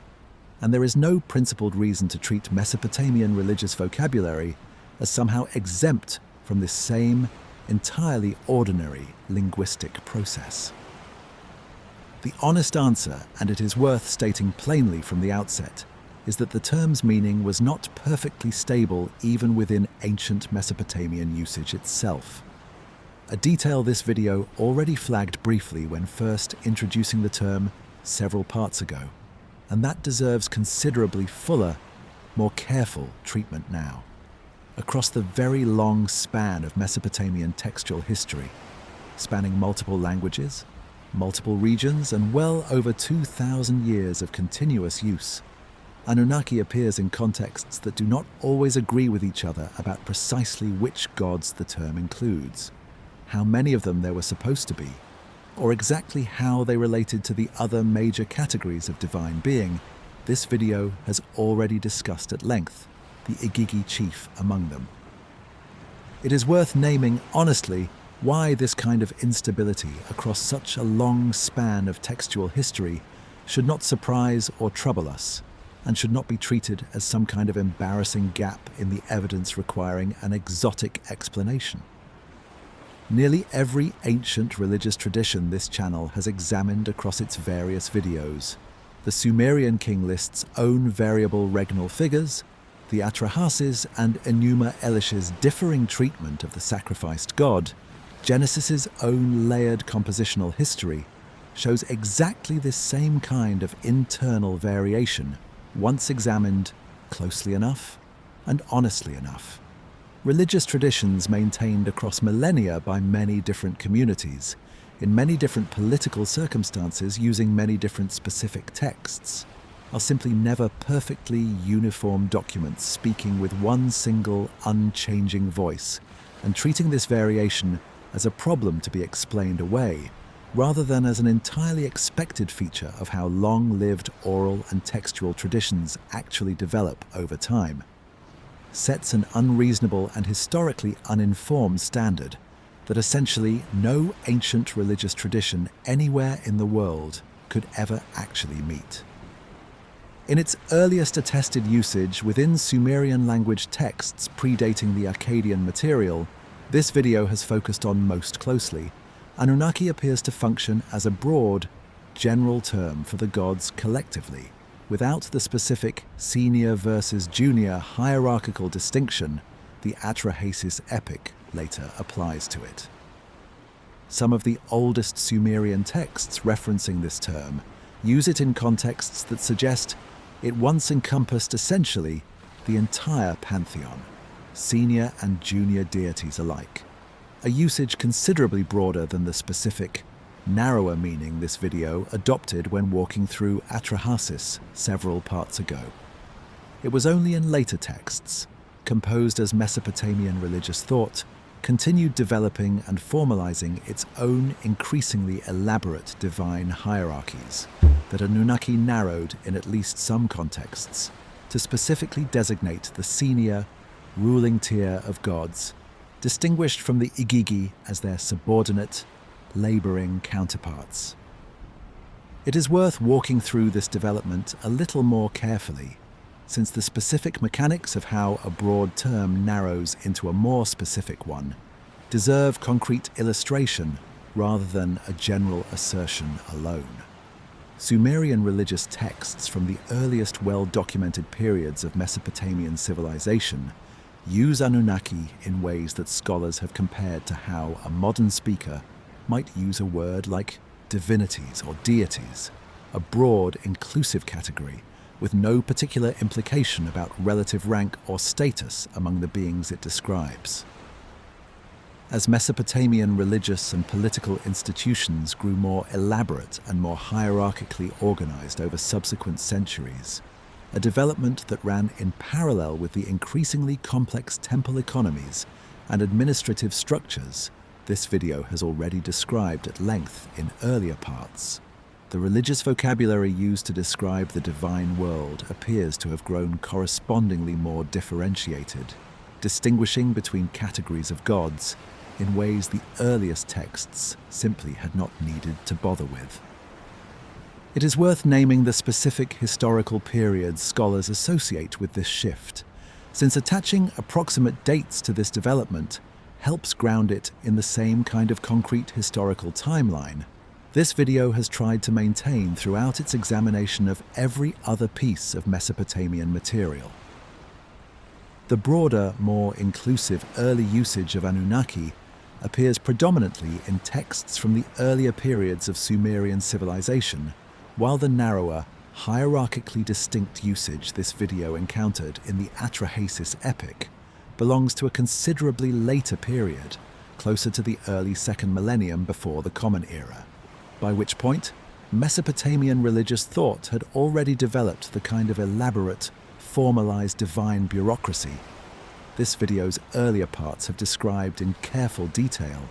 with specific gods assigned specific administrative portfolios and specific ranks within an increasingly structured cosmic hierarchy. The eventual split between Anunnaki as a senior category and Igigi as a junior one likely reflects this broader pattern of increasing religious and administrative complexity, rather than representing some sudden, deliberate redefinition introduced at a single, identifiable moment by any particular text or any particular ruler working from a specific, conscious, political motivation. It is worth being specific about what the Anunnaki are consistently described as doing across the range of texts in which they actually appear, because this consistent functional description matters more than any single, precise definitional boundary the term's exact scope may or may not have maintained across its long history of use.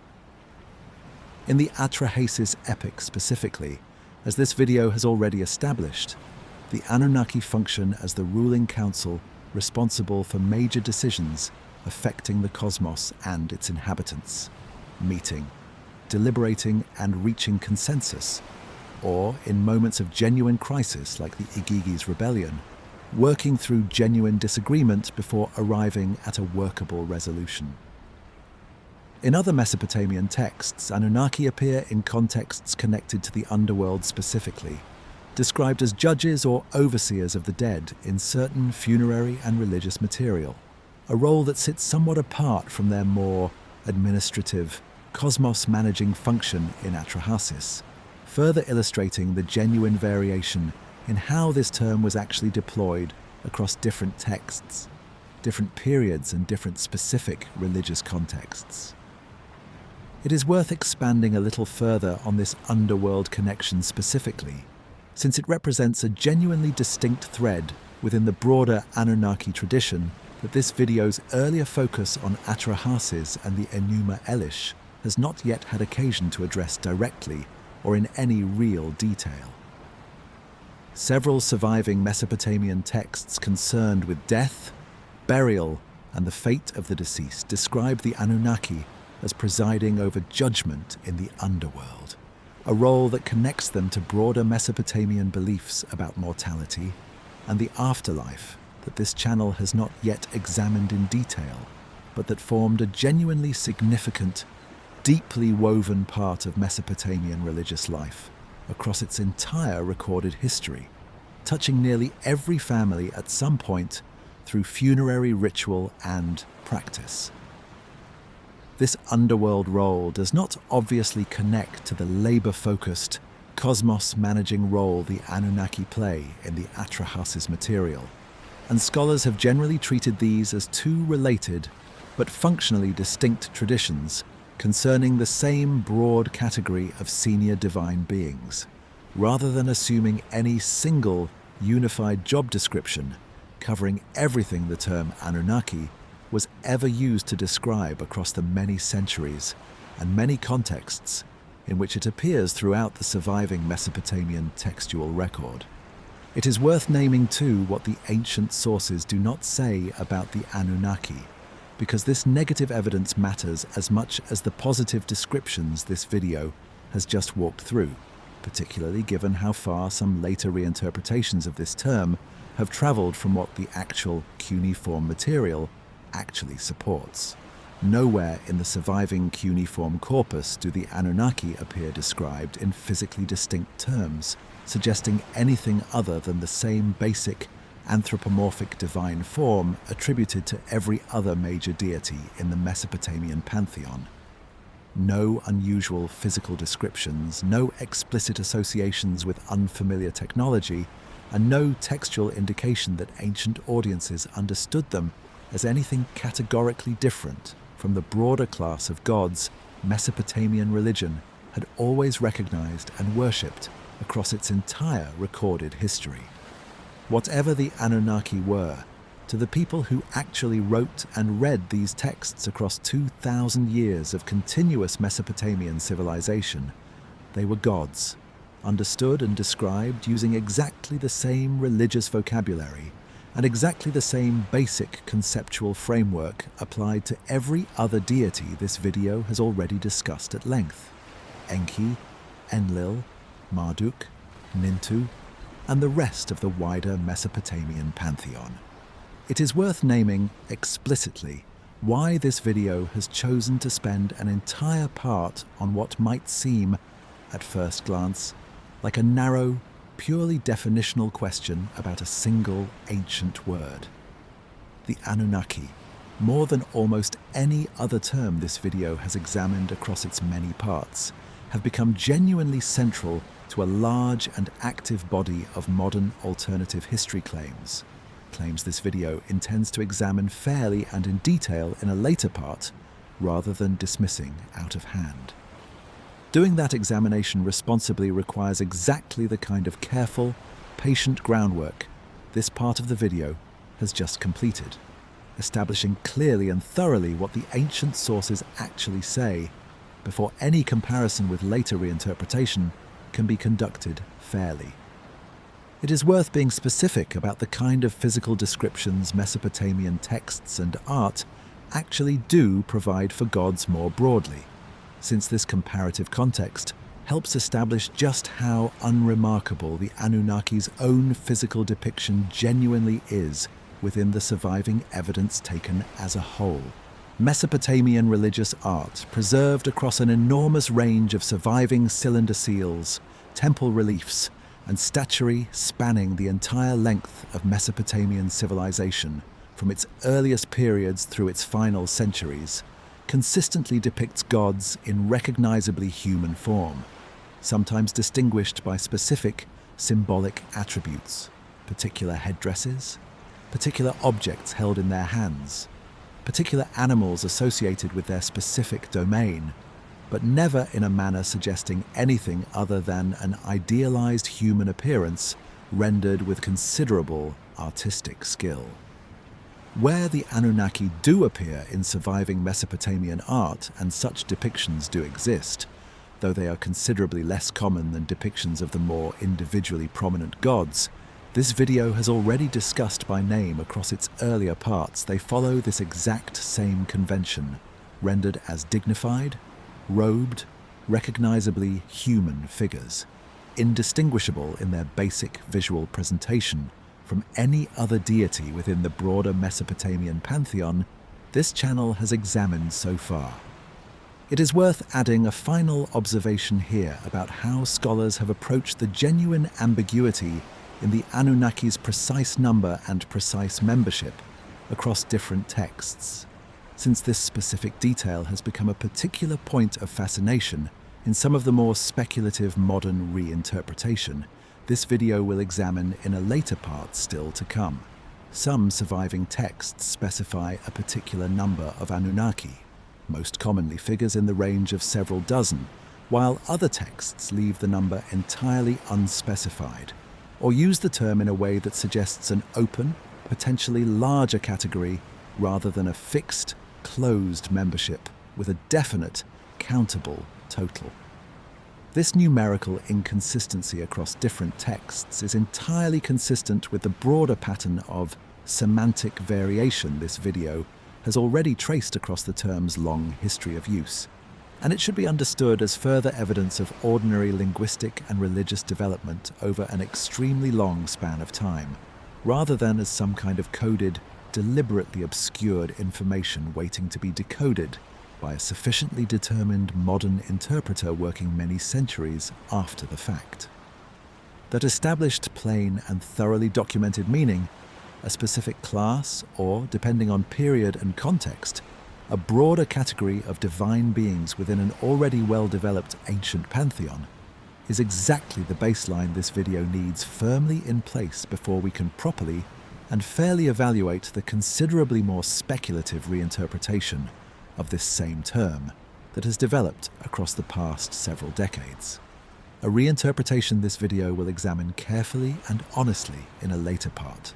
weighing what specific claims it actually makes against what the ancient cuneiform sources this part of the video has just walked through can actually support.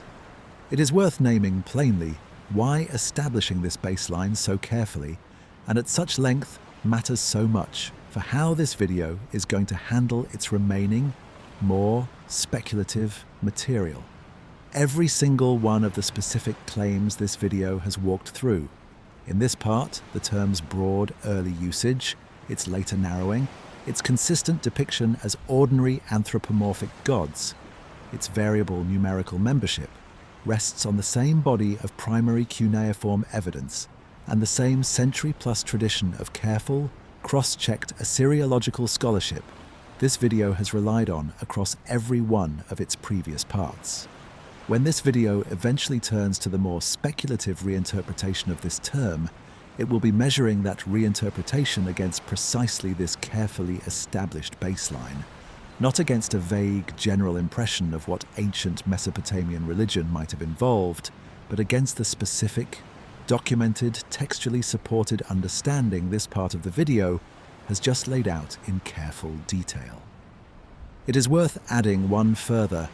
honest caveat before this part closes, concerning the genuine limits of what even this careful baseline can claim to establish with complete confidence. The surviving cuneiform corpus, however extensive, represents only a fraction of what Mesopotamian civilization actually produced across its long history, with countless tablets lost to time, damage, and simple historical accident long before modern archaeology ever had the chance to recover and study them.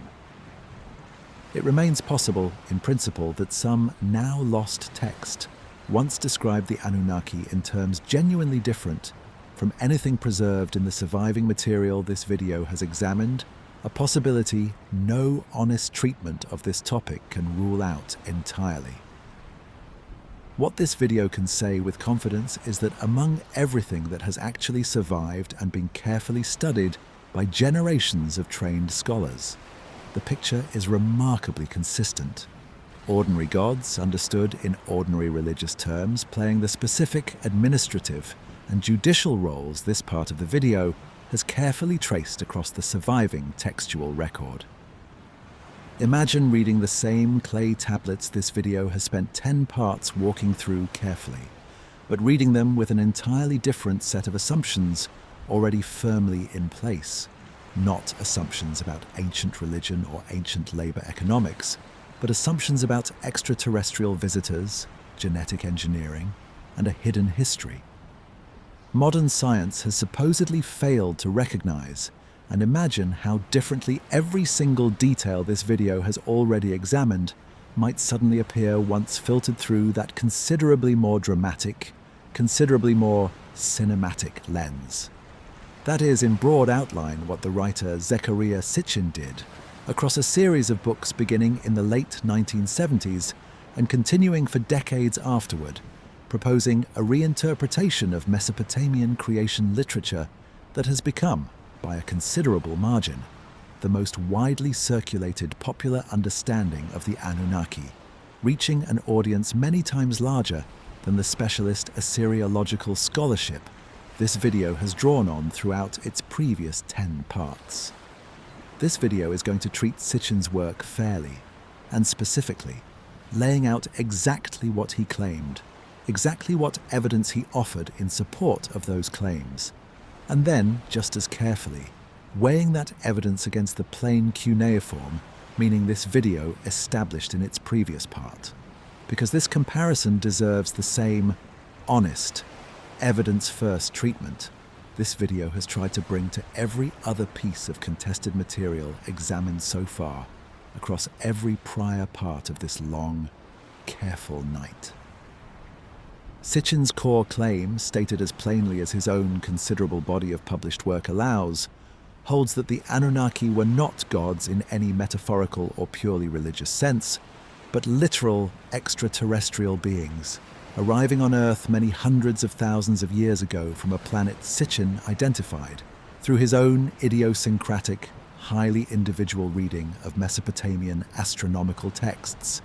as a currently undiscovered member of our own solar system, a planet he called Nibiru,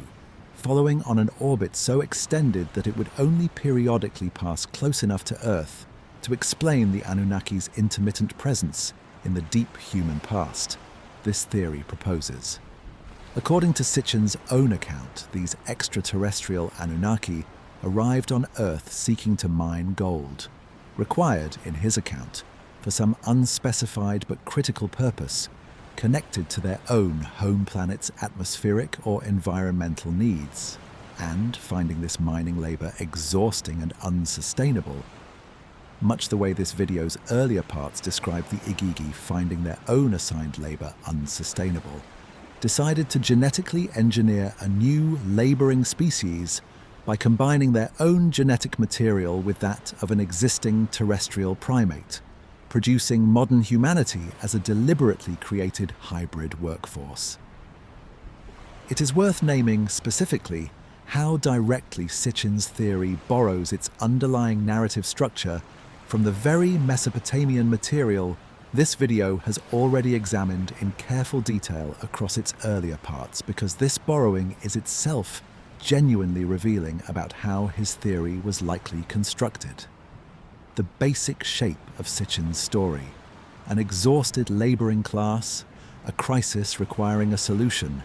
and the deliberate creation of a new workforce through a combination of the creator's own material with an existing terrestrial substance, tracks the Atrahasis epic's own narrative structure almost point for point, substituting extraterrestrial genetic engineering for divine sacrifice and clay shaping, and substituting a literal mining operation for the divine labor of canal digging and temple maintenance. This video described at length several parts ago. This structural parallel is not in itself evidence that Sitchin's reinterpretation is correct. If anything, it suggests Sitchin built his theory by taking the genuine, well-documented narrative skeleton this video has traced across Atrahasis and the Enuma Elish, and re-describing that same skeleton in modern technological language, rather than by uncovering some entirely independent body of evidence pointing toward the same conclusion through an unrelated line of inquiry. It is worth naming, honestly, the specific textual moves Sitchin makes to arrive at this reading, because his methodology, rather than his conclusion alone, is what deserves the most careful scrutiny here. Sitchin's central interpretive claim rests on treating specific Sumerian and Akkadian terms. This video has already examined in careful detail, including Anunnaki itself, as literal, technical descriptions rather than as the religious and mythological vocabulary mainstream Assyriology understands them to be. Where this video's previous part established that Anunnaki most plausibly meant something like divine ones, or those of royal blood within its own ancient linguistic context, Sitchin instead proposes translations connecting the term more directly to concepts of sky or heaven in a manner intended to support a literal extraterrestrial origin. Translations that essentially every trained Assyriologist who has carefully examined Sitchin's specific linguistic claims has rejected outright as inconsistent with how these terms actually function across the broader, far more extensive body of surviving cuneiform literature. This video has drawn on continuously throughout its examination of Mesopotamian creation material. It is worth being specific about exactly why professional Assyriologists have rejected Sitchin's linguistic claims so consistently, so thoroughly, and so nearly unanimously, rather than simply noting that widespread rejection as an unexplained, unsupported fact. Sitchin's translations frequently rely on selecting one possible reading from among several genuinely attested meanings a given cuneiform sign or word combination can carry, choosing in case after case throughout his published work whichever specific reading happens to support his broader extraterrestrial narrative, while setting aside alternative readings that fit the immediate textual context considerably more naturally and that align more consistently with how the same terms function in other, unrelated passages spread across the wider Mesopotamian corpus. This video has drawn on repeatedly throughout its examination of these ancient sources. This is precisely, exactly the kind of selective, conclusion-driven translation practice that trained philologists are specifically taught to guard carefully against, cross-checking a proposed reading carefully against every other attested use of the same term to ensure full consistency. A standard of careful cross-referencing this video has already described at length in its earlier discussion of how modern scholars actually verify cuneiform translations, and a standard Sitchin's own published methodology does not appear to have consistently or rigorously applied across his own considerable body of work over many years. It is worth adding one further, concrete illustration of this selective translation pattern, since abstract description of a methodological flaw can be harder to grasp than a specific worked example drawn directly from the material. cuneiform signs, as this video's much earlier discussion of the decipherment process established several parts ago, frequently carry multiple possible readings depending on context, sometimes representing whole words, sometimes syllables, with meaning shifting according to the surrounding text and the specific historical period a given tablet was composed in. A responsible translator resolves this ambiguity by examining how the same sign or sign combination functions across many other, independently attested passages, building toward the reading best supported by the broadest possible base of comparative evidence. Sitchin's published translations, by contrast, have been documented by professional Assyriologists reviewing his specific claims as consistently favoring the single reading among several genuinely available options that happens to align with his extraterrestrial narrative, a pattern too consistent across too many individual translation choices to plausibly reflect simple, honest, interpretive disagreement rather than a systematic thumb on the scale. It is worth naming, honestly, one further category of evidence Sitchin's theory relies on that this video has not yet addressed directly, concerning his broader claims about ancient technological knowledge supposedly encoded within Sumerian mathematics, astronomy, and mythology more generally, claims extending well beyond the specific creation narrative this video has focused on throughout its examination of Mesopotamian material. Sitchin argued that various numerical and astronomical details preserved in Sumerian texts reflect genuine, advanced scientific knowledge the Anunnaki supposedly transmitted to early humanity. Knowledge Sitchin claimed exceeded what an ordinary Bronze Age civilization could plausibly have developed independently. Mainstream historians of ancient science have responded to these specific claims by pointing out that Sumerian and Babylonian mathematics and astronomy, while genuinely impressive by the standards of their own era, and genuinely worthy of real admiration and study on their own considerable merits, fall well within the range of what a sophisticated agricultural civilization with centuries of accumulated observational record-keeping could plausibly develop through ordinary human ingenuity and patient, generational effort, without requiring any external technological transmission to explain their genuine, considerable achievements. There is a second, equally significant problem with Sitchin's broader theory worth naming directly, concerning the astronomical claims underlying his proposed planet Nibiru. No planet matching Sitchin's description has ever been detected by modern astronomical survey, despite increasingly sophisticated instruments having spent decades searching the outer solar system for exactly this kind of large, undiscovered body. Work driven by entirely unrelated astronomical questions about the solar system's outer structure, rather than by any interest in confirming or refuting Sitchin's specific claims. Sitchin's own astronomical argument rests on interpreting a specific, famous Mesopotamian artifact, a cylinder seal depicting what he read as a solar system with more planets than were known to ancient or, for that matter, modern astronomy at the time he was writing. An interpretation that professional Assyriologists studying the same object have consistently read instead as a considerably more mundane depiction of stars, a specific deity, and standard Mesopotamian religious iconography. An interpretation entirely consistent with how comparable symbolic elements appear across the broader corpus of surviving Mesopotamian cylinder seals this video's earlier parts have already touched on. It is worth walking through the specific interpretive dispute over this cylinder seal in a bit more careful detail, since it represents one of the most concrete, most directly examinable pieces of evidence in Sitchin's entire theory, and concrete evidence deserves concrete engagement rather than a general, sweeping dismissal. The seal in question depicts a central star surrounded by a number of smaller circular objects, an image Sitchin read as a schematic solar system diagram, complete with a previously unknown additional planet positioned according to his own proposed orbital theory. Assyriologists specializing in Mesopotamian glyptic art, the specific scholarly discipline concerned with interpreting cylinder seals, and their iconography in careful, systematic detail,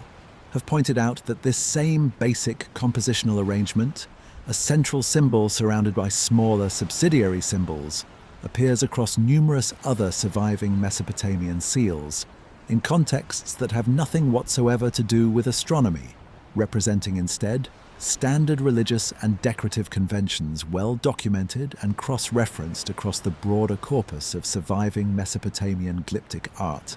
assembled by generations of careful archaeological cataloguing. Reading this specific seal as a uniquely astronomical diagram, rather than as an example of this considerably more common and considerably better attested decorative convention, requires assuming this one particular seal was doing something categorically different from every comparable seal surrounding it in the broader archaeological record, an assumption Sitchin's own published work does not adequately justify, explain, or defend against this obvious and readily available alternative reading. It is worth naming, too, the broader astronomical problem Sitchin's Nibiru theory runs into. Entirely separate from the specific cylinder seal dispute this video has just walked through. A planet with an orbital period long enough to explain the deep time gaps Sitchin's narrative requires between successive Anunnaki visits to Earth would, according to basic and well-established principles of orbital mechanics, need to travel through regions of the solar system where modern astronomical survey technology that has successfully detected far smaller and far more distant objects across the outer solar system in the decades since Sitchin first proposed his theory, would have almost certainly identified it by now, whether or not anyone involved in that search had any interest in Sitchin's specific claims at all. The continued absence of any such detection, despite genuinely extensive and increasingly sensitive astronomical survey work conducted for entirely unrelated scientific purposes across many independent research programs worldwide, constitutes a real, ongoing evidentiary problem for Sitchin's theory that has only grown more difficult to explain away as astronomical detection capability has continued improving substantially in the decades since his original publications first appeared in print. It is worth being fair to Sitchin's genuine influence, and to the reasons his work found such a receptive audience, even while being honest about its considerable evidentiary problems, because dismissing his popularity without understanding it would itself be a kind of intellectual laziness. This video has tried to avoid throughout its examination of every other contested claim across its previous 10 parts. Sitchin wrote with genuine narrative skill, connecting a diffuse and genuinely fascinating body of ancient material into a single, coherent, dramatically compelling story, offering readers a sense that ancient texts contained hidden, deliberately suppressed knowledge finally being decoded for a modern audience. That narrative appeal, entirely separate from the question of whether his specific claims hold up to scholarly scrutiny, helps explain why his work achieved the kind of broad popular reach this video's earlier. Careful examination of the plain cuneiform evidence, however, more accurate, will likely never match in terms of sheer audience size. It is worth naming specifically what Sitchin's narrative offered readers that mainstream Assyriological scholarship,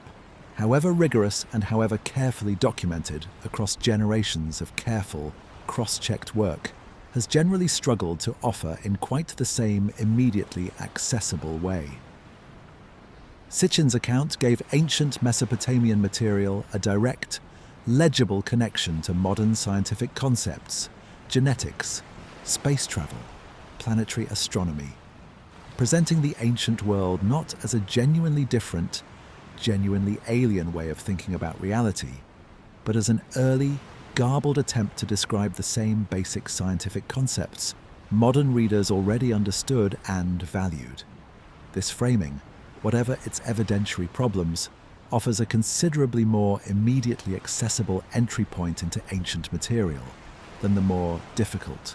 more genuinely unfamiliar work of trying to understand ancient religious thought on its own terms, within its own conceptual framework, without translating it into modern scientific vocabulary the ancient authors themselves would not have recognized or understood. This channel's own approach across this entire video has deliberately chosen the harder, less immediately gratifying and less commercially rewarding path, trying to understand Mesopotamian religious thought as its own coherent, internally consistent system, rather than as a coded, imperfect anticipation of concepts its own authors could not possibly have possessed. And it is worth naming honestly that this approach will likely never achieve the same broad popular reach. Sitchin's considerably more accessible and considerably more dramatic narrative ultimately did. There is a further, more troubling dimension to this popularity worth naming honestly, one that extends well beyond simple narrative appeal. Into territory this video considers genuinely important to address directly rather than passing over quietly. Some critics of Sitchin's broader theoretical framework and of the wider ancient astronaut genre his work helped popularize and bring into mainstream awareness have pointed out that these theories can carry an implicit, sometimes explicit assumption that ancient non-European civilizations could not have achieved their own genuinely impressive architectural, astronomical, and administrative accomplishments without external, extraterrestrial assistance, an assumption with troubling historical echoes of considerably older, more explicitly racist denials of non-European civilizational achievement. This video is not suggesting Sitchin himself personally held or specifically intended this particular implication in his own work, and it would be unfair to attribute motives to him. This video cannot actually verify from his own stated intentions or from any direct evidence about his personal beliefs. But it is worth naming this broader pattern honestly, because it represents a real, documented concern many scholars and critics have raised about the ancient astronaut genre as a whole, a concern worth including honestly in any full, balanced accounting of why this particular reinterpretation of Mesopotamian material deserves the careful, skeptical scrutiny this video has consistently tried to apply to it throughout this part. That combination, genuine narrative appeal paired with genuine evidentiary weakness, is precisely the pattern this video is going to weigh carefully in its next part, examining specifically how mainstream Assyriology has responded to Sitchin's work, what alternative explanations exist for the specific textual and iconographic details his theory relies on most heavily, and why the overwhelming consensus among scholars actually trained to read these ancient texts has remained so consistently and so firmly opposed to the reinterpretation. This part of the video has just carefully laid out. It is worth previewing briefly why this next comparison matters, beyond simply restating that mainstream scholarship disagrees with Sitchin, a point this part of the video has already made repeatedly. The next part of this video is going to focus specifically on the positive case mainstream Assyriology makes for its own reading of this material, the specific textual, archaeological, and comparative evidence that supports understanding the Anunnaki as ordinary ancient deities, rather than extraterrestrial visitors, rather than simply cataloguing objections to Sitchin's own competing claims. This distinction matters because a genuinely fair evaluation of any contested historical question requires weighing the positive evidence for the mainstream position directly and on its own terms, not merely pointing out flaws in an alternative theory and assuming that criticism alone automatically settles the matter in the mainstream position's favor by simple default. Imagine instead of asking why one particular reinterpretation of ancient Mesopotamian material fails to hold up under close scrutiny, asking a genuinely different, considerably more constructive question entirely, and giving it the same patient, careful attention this video has given every single contested claim examined so far throughout its many parts. What is the actual, genuine, positive case for reading these texts the way trained Assyriologists have consistently read them for nearly 2 full centuries now, since the moment cuneiform script was first successfully deciphered, and what specific body of evidence, methodology, and cross-checked peer-reviewed scholarship actually supports that reading, rather than simply pointing endlessly to its rivals' weaknesses and calling the matter settled by default, a temptation this video has consistently, deliberately, and quite carefully tried to resist throughout its examination of every contested claim considered so far across its many preceding, careful parts. This is precisely exactly the task this part of the video sets out to do, building directly and deliberately on the promise made at the close of the previous part, because a genuinely fair evaluation of any contested historical question requires considerably more than simply cataloguing an alternative theory's flaws alone, however numerous and however well documented those specific flaws may genuinely be. It requires laying out with the same care this video has applied to every other piece of evidence examined across its previous 11 parts, exactly why the mainstream scholarly reading holds together as well as it does, on its own positive merits, independent of whatever comparison might be drawn against a competing theory that happened to attract more popular attention. The single strongest piece of evidence supporting the mainstream reading of the Anunnaki as ordinary Mesopotamian deities, rather than as literal extraterrestrial visitors from another world entirely, is internal textual consistency. A form of evidence this video has returned to repeatedly across its examination of nearly every piece of Mesopotamian material considered so far. The Anunnaki appear across an enormous, genuinely extensive range of surviving texts spanning multiple languages, multiple genres, and well over 2,000 years of continuous use, described using precisely the same religious vocabulary, precisely the same narrative conventions, and precisely the same theological framework applied consistently to every other deity in the Mesopotamian pantheon. This video has already examined by name across its many earlier parts: Enki, Enlil, Marduk, Nintu, and dozens of other named gods whose names appear consistently throughout the broader surviving corpus. This video has drawn on repeatedly. There is no textual seam, no stylistic break, no meaningful shift in vocabulary or narrative convention anywhere, marking the Anunnaki as a categorically different kind of being, requiring different interpretive treatment than every other divine figure Mesopotamian religion recognized and worshipped across its long, continuous, well-documented history. It is worth explaining carefully why this kind of internal consistency carries such significant, considerable evidentiary weight, since the point deserves more than a simple assertion.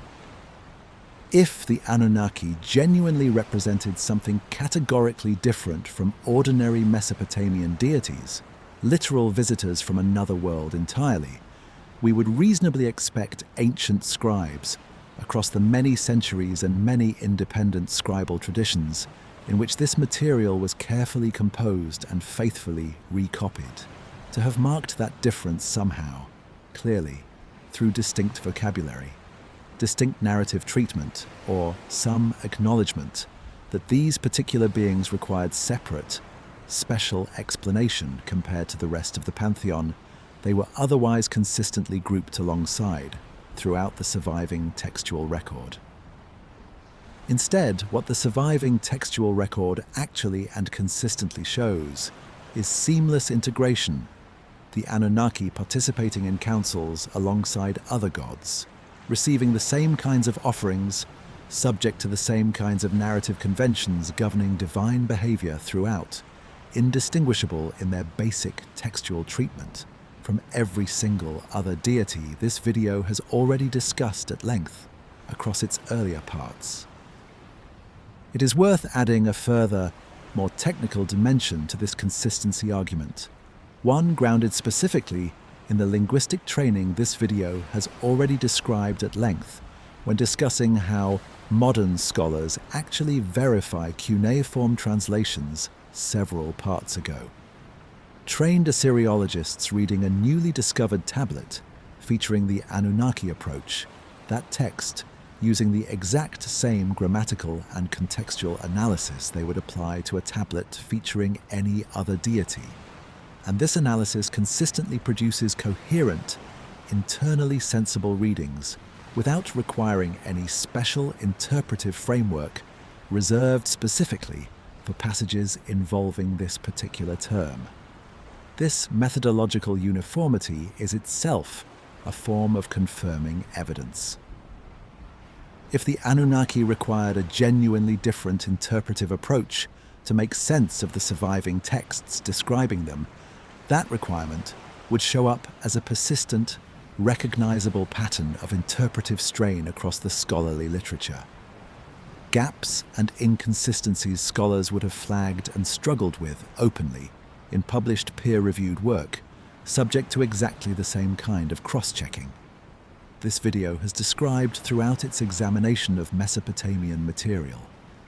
No such pattern exists in the actual, published Assyriological literature.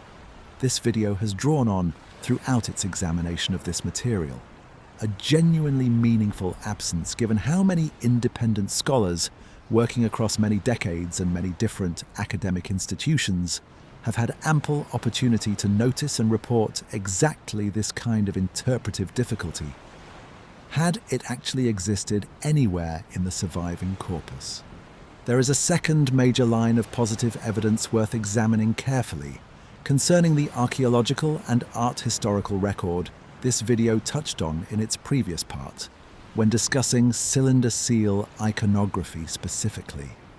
Mesopotamian religious art, an enormous surviving body of evidence spanning temple reliefs, cylinder seals, statuary, and administrative documents recovered from archaeological sites across the entire Mesopotamian region, consistently depicts the divine world using a coherent, internally consistent visual vocabulary developed and refined across many centuries of continuous artistic tradition. Gods are shown in recognizably human form, distinguished by specific attributes, particular headdresses, particular symbolic objects, particular associated animals.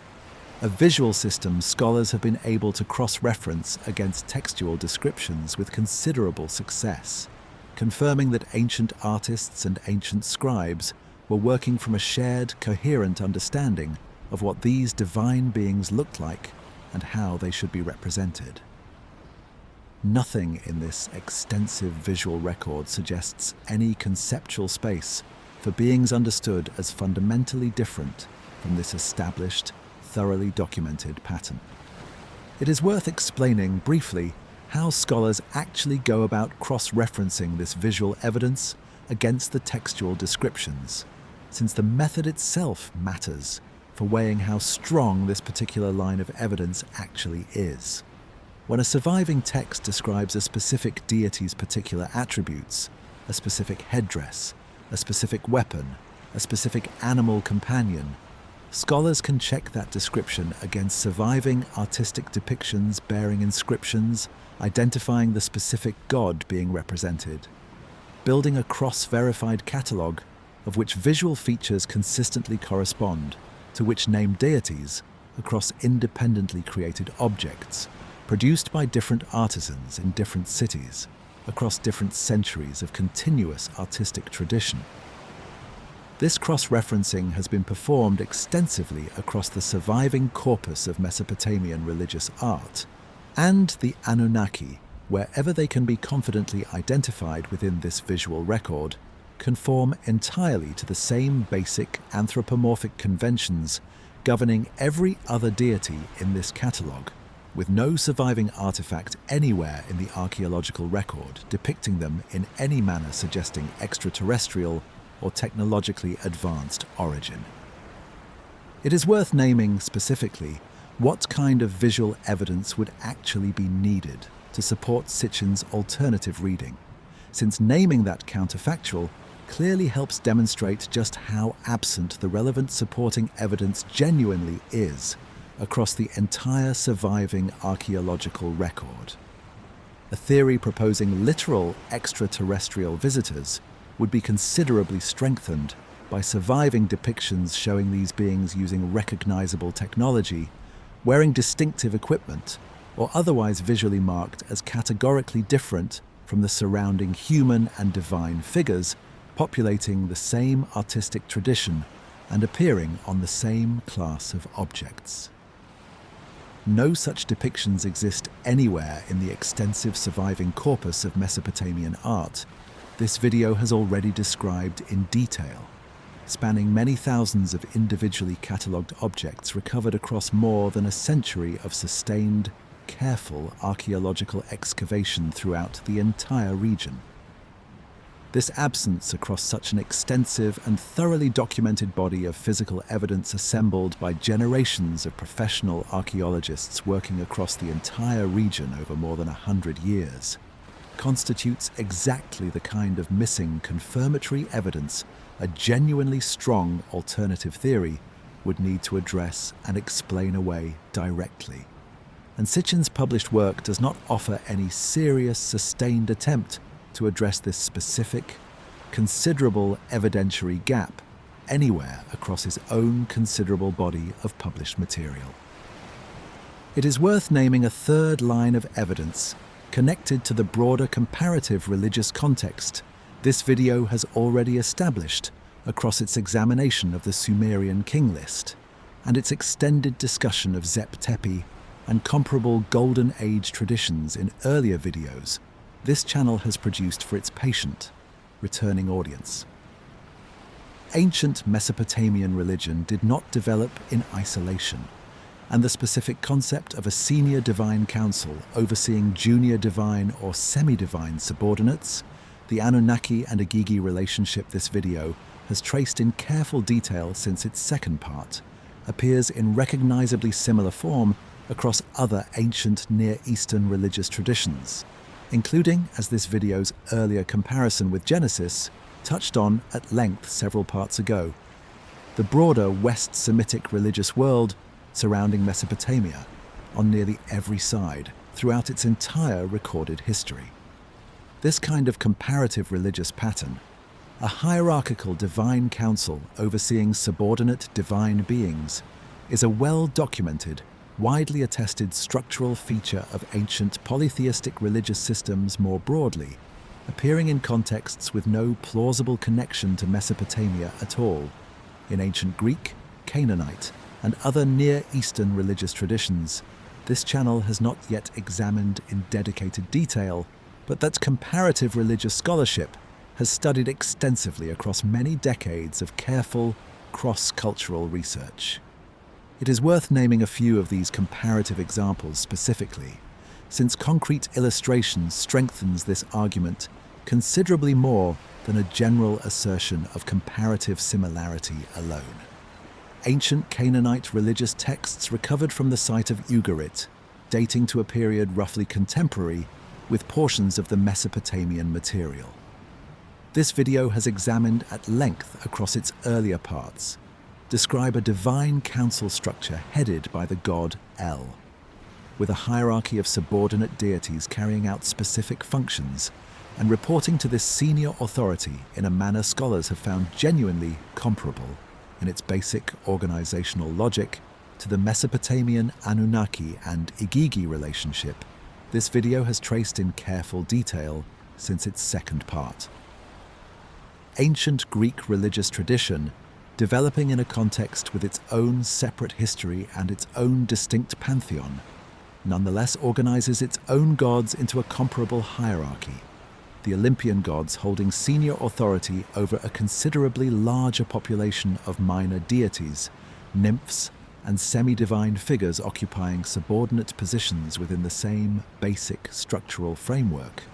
a pattern any listener even passingly familiar with Greek mythology will likely already recognize without needing extensive further explanation.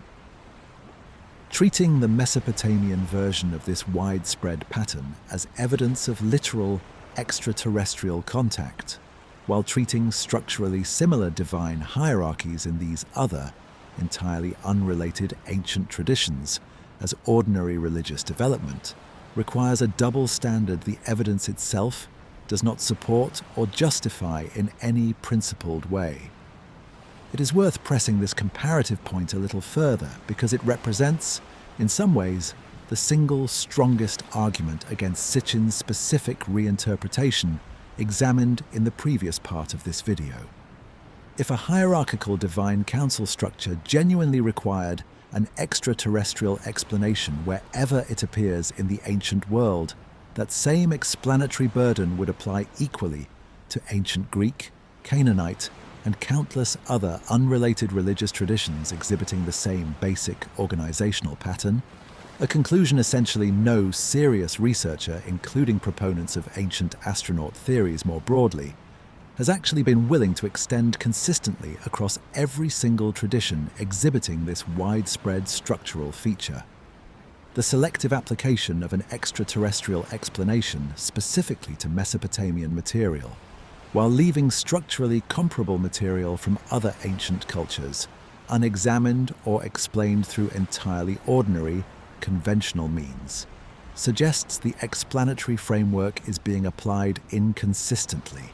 chosen specifically for its dramatic appeal in the Mesopotamian case, rather than derived from any genuinely comparative, evidence-driven methodology applied uniformly and fairly across the full range of relevant ancient material worldwide. Taken together, these three lines of evidence, internal textual consistency, coherent and thoroughly cross-referenced artistic representation, and broader comparative religious context, constitute the actual, positive case mainstream Assyriology makes for understanding the Anunnaki as what they most plausibly were, an important and well-documented category of ancient Mesopotamian deities, understood by their own worshippers within the same basic religious framework, applied to every other god this video has examined across its careful, patient walk through this material. This is not a case built on dismissing an alternative theory alone. It is a case built on the accumulated weight of textual, archaeological, and comparative evidence, cross-checked and verified by generations of scholars working within a discipline that has, across nearly 2 centuries of continuous refinement, developed exactly the kind of rigorous, self-correcting methodology this video has tried to describe honestly throughout its examination of every piece of evidence considered so far. It is worth naming, honestly, one final consideration before this part closes, concerning the burden of proof any genuinely persuasive alternative reading would need to meet in order to overturn this accumulated, carefully assembled positive case built across the preceding sections of this part.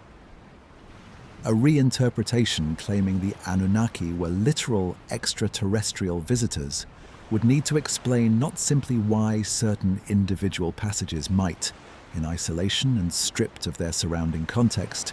be read to support that claim, but why the entire coherent system of internal textual consistency, artistic representation, and broader comparative religious pattern this part of the video has just walked through, in careful, sequential detail would have needed to somehow accommodate an entirely different underlying reality without leaving any of the kind of interpretive strain,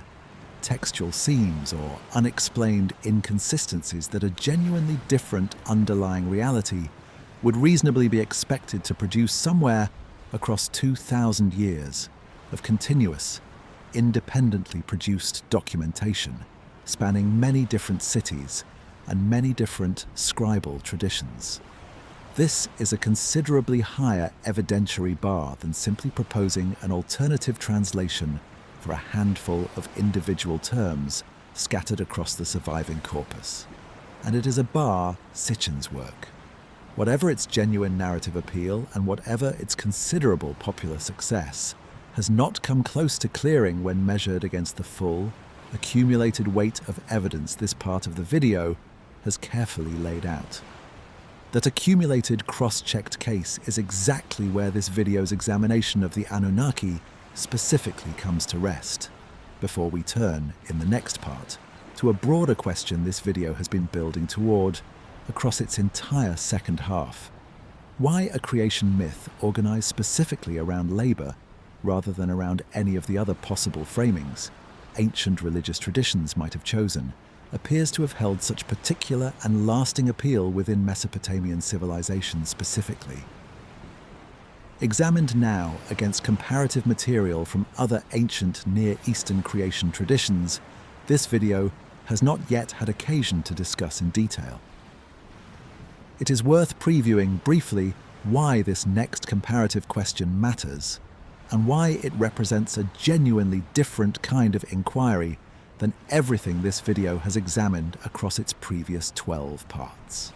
Every comparison this video has conducted so far has focused on tracing a single narrative tradition across time, Atrahasis to the Enuma Elish to Berossus, or on comparing that Mesopotamian tradition directly against Genesis, a text with a documented, traceable historical relationship to the Mesopotamian material established through the Babylonian exile evidence this video examined at length several parts ago. The comparison ahead is going to work differently, examining creation traditions from cultures with less clear, less directly documented historical connections to Mesopotamia. Asking what those independently developed traditions can tell us about which elements of the Mesopotamian labor-focused creation account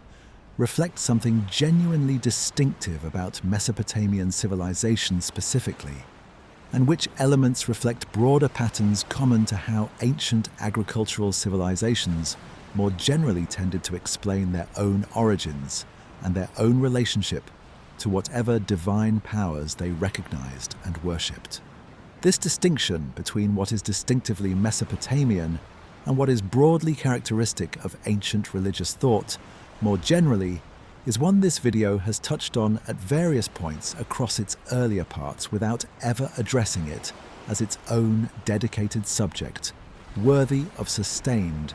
direct attention. Establishing that distinction clearly matters for properly understanding everything this video has examined so far,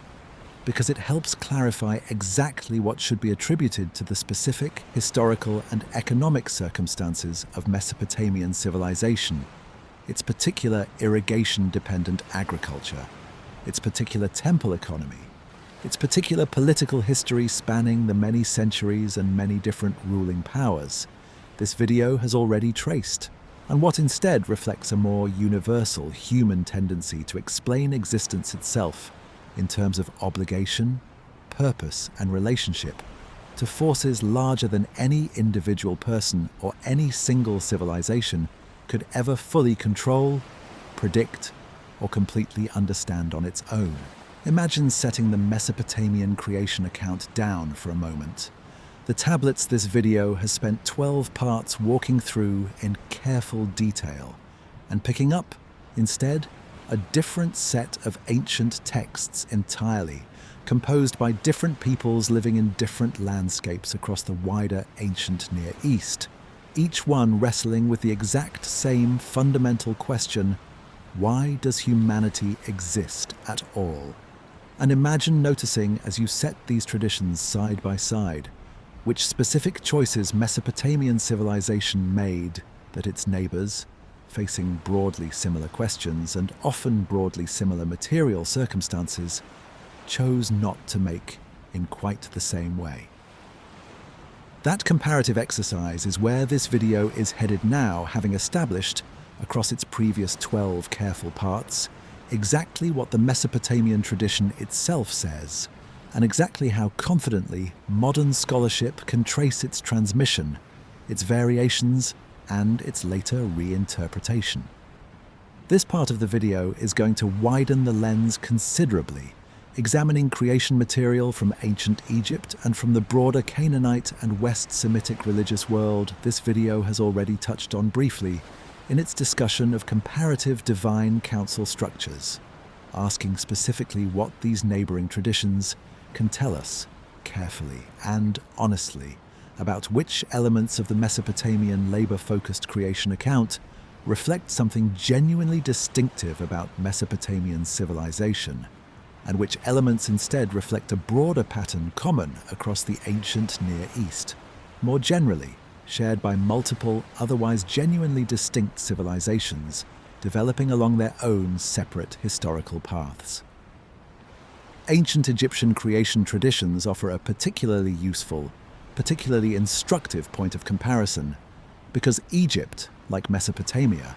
developed a sophisticated, genuinely long-lived civilization along a major river system, dependent on irrigation agriculture, and organized around powerful, well-documented temple institutions, sharing many of the same basic economic and social structures. This video has already carefully identified as important context for understanding why the Mesopotamian creation account takes the specific, labor-focused shape it does. If labor-focused creation mythology was simply an inevitable, automatic byproduct of any civilization built around intensive irrigation agriculture and temple economics, we would reasonably expect Egyptian creation traditions to look broadly similar to the Mesopotamian material this video has examined at such length.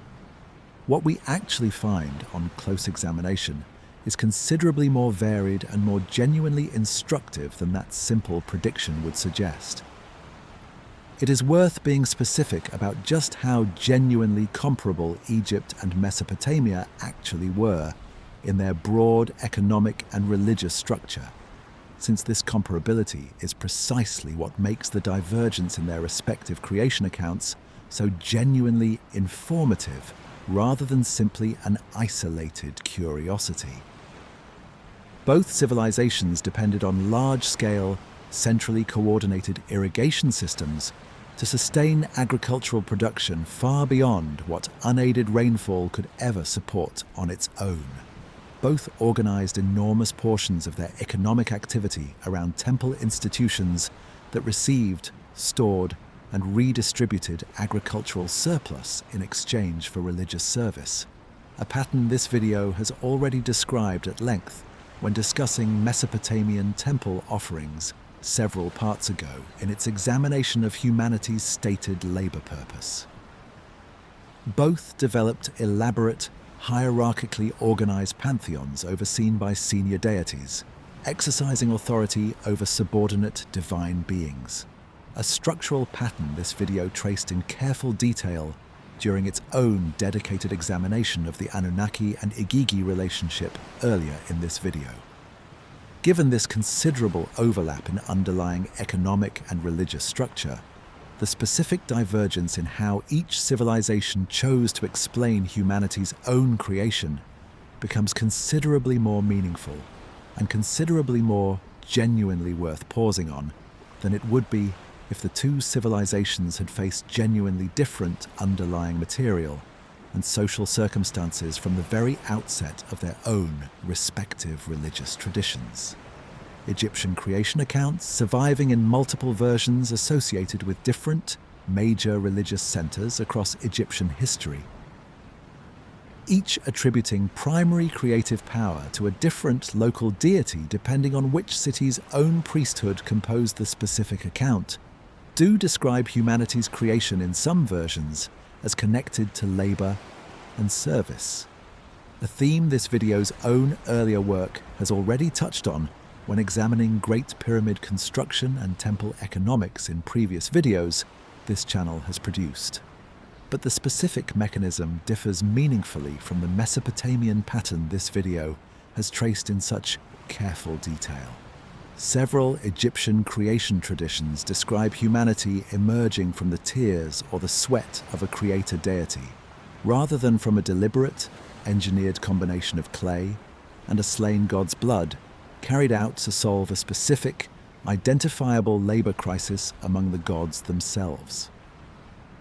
This is a considerably less administratively framed account of human origin than the Mesopotamian material this video has spent 12 parts examining, without abandoning the labor theme entirely, since Egyptian religious and political ideology certainly emphasized human obligation to the gods and to the divine pharaoh who mediated that relationship, but arriving at that same broad theme through a genuinely different, less procedurally detailed narrative mechanism. It is worth walking through one specific Egyptian tradition in a bit more detail, since a concrete example illustrates this contrast considerably more effectively than a general comparison alone can manage. Egyptian religious texts associated with the sun, God's creative activity, describe humanity emerging from this deity's own tears, a linguistic connection reinforced in the original Egyptian language by a wordplay between the term for tears and the term for a specific category of people. A poetic, almost incidental account of human origin, considerably removed from the deliberate, multi-stage manufacturing process. This video has traced through Atrahasis, involving named participants, a specific selected victim, and a carefully described physical shaping process carried out by a dedicated birth goddess. This video has already discussed at considerable length. Where the Mesopotamian account reads like a considered administrative solution to a documented crisis, this particular Egyptian tradition reads considerably more like an almost accidental byproduct of divine emotion, a genuinely different theological register applied to the exact same basic question both traditions were independently trying to answer for their own respective audiences. It is worth naming, too, a further Egyptian creation tradition worth including here, since Egyptian religious literature, like the Mesopotamian material this video has examined at length across its many previous parts, did not speak with a single, unified voice across its entire history, but developed variation and regional difference in ways broadly comparable to the Mesopotamian material. This video has already traced through its own internal variations. Other Egyptian creation accounts describe humanity emerging through more overtly craft-based processes, a divine potter shaping human beings on a wheel, a mechanism that, on its surface, reads considerably closer to the Mesopotamian clay-shaping tradition this video has traced through both Atrahasis and the Enuma Elish across its earlier parts. Even here, though, the specific narrative context differs meaningfully. This potter god typically depicted shaping not just humanity, but the entire natural world in a single continuous act of craftsmanship, rather than responding to any specific, documented labor crisis among a divine council, the way the Mesopotamian material describes in such careful, procedural detail. The craft metaphor recurs across both traditions, in other words, but the surrounding narrative logic explaining why that craft was undertaken in the first place differs considerably between the two civilizations, a difference in underlying motivation and narrative context that matters as much as, or perhaps more than, the surface-level similarity of the craft imagery itself. Since the same basic image, a god shaping humanity by hand, can serve genuinely different theological purposes depending on the story surrounding it. It is worth naming, specifically, why this difference matters for the broader question this video has been building toward across its entire second half, rather than simply cataloguing it as an interesting point of comparison and moving on without further reflection. If Egyptian civilization, facing genuinely comparable economic and social circumstances to Mesopotamia, developed a creation account emphasizing human obligation without adopting the same specific labor crisis, engineered workforce narrative structure, this video has traced through Atrahasis and the Enuma Elish, across its earlier parts that divergence suggests the specific narrative mechanism Mesopotamian civilization chose, the administrative crisis, the divine council, the deliberate manufacturing process, reflects something more particular to Mesopotamian civilization's own specific religious and political development, rather than representing an inevitable, automatic consequence of any ancient civilization built around irrigation agriculture and temple economics more generally. The Canaanite and broader West Semitic material this video touched on briefly in its previous part offers a somewhat different point of comparison, since the surviving evidence for this tradition's specific creation narratives is considerably more fragmentary than either the Mesopotamian or Egyptian material this video has examined in detail. What does survive, however, confirms the broader pattern of shared regional religious structure, the hierarchical divine council this video has already discussed, without providing enough detail about humanity's specific creation to allow the same kind of close, mechanism-by-mechanism comparison this video has been able to conduct between Mesopotamia and Egypt. This gap in the evidence is worth naming honestly rather than glossed over, since it represents a genuine limit on how far this comparative exercise can currently be pushed with the surviving material actually available to modern scholarship. It is worth naming specifically why this particular gap in the Canaanite evidence exists, since understanding the reason helps clarify that this represents a genuine limit of preservation rather than a limit of ancient interest in the subject, or a genuine absence of such traditions among Canaanite religious thinkers themselves. The Ugaritic archive, the single most substantial surviving body of Canaanite religious literature, this video has already referenced when discussing comparative divine council structures in its previous part, was recovered from a single archaeological site that happened to be destroyed and abandoned at a specific point in its history, preserving a genuine but inherently limited snapshot of Canaanite religious literature from one particular place and one particular period, rather than the kind of broad, continuously recopied textual tradition spanning many centuries and many cities that this video has been able to trace so thoroughly across the Mesopotamian material throughout its previous 12 parts. It is entirely possible that other Canaanite cities maintained their own, now entirely lost, creation traditions addressing humanity's origin in considerably more specific detail, material that simply did not survive the same accidents of preservation and archaeological recovery that happened to favor the Ugaritic archive, specifically over every other comparable site across the wider Canaanite world. It is worth naming, honestly, what this absence of comparative Canaanite evidence means for the overall confidence this video can place in its broader comparative conclusions drawn across this entire part. With only two well-documented traditions available for close, detailed comparison, Mesopotamia and Egypt, this video's conclusion about which specific narrative elements represent distinctively Mesopotamian choices rests on a genuinely smaller evidentiary base than this video would ideally prefer to build such a conclusion upon. A third well-documented tradition, had one survived in comparable detail,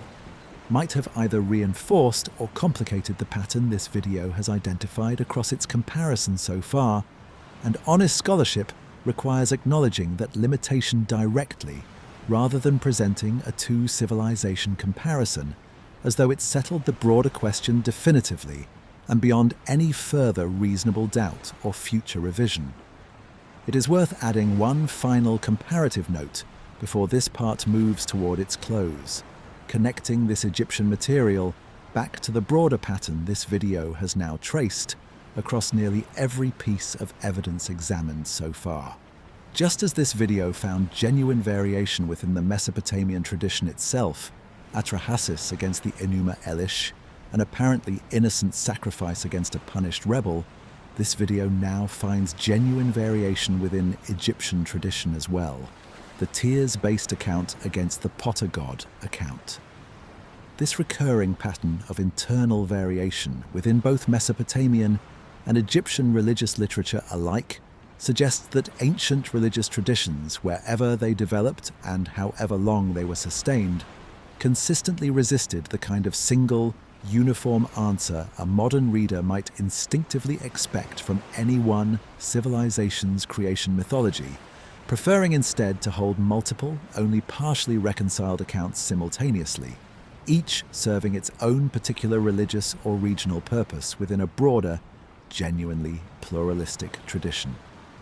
Taken together, this comparative material suggests a genuinely nuanced conclusion, worth stating plainly as this part of the video draws to a close.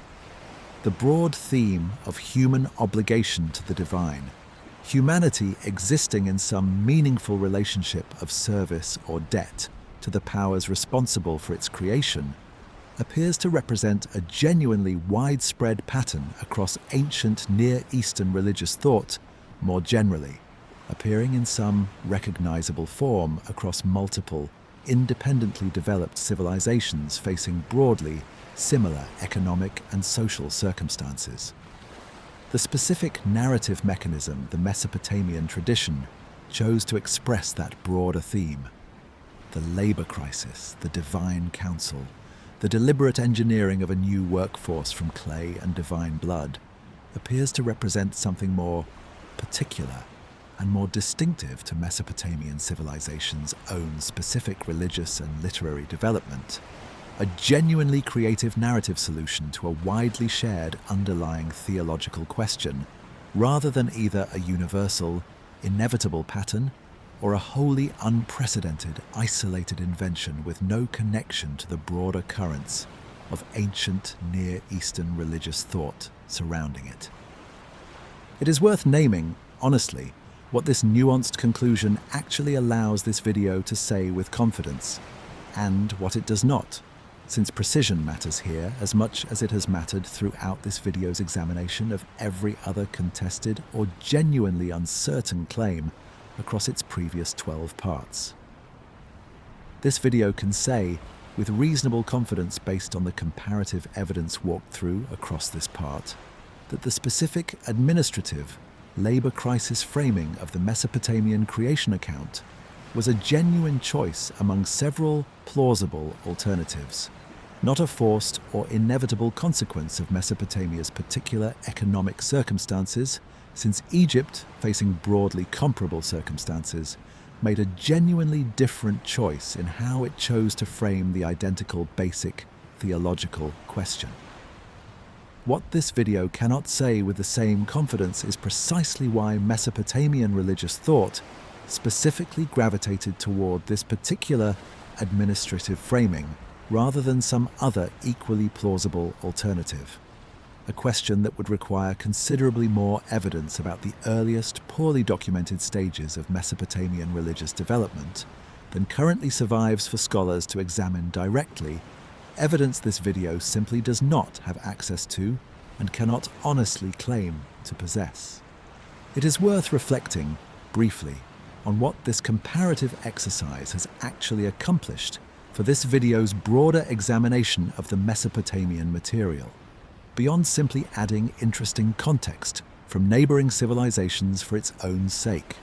Understanding that Mesopotamia's specific narrative choices were genuine choices, made from among a range of plausible alternatives other ancient civilizations demonstrably took up instead, helps sharpen exactly what deserves genuine curiosity and genuine explanation within the Mesopotamian material itself. The labor crisis framing this video has traced in such careful detail across its earlier parts is not simply how ancient people naturally or inevitably thought about human origins everywhere across the ancient world. It is a specific, creative theological and literary achievement developed by specific scribes working within a specific civilization's own particular historical and economic circumstances, and recognizing it as a genuine achievement rather than an inevitable default outcome, any comparable civilization would have arrived at regardless, makes the Mesopotamian material considerably more interesting to have spent this much careful time with, not less. That distinction between broadly shared theme and distinctively Mesopotamian narrative mechanism is exactly where this video's comparative examination comes to rest, before we turn, in the next part, to the genuinely difficult question of what remains uncertain within even the best documented portions of this material: the damaged tablets, the disputed translations, and the honest gaps in our understanding that this video has flagged periodically throughout its examination, but has not yet gathered together into a single, focused, honest accounting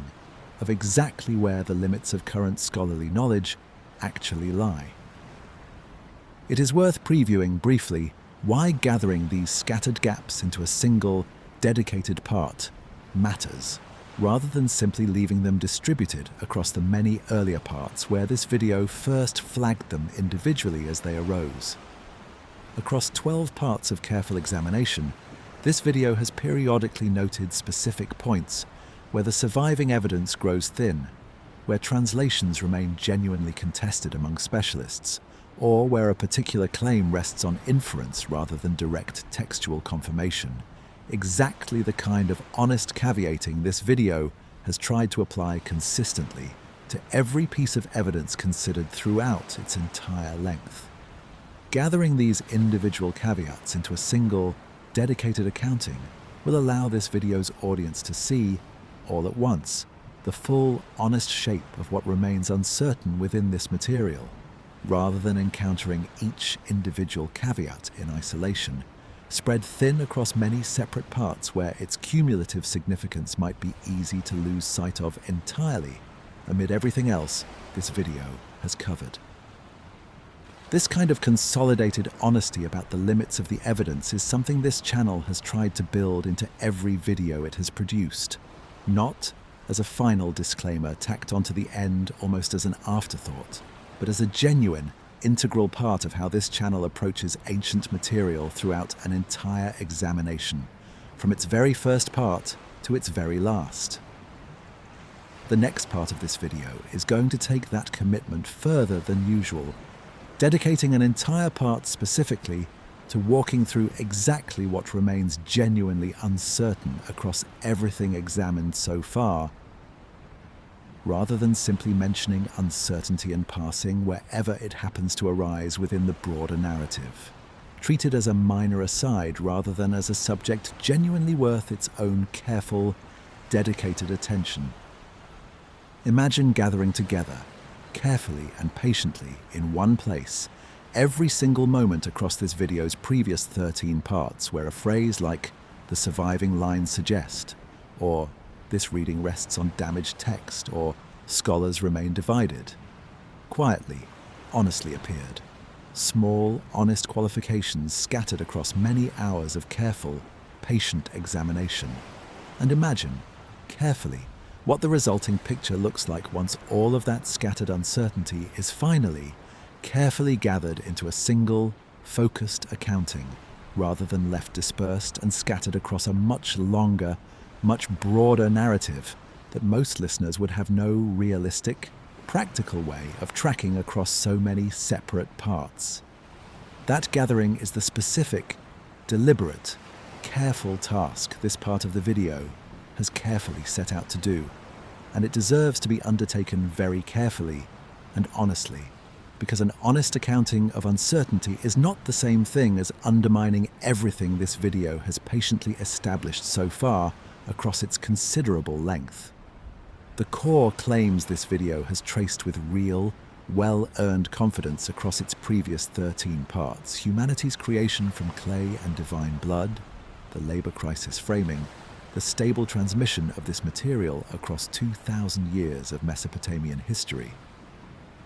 rest on genuinely solid, cross-checked evidence this video has patiently described in careful detail throughout its previous 13 parts of steady, methodical examination. What this part of the video is going to do, carefully and deliberately,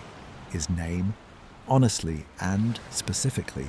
the places where that confidence genuinely thins, where the surviving evidence requires considerably more inference than direct confirmation, and where reasonable, well-trained scholars,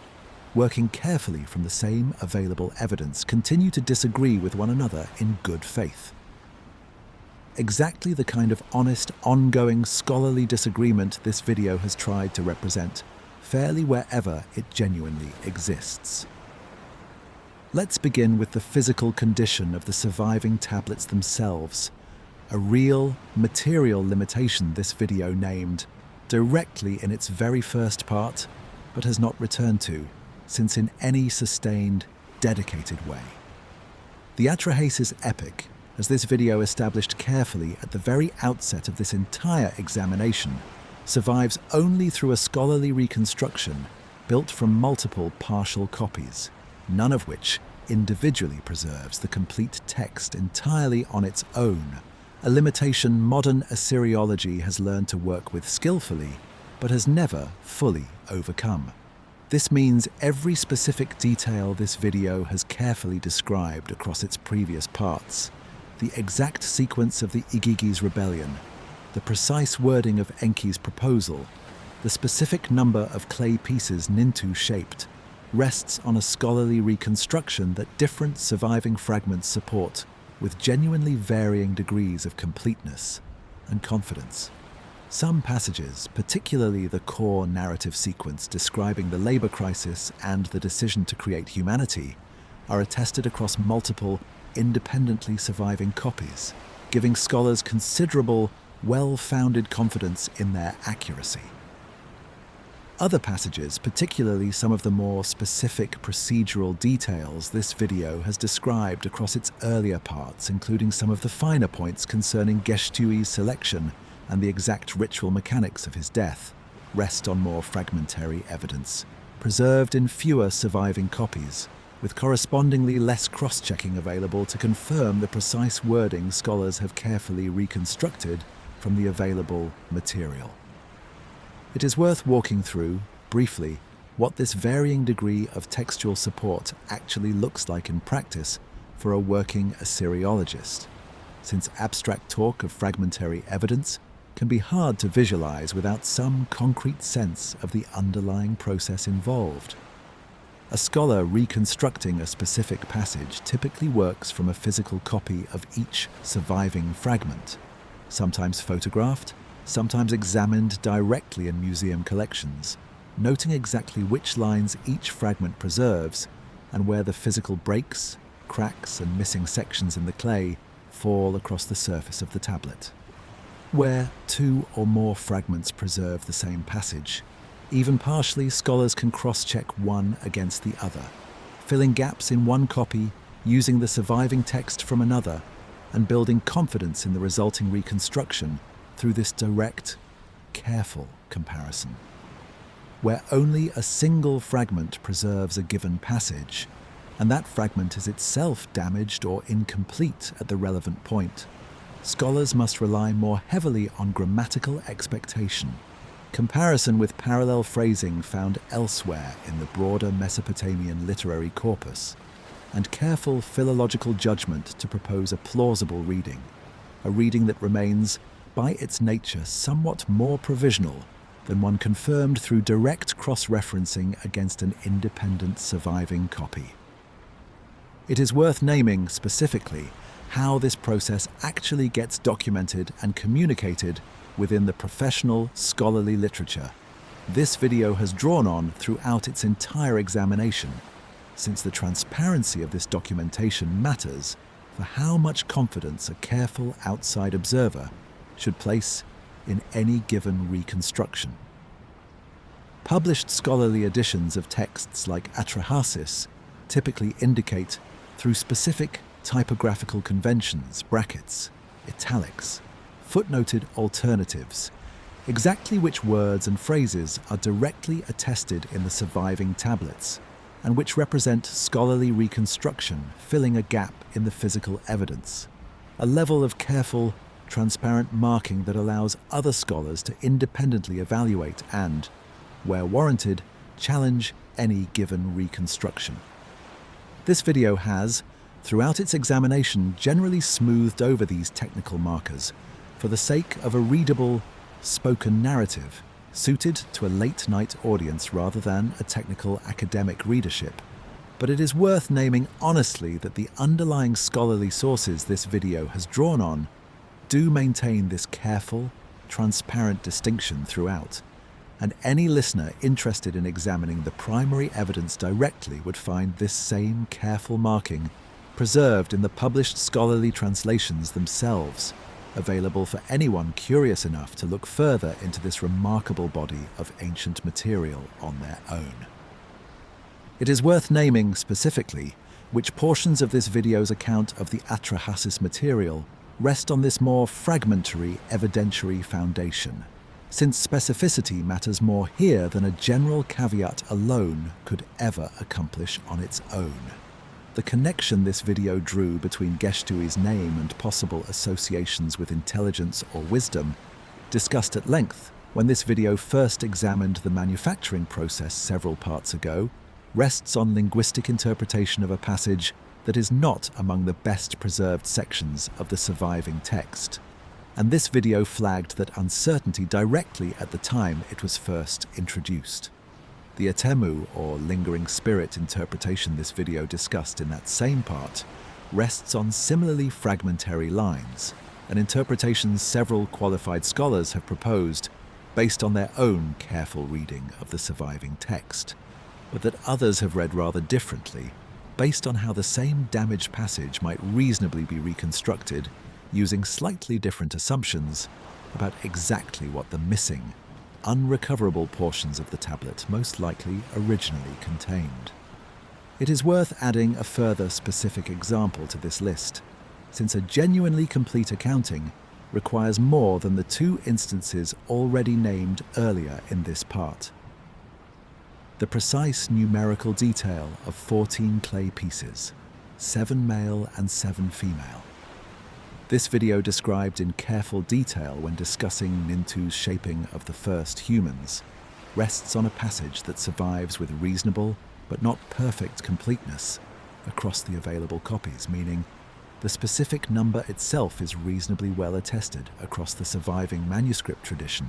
but some of the surrounding descriptive detail this video used to characterize the shaping process draws on adjacent lines that are somewhat more damaged and somewhat more dependent on scholarly reconstruction than the core numerical claim itself.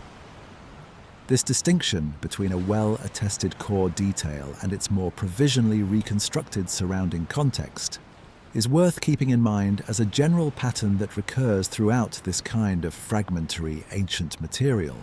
a pattern where the most essential, most narratively central claims tend to survive with greater confidence than the finer descriptive texture surrounding them. This pattern is not unique to the Atrahasis epic specifically, or to Mesopotamian material in general. It reflects something genuinely characteristic of how ancient fragmentary texts more broadly tend to survive and get reconstructed across many different ancient literary traditions this channel has not yet had occasion to examine directly. The core, most frequently repeated or most narratively central material accumulating more surviving copies and more cross-checking opportunities simply by virtue of its centrality and its repeated importance to the tradition preserving it, while the finer, more incidental descriptive detail surrounding that core often survives in fewer copies, and correspondingly requires more careful, more provisional scholarly reconstruction to recover with any real, defensible confidence. There is a second category of genuine uncertainty worth naming honestly here, concerning translation itself rather than simply physical tablet damage or missing material.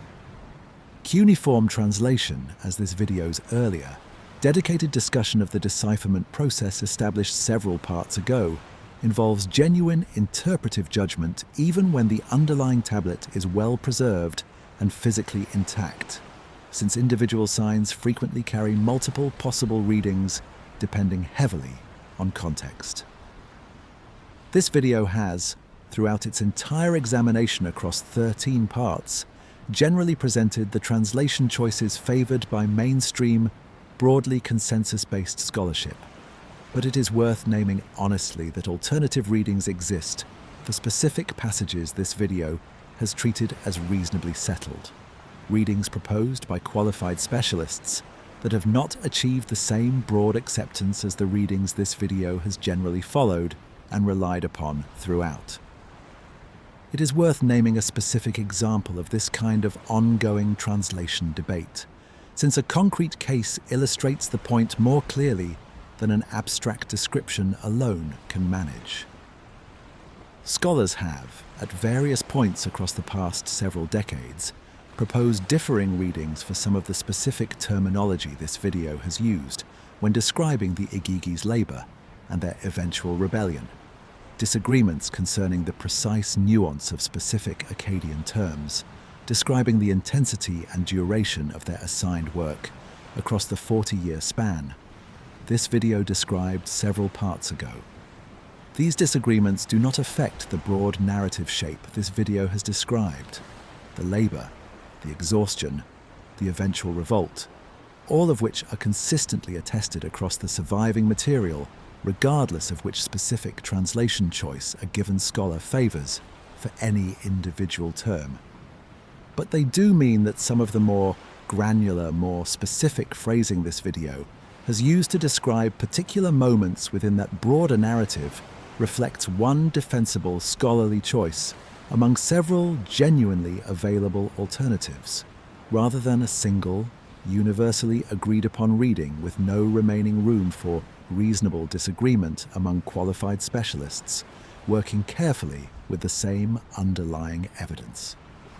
It is worth being equally honest about the Enuma Elish's own specific evidentiary limitations, since this video's examination of that text carried its own distinct set of uncertainties worth naming directly, rather than leaving implicit. The Enuma Elish survives in a considerably more complete state than portions of the Atrahasis material, benefiting from its later composition date and its more extensive, better-preserved manuscript tradition, but the specific historical circumstances of its composition, including the precise dating this video offered, and the precise nature of its relationship to earlier Sumerian material, rest on scholarly reconstruction rather than any direct, explicit statement within the text itself about when or under what specific circumstances it was actually written. It is worth naming specifically why this dating uncertainty exists and what it does and does not affect within this video's broader treatment of the text. Scholars date the Enuma Elish's composition primarily through indirect evidence, linguistic features that place the text within a particular period of Akkadian language development, references to specific historical and political circumstances that align with particular periods of Babylonian history, and comparison against other, more securely dated texts sharing similar vocabulary and style. This indirect dating method has produced a reasonably confident general period for the text's composition, the range this video has cited throughout its examination, but it does not provide the same kind of precise, confidently pinpointed date. A directly dated inscription, one explicitly naming a specific ruler or a specific year, would offer with considerably greater precision.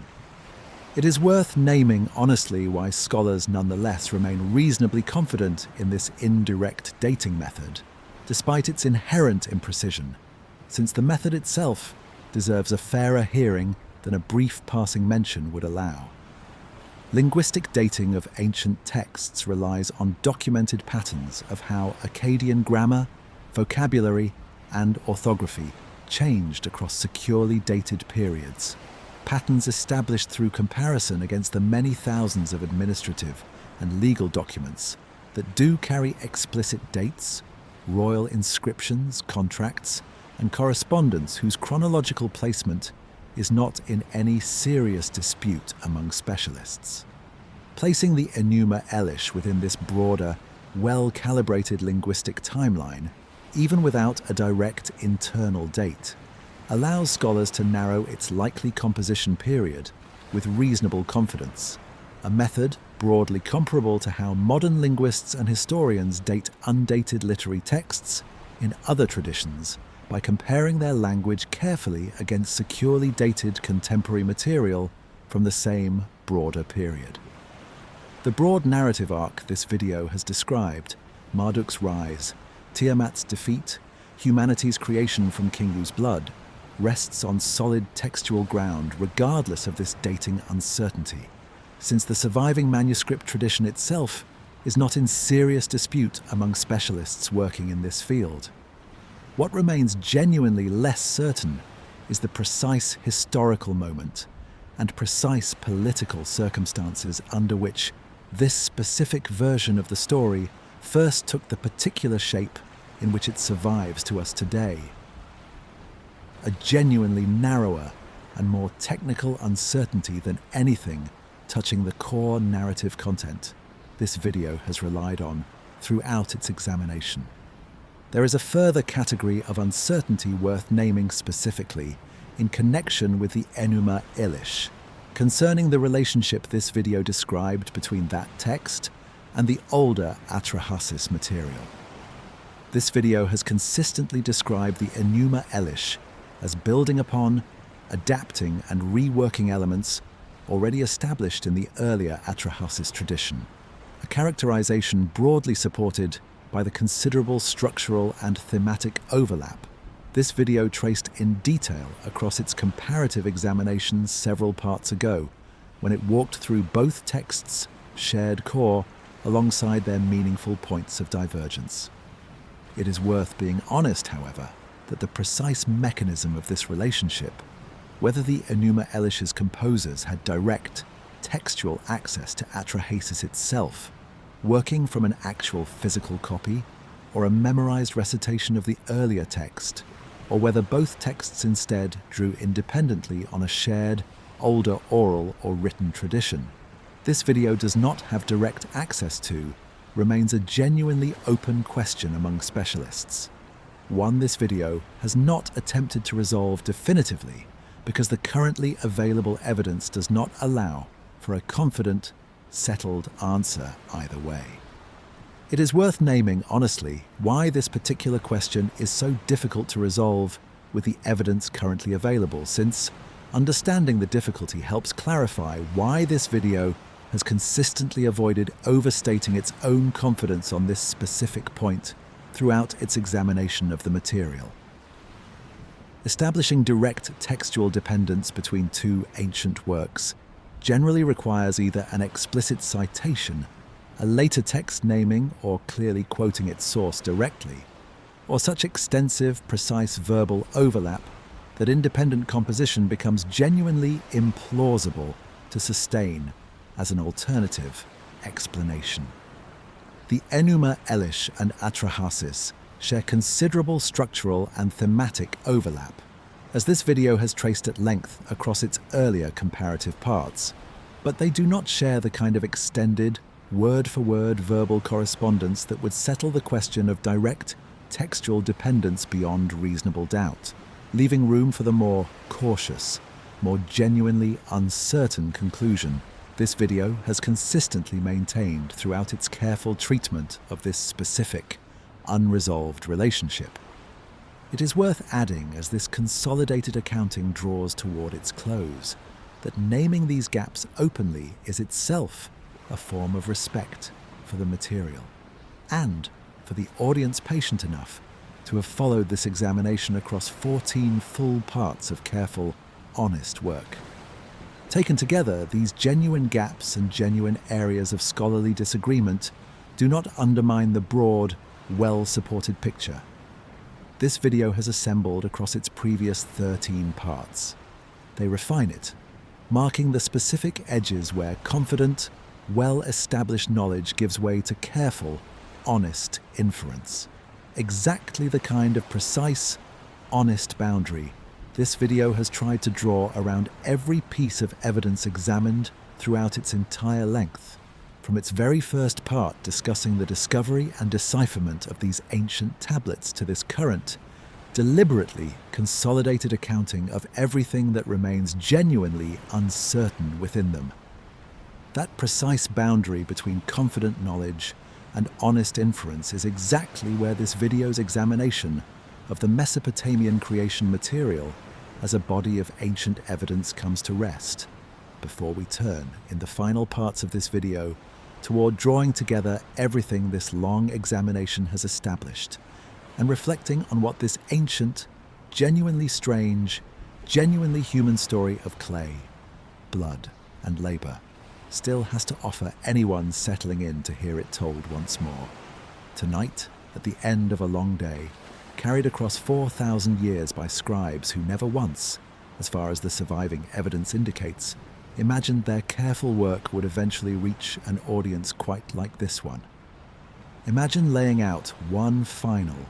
careful time everything this video has gathered across its 14 careful parts, not to announce some final, dramatic revelation, because this genuinely ancient material never once promised one, at any point across this video's long examination of it, but to see all at once, together, the full shape of what a genuinely patient examination of one ancient civilization's carefully considered answer to the oldest human question actually looks like. Once it is finally, carefully assembled together in its entirety, every thread traced very carefully, every gap named honestly and directly, every comparison weighed very fairly on its own actual, individual merits. We began this entire video with a single tablet, pressed with wedge-shaped marks by a hand that has been dust for over 3,000 years now, describing not a birth, but a careful, deliberate manufacture. And we have spent 14 full parts since then walking through exactly what that manufacture actually involved, who ordered it, who carried it out with their own hands, and what it was ultimately meant to accomplish for the divine beings who ordered it done. It is worth gathering that account together now, plainly and carefully in order, before this video turns toward its final reflections. The Igigi, a class of labouring gods, grew exhausted digging the rivers and canals of a world the senior gods had assigned them to maintain, and after decades of unbroken labour, they rebelled, burning their tools and surrounding the dwelling of the god responsible for overseeing their work. The senior gods, faced with this crisis, turned to Enki, whose cleverness this video has traced across nearly every part of this examination, and Enki proposed a solution considerably more elegant than punishment, a new labouring species, manufactured specifically to absorb the burden the Igigi could no longer carry, freeing them permanently from the exhausting work that had driven them to revolt in the first place. It is worth remembering, too, the specific texture of that rebellion, since the details matter more than a bare summary can fully convey. This was not quiet resignation. It was collective, coordinated defiance, a workforce that had simply run out of patience with an arrangement nobody had ever bothered to make sustainable, and that chose, deliberately, to make its grievance impossible to ignore. The gods who eventually resolved that crisis did not do so through force, through punishment of the rebels, or through simple denial that a problem existed at all. They did so, according to the earliest surviving version of this account, through genuine deliberation, through at least some acknowledgement that the Igigi's complaint carried real weight, and through a solution that, whatever else it cost, was designed specifically to address the underlying problem rather than simply suppress its symptoms. That manufacture required a sacrifice. A god named Geshtu-e, selected for reasons the fragmentary text leaves only partially explained,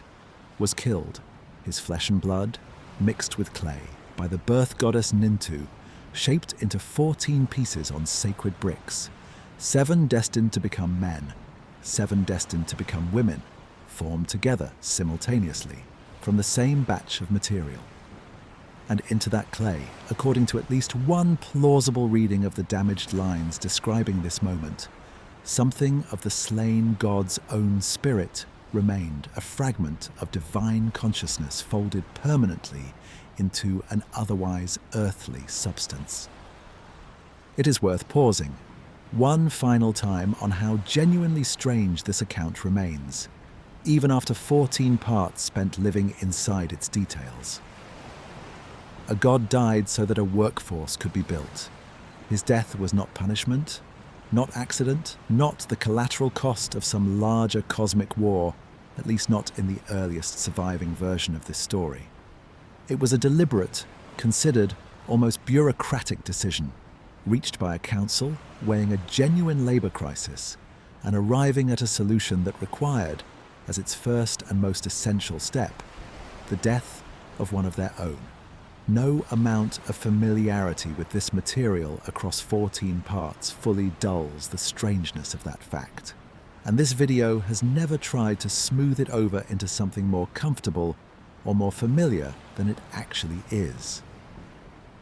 It is worth naming, honestly, why this particular strangeness deserves to be preserved rather than softened,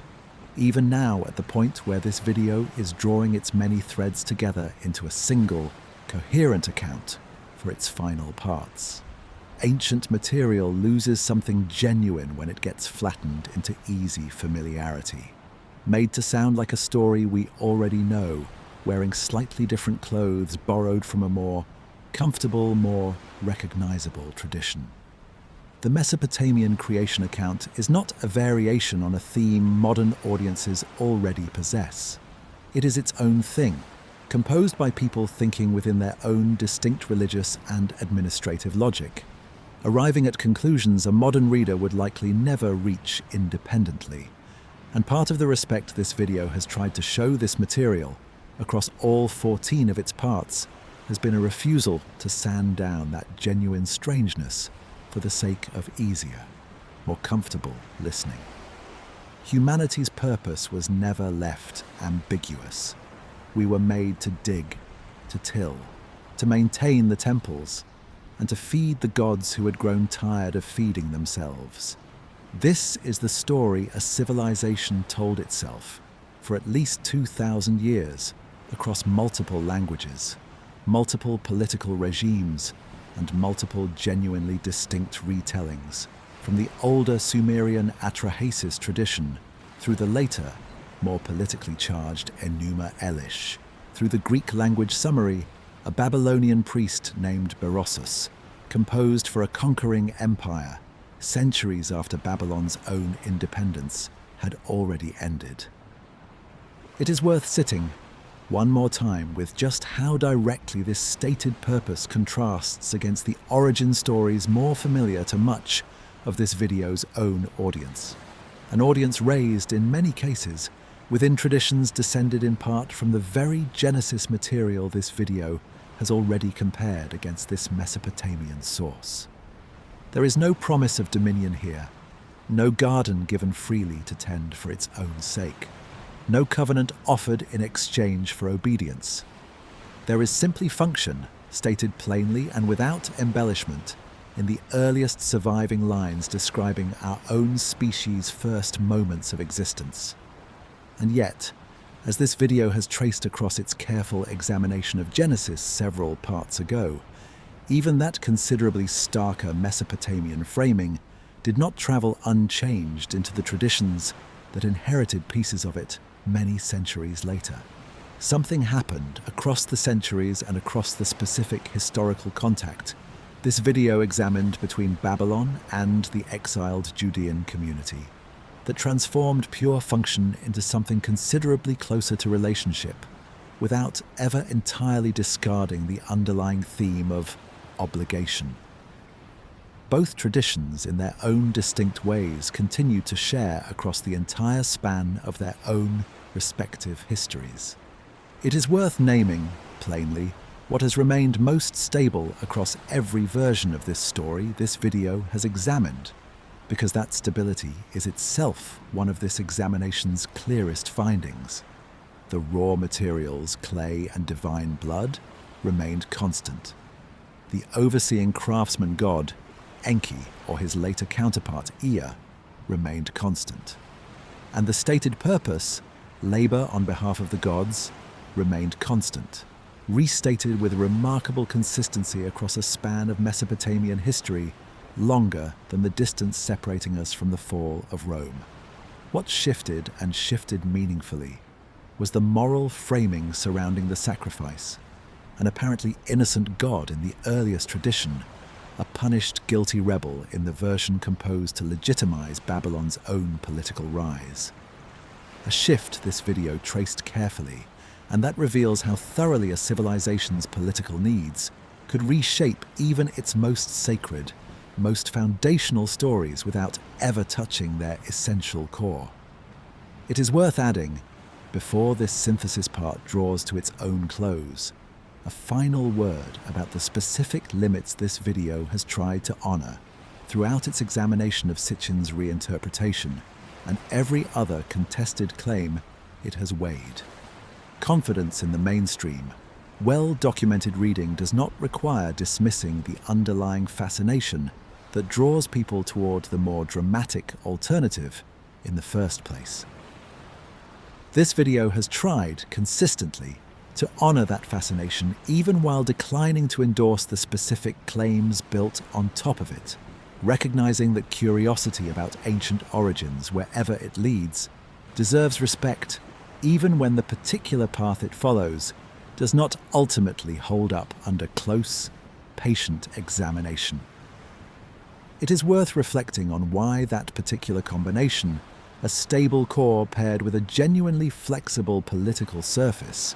deserves to be counted among this video's most significant findings, rather than simply one interesting detail among many others examined across 14 careful parts of patient, sustained attention. It tells us something genuinely true about how ancient religious tradition actually functioned, not as a fixed, unchanging deposit handed down intact from some original moment of composition, but as a living, working system, stable enough to preserve its central claims across 2,000 years of political upheaval, war, and shifting imperial fortune, and flexible enough to absorb and reflect whatever specific circumstances each new generation of scribes and rulers happened to be working within at that particular moment. Neither the stability nor the flexibility tells the whole story entirely on its own, taken in complete isolation from the other. It is the specific, particular combination of both, held together carefully across 2 full millennia, that makes this ancient material genuinely worth the patient. Careful attention this video has consistently tried to give it across its entire, considerable length. This video also spent considerable time examining how this material has been read,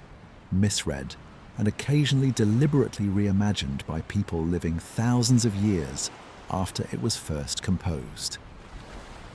We walked through Zecharia Sitchin's reinterpretation of the Anunnaki as literal extraterrestrial visitors, treating that theory with the same careful, evidence-first attention this video applied to every other claim, weighing its genuine narrative appeal against its considerable evidentiary problems, and ultimately finding that the plain, well-documented cuneiform meaning of these terms, ordinary gods within an ordinary, thoroughly attested ancient pantheon, holds up considerably better than the more dramatic alternative, under the same careful scrutiny this video applied throughout. We compared this Mesopotamian material against Genesis, finding genuine structural parallels alongside genuine, substantive theological differences, evidence of a civilization engaging thoughtfully with an inherited tradition rather than simply copying it. And we widened our lens to Egypt, finding that the specific labor crisis narrative Mesopotamia developed was a genuine creative choice, not an inevitable consequence of any ancient civilization's shared economic circumstances. It is worth naming, one final time, the thread that ran consistently beneath every one of these comparative examinations, tying them together into something more than a simple sequence of separate topics, loosely connected by subject matter alone. Whether this video was examining a modern reinterpretation, an ancient theological rival, or a genuinely independent creation tradition from a neighboring civilization,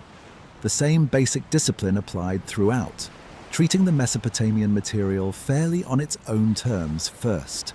before asking what any comparison or any later reinterpretation could actually tell us about it. This ordering mattered considerably more than it might initially seem. Understanding what the Anunnaki plainly originally meant had to come before evaluating Sitchin's reinterpretation of that same term. Understanding the Mesopotamian labor crisis narrative on its own terms had to come before comparing it against Genesis or against Egyptian tradition. Reversing that order, letting a later comparison or a later reinterpretation shape the initial understanding of the ancient material itself, would have compromised the entire examination from its very foundation. And this video has tried, consistently, to avoid exactly that mistake across every one of its 14 preceding parts, holding the line on this ordering even when a more dramatic sequence might have made for more immediately engaging viewing at certain points along the way. It is worth naming too what this video's treatment of contested and speculative material specifically demonstrates about how this kind of evidence should generally be approached. A lesson this channel hopes extends well beyond the specific subject of Mesopotamian creation mythology into whatever ancient mysteries this channel's audience might encounter elsewhere. Sitchin's theory was not simply dismissed because it was unfamiliar or because it lacked institutional academic backing, a dismissal that would itself have been a kind of intellectual laziness. This video has tried to avoid throughout its examination of every contested claim. It was examined specifically its linguistic claims traced to their actual textual basis, its astronomical claims checked against the specific cylinder seal evidence it relied on, its genuine narrative appeal acknowledged honestly rather than mocked or waved away without a fair hearing.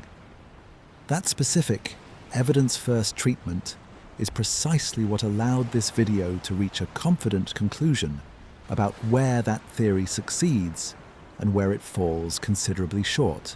a conclusion earned through careful, patient examination rather than assumed from the outset based on the theory's popular or unconventional reputation alone. The same discipline applied to every other contested claim this video has examined: the historical connection between Genesis and Mesopotamian material, the precise relationship between Atrahasis and the Enuma Elish, the exact boundaries of what the fragmentary tablets can and cannot confidently support. That is the full shape of what this examination has assembled, evidence gathered carefully, weighed honestly, and presented wherever the underlying material allowed it, with the specific confidence that evidence actually earned rather than the confidence a more dramatic retelling might have preferred to claim for itself. Or that a shorter, less patient treatment of this same material might have felt tempted to manufacture simply to hold an audience's attention across so many hours. It is worth carrying that full shape forward now into this video's final parts as we turn from what this ancient story says to what it might still mean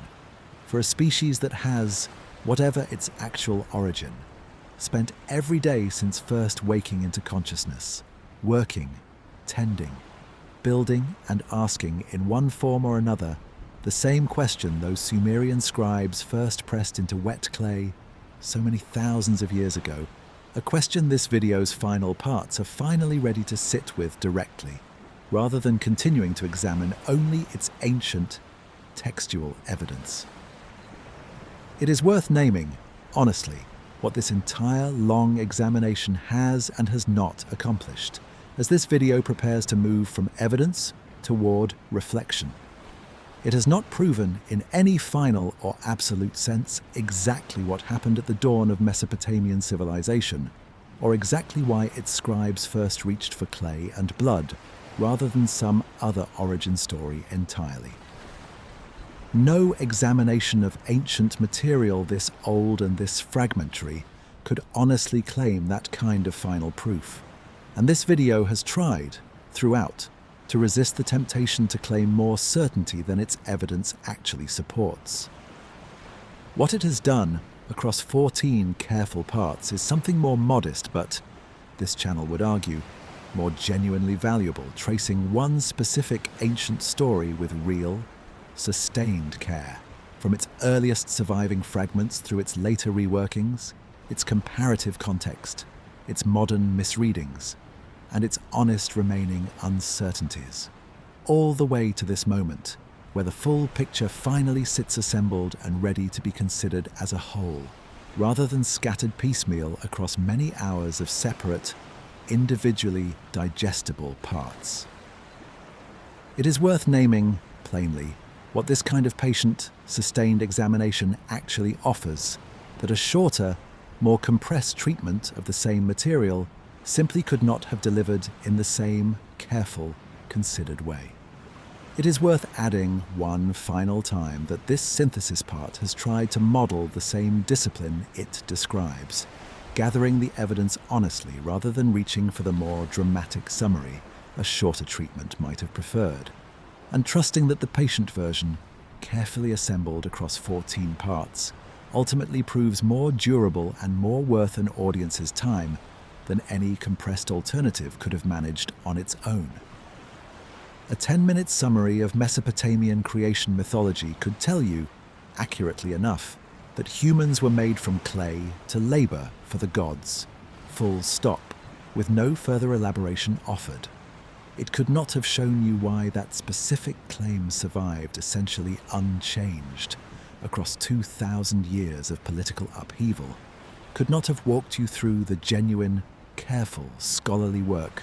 required to reconstruct a single damaged passage, could not have let you weigh Sitchin's reinterpretation against the actual, cuneiform evidence with enough detail to reach your own considered judgment, rather than simply being told what conclusion to accept. That difference between being told a conclusion and being given the evidence needed to reach one honestly yourself is the entire reason this video chose 14 careful parts over a single, compressed summary, and it is worth naming that choice explicitly here, at the point where this long examination finally turns toward its close, ready to let the evidence itself, rather than any borrowed sense of drama, carry the weight of everything this video has tried to establish. Imagine for a moment quietly setting aside every scholarly caveat, every fragmentary tablet, every contested translation this video has spent 15 parts carefully weighing, and simply, honestly asking yourself whether any part of that ancient Mesopotamian claim that you exist to labor, that your days are meant to be filled with work undertaken on behalf of something larger than yourself, feels genuinely foreign to you, or whether some quieter part of you recognizes something in it after all, something that has been sitting there, largely unexamined beneath the surface of your own ordinary days. That is the question this part of the video wants to sit with, quietly and honestly. Not as a scholarly claim requiring evidence in the way every other claim across this video's previous 15 parts has required, but as a genuinely human one, worth considering honestly now that this video has finished establishing exactly what the ancient evidence actually supports and cannot support. Because whatever we ultimately decide about Geshtu-e's guilt or innocence, whatever we conclude about Sitchin's astronomy or the precise dating of a damaged tablet, there is something almost uncomfortably familiar sitting at the center of this 4,000-year-old story, a familiarity this video has largely set aside in favor of careful, evidence-focused examination across its previous 15 parts, and that deserves now at least one part of honest, unhurried reflection before this long, careful night finally draws toward its close. It is worth closing this reflection with one final, honest thought, offered quietly and gently rather than argued at any length. every part of this video, from its very first tablet all the way to this closing reflection, has tried to hold two things at once: rigorous, careful evidence and genuine human curiosity, without ever letting either one crowd out the other. That balance, genuinely difficult to strike and remarkably easy to lose, is perhaps the single truest thing this examination has to offer, more durable in its own way than any single fact this video has established across its 16 careful parts. Most of us, across nearly every culture and nearly every era humanity has produced,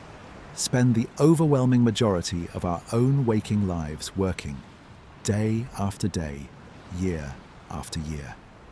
We wake, we labor quietly and repeatedly in fields or offices or homes, in ways paid and unpaid, visible and largely invisible, and we do this faithfully, day after day, for decades on end, often without ever pausing to ask why labor itself occupies quite so central and unquestioned a place in what it means to be a person at all. The Mesopotamian scribes who first pressed this specific story into clay were not asking an abstract philosophical question when they wrote, carefully and deliberately, that humanity was created specifically to work. They were describing carefully, in mythological terms, the actual lived texture of their own daily existence. Canals needing constant maintenance, fields needing careful tending, temples needing daily service. An existence that looked, in its basic outline, considerably more like our own daily lives than the comfortable, reassuring distance of 4,000 years might otherwise lead a modern audience to reasonably expect. It is worth naming, specifically, what has changed and what has not, in the roughly 4,000 years separating those scribes from anyone listening to this video tonight, since the comparison deserves considerably more precision than a general gesture towards similarity alone could ever provide. The specific tasks have changed almost entirely. Canal digging replaced by whatever particular form of labor fills your own days. Temple offerings replaced by whatever obligations, financial, familial, professional. Structure your own sense of what you owe to something beyond yourself tonight. But the underlying shape, waking each day to labor whose purpose you did not personally choose, whose endpoint rarely arrives in any final, satisfying way, whose value is often assumed rather than directly experienced, has persisted with a consistency that should, honestly, give any careful observer real, genuine pause. 4,000 years of technological transformation, spanning agricultural revolution, industrialization, and whatever this current era eventually gets called by historians still to come. And the basic experience of being a working human being remains recognizable enough that an ancient Mesopotamian scribe's own complaint, embedded quietly within the Igigi's rebellion, would likely still land as genuinely, immediately understood by nearly anyone hearing it today, translated across 4 millennia,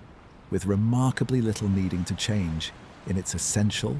emotional core. It is worth naming honestly why this recognition matters, rather than simply noting it as an interesting parallel and moving on.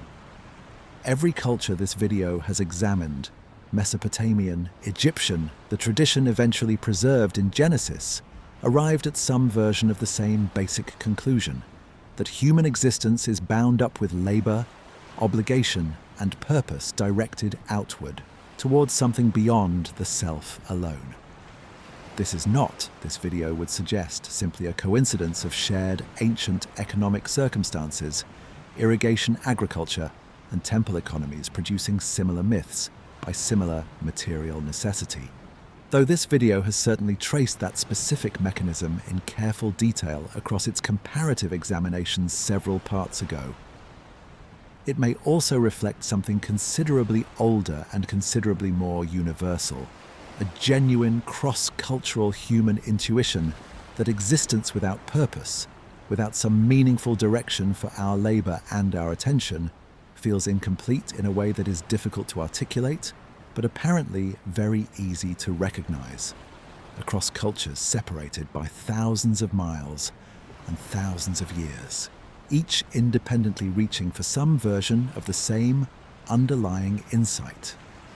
It is worth being precise about the limits of this observation, since this video has tried, throughout its entire examination, to distinguish carefully between what the comparative evidence actually supports and what remains, honestly, closer to informed speculation offered in a more reflective register at this later, more personal point in the video. The comparative material this video examined several parts ago cannot tell us with any real confidence whether this shared theme of labor and obligation reflects some genuine universal feature of human psychology, present in some form across every culture regardless of its specific historical circumstances, or whether it simply reflects the fact that every ancient civilization this video has examined happened to develop within broadly similar agricultural and administrative conditions,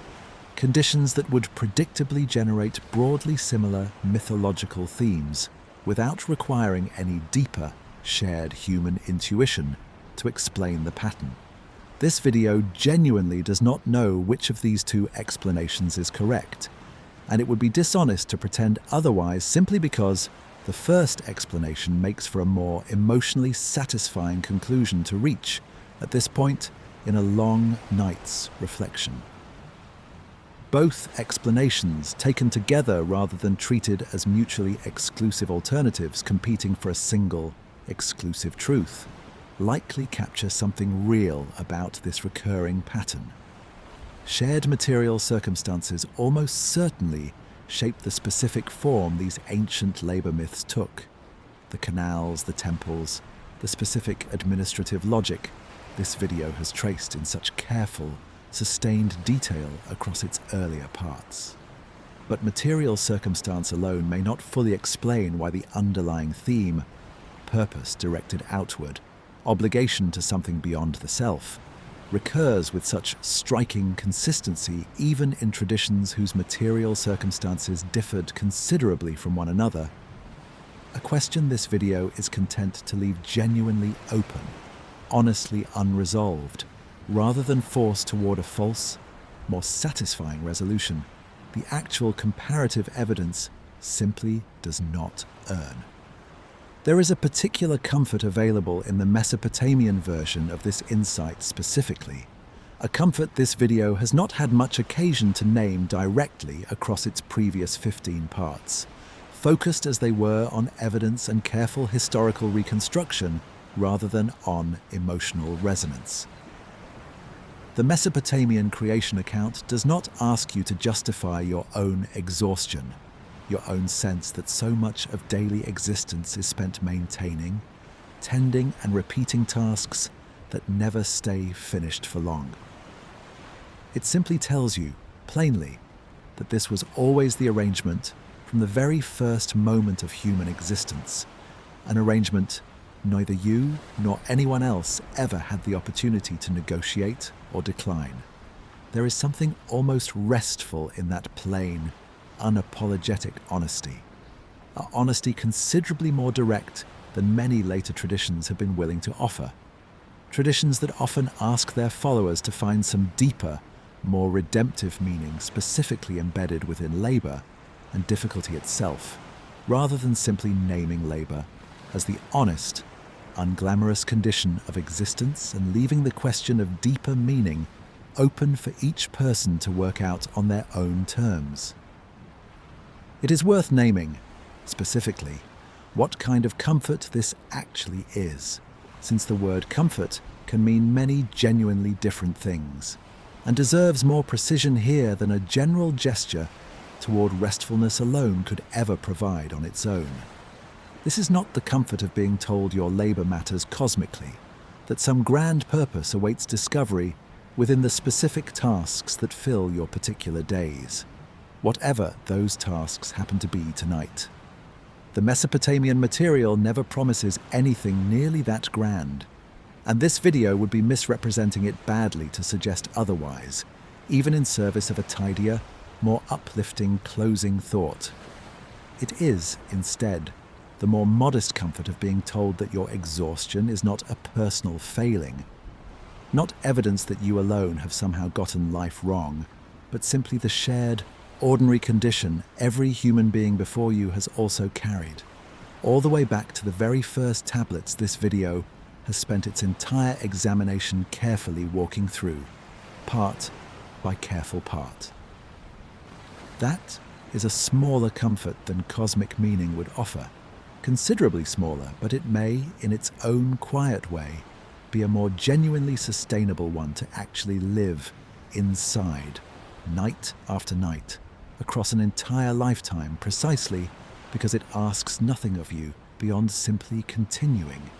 the way every generation before you has also simply continued, one ordinary day after another.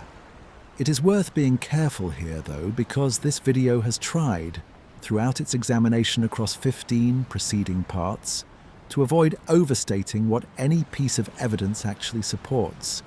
And that same care belongs in this more reflective, more personal territory as well, even now at the point where a listener's own guard might most naturally begin to relax. This video is not suggesting the Mesopotamian creation account offers some kind of therapeutic wisdom modern readers should adopt wholesale. Nor is it suggesting that ancient people somehow understood something about the human condition that later, more philosophically developed traditions failed to grasp entirely on their own terms. What this video is suggesting, more modestly, is that sitting with this ancient story honestly, all the way through from the Igigi's exhaustion to humanity's own manufactured purpose, offers a genuine, if quiet, form of company across an enormous span of time. A reminder that the specific, particular exhaustion of an ordinary working day has been shared in some recognizable form by nearly every human being who has ever lived, stretching back to the very first people who ever pressed a reed stylus into wet clay to record what they believed about why any of us are here at all, working, tending, and asking in their own careful way the exact same question this video has spent 15 long parts trying to answer honestly on their behalf. It is worth naming, honestly, why this video has chosen to frame this final reflection around company rather than around wisdom or instruction, since that framing choice was deliberate and deserves to be explained rather than simply assumed as the obvious path to take. Wisdom implies a lesson to be extracted and applied, a conclusion this ancient material is somehow uniquely positioned to teach a modern audience about how to live their own, considerably different lives. This video does not believe that framing is honest, given everything this examination has established about how genuinely different Mesopotamian civilization's own circumstances, assumptions, and daily concerns actually were from anything a modern listener experiences today, separated as we are by 4,000 years of technological, political, and religious transformation. This video has traced only a small fraction of. Company, by contrast, asks nothing beyond simple recognition, the quiet, undemanding acknowledgement that someone else, thousands of years removed, once sat with a version of the same basic tiredness you might be sitting with tonight, and found it worth writing down, carefully, in a medium built specifically to outlast them, on clay that has, against every reasonable expectation, actually managed to do exactly that, surviving long enough to reach you tonight, in whatever form your own particular evening has taken. It is worth being honest too about what this video is deliberately not claiming here, at this late reflective stage of a genuinely long examination. It is not claiming that ancient Mesopotamians were somehow happier, wiser, or more at peace with their own labor than anyone living today, a claim the surviving evidence simply does not support, and this video has no intention of manufacturing. The surviving evidence offers no real basis for that kind of comparative psychological claim, And this video has no intention of manufacturing one, simply because it might make for a more satisfying closing thought to leave an audience with tonight.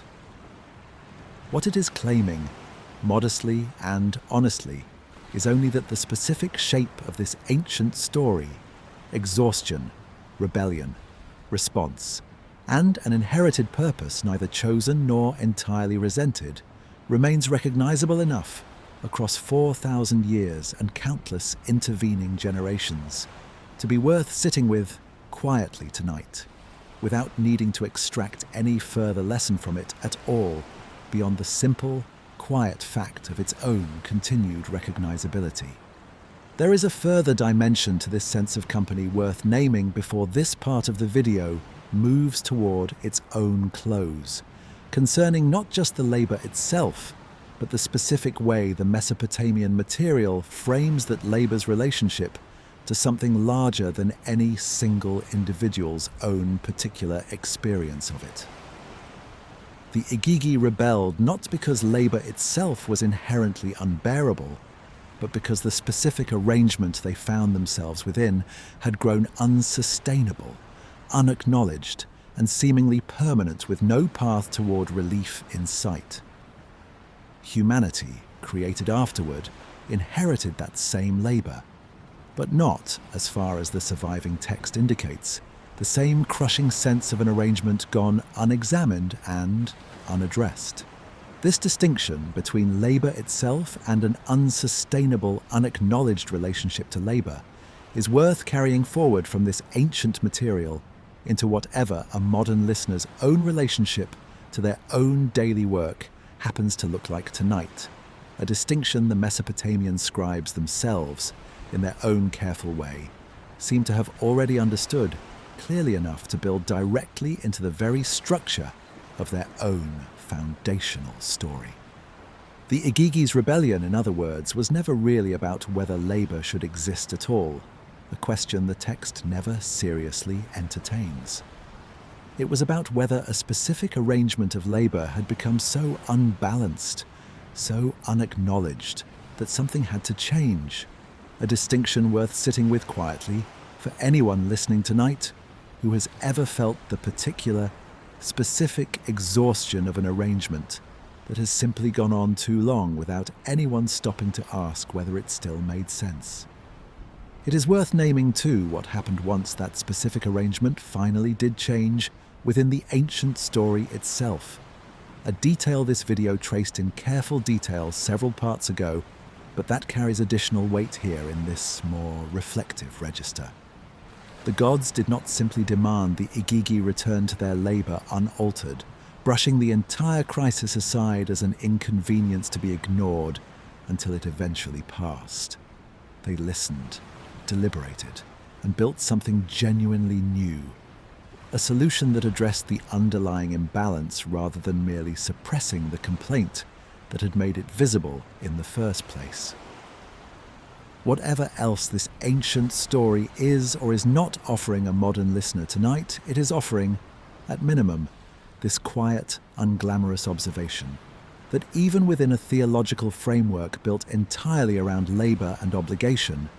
the ancient composers of this text still recognize that an unaddressed, unsustainable arrangement eventually demands some kind of genuine response, not mere endurance indefinitely extended without any acknowledgement at all.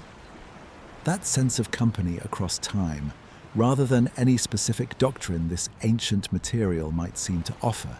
is exactly what this video wants to carry forward into its final part,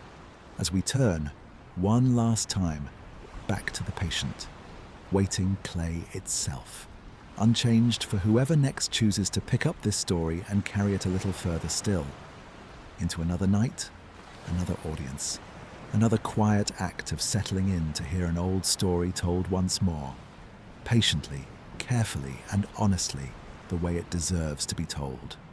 the way this channel has tried to tell it, carefully and consistently across all 16 of these long, unhurried parts,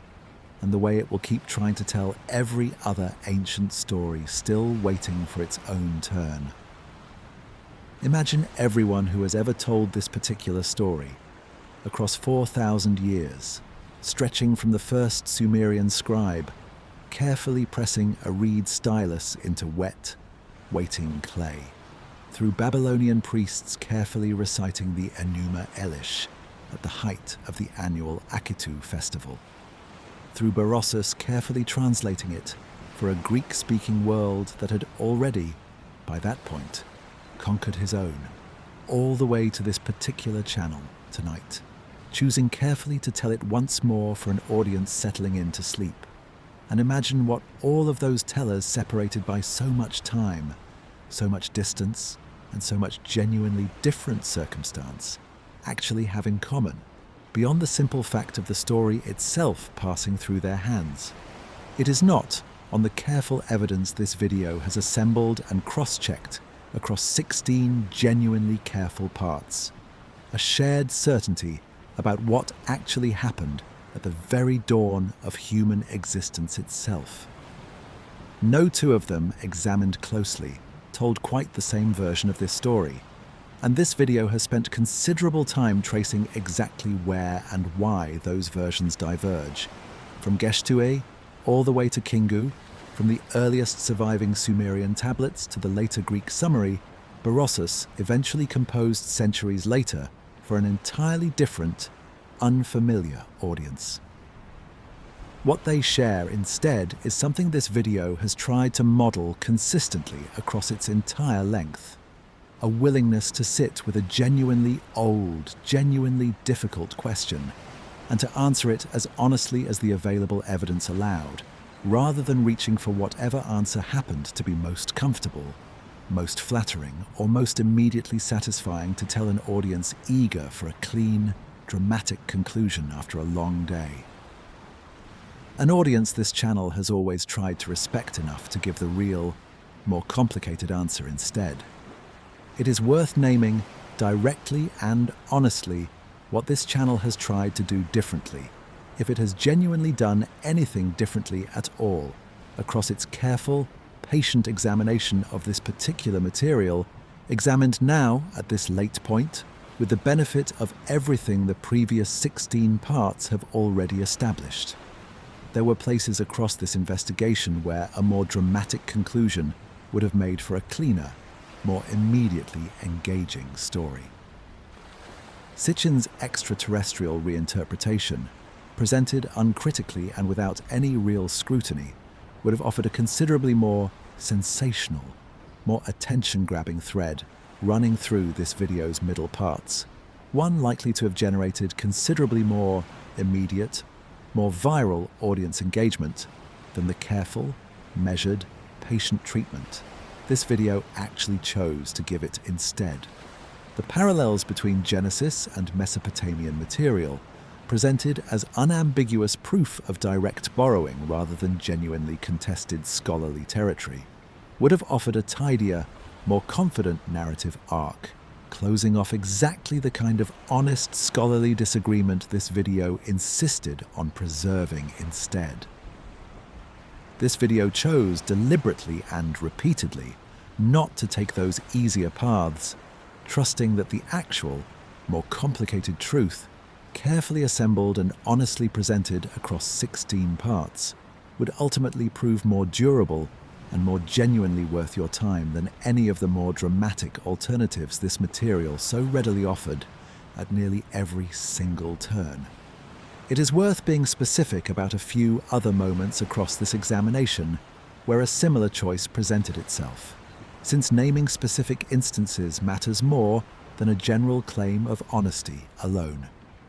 When this video examined the shift from Geshtu-e's apparently innocent sacrifice to Kingu's explicitly guilty punishment,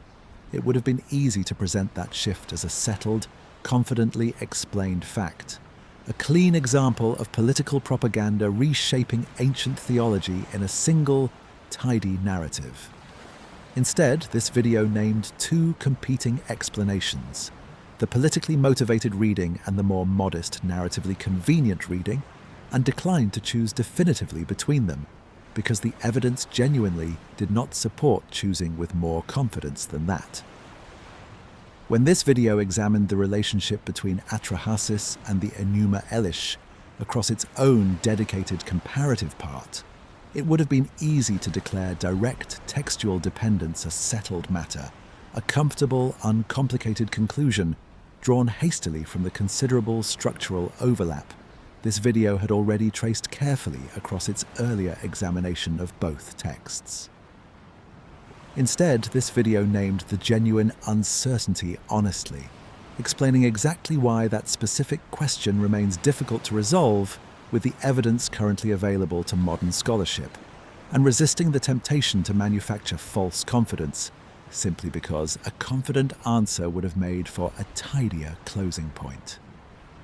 When this video examined Sitchin's reinterpretation of the Anunnaki, it would have been considerably easier and considerably faster to simply dismiss the theory outright, noting its popularity, its lack of institutional academic backing, and moving on to the next topic without further engagement, a dismissal many other treatments of this material have been content to offer, without further explanation. Instead, this video spent real, sustained time laying out exactly what Sitchin claimed, exactly what evidence he offered, and exactly why that evidence falls short when measured against the actual cuneiform record. A considerably more demanding approach than simple dismissal,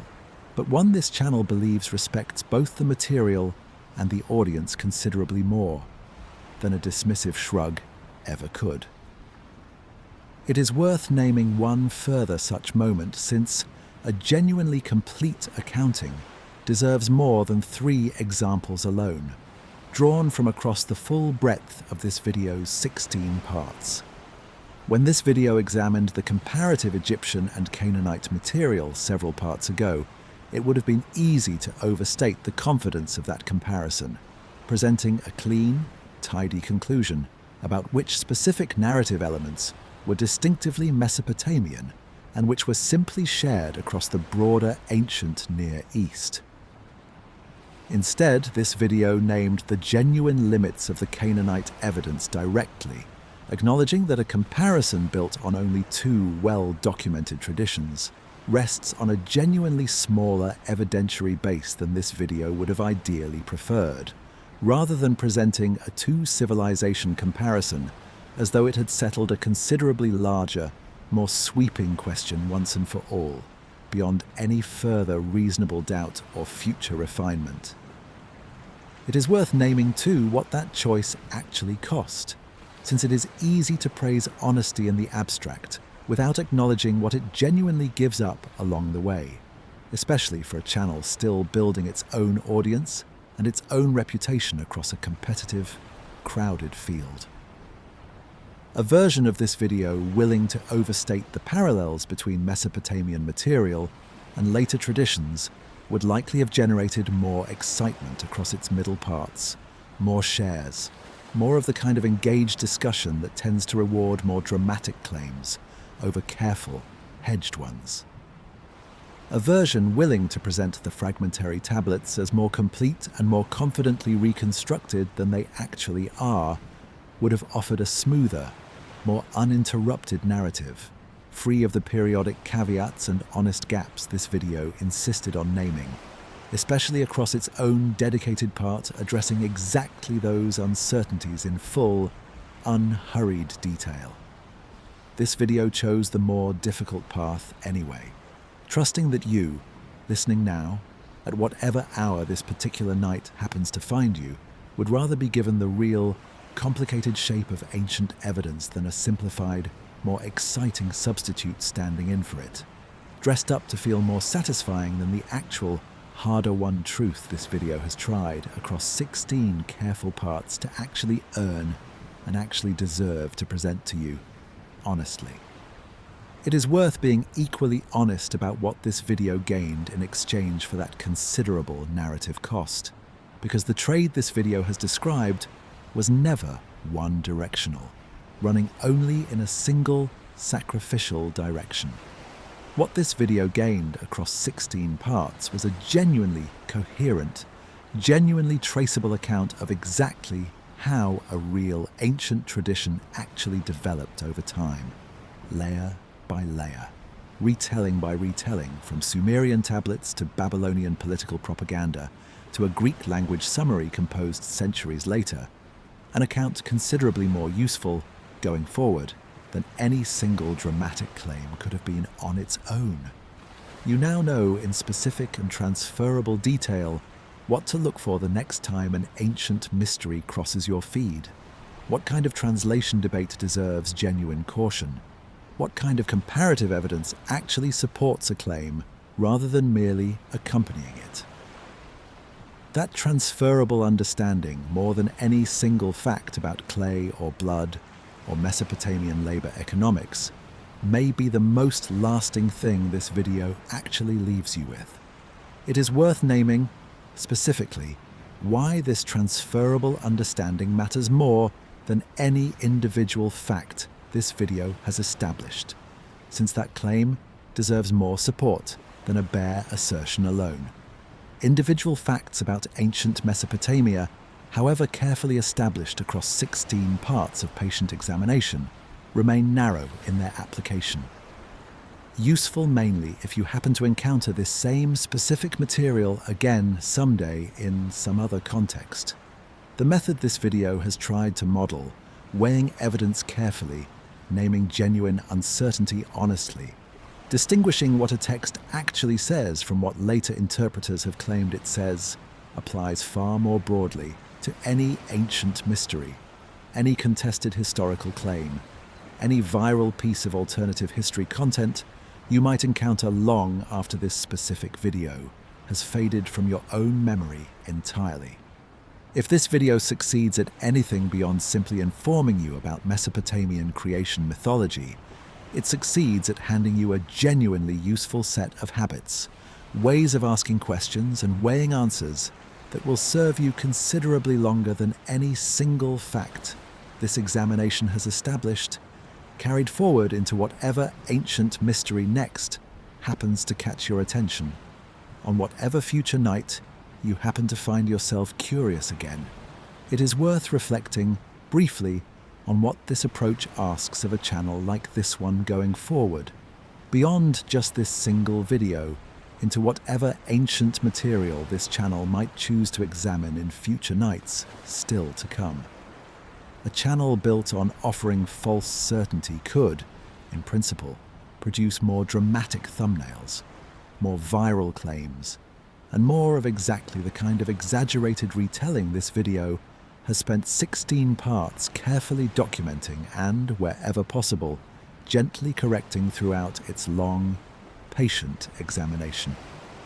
Choosing instead to build a channel around honest, hedged, carefully sourced storytelling is,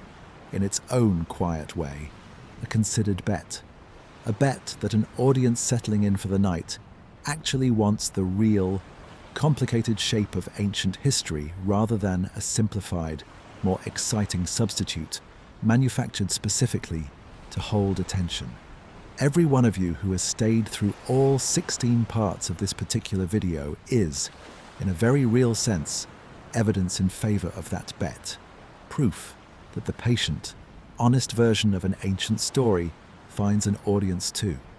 even competing against everything louder and more confident that circulates alongside it, night after night, across every platform this kind of content can be found on.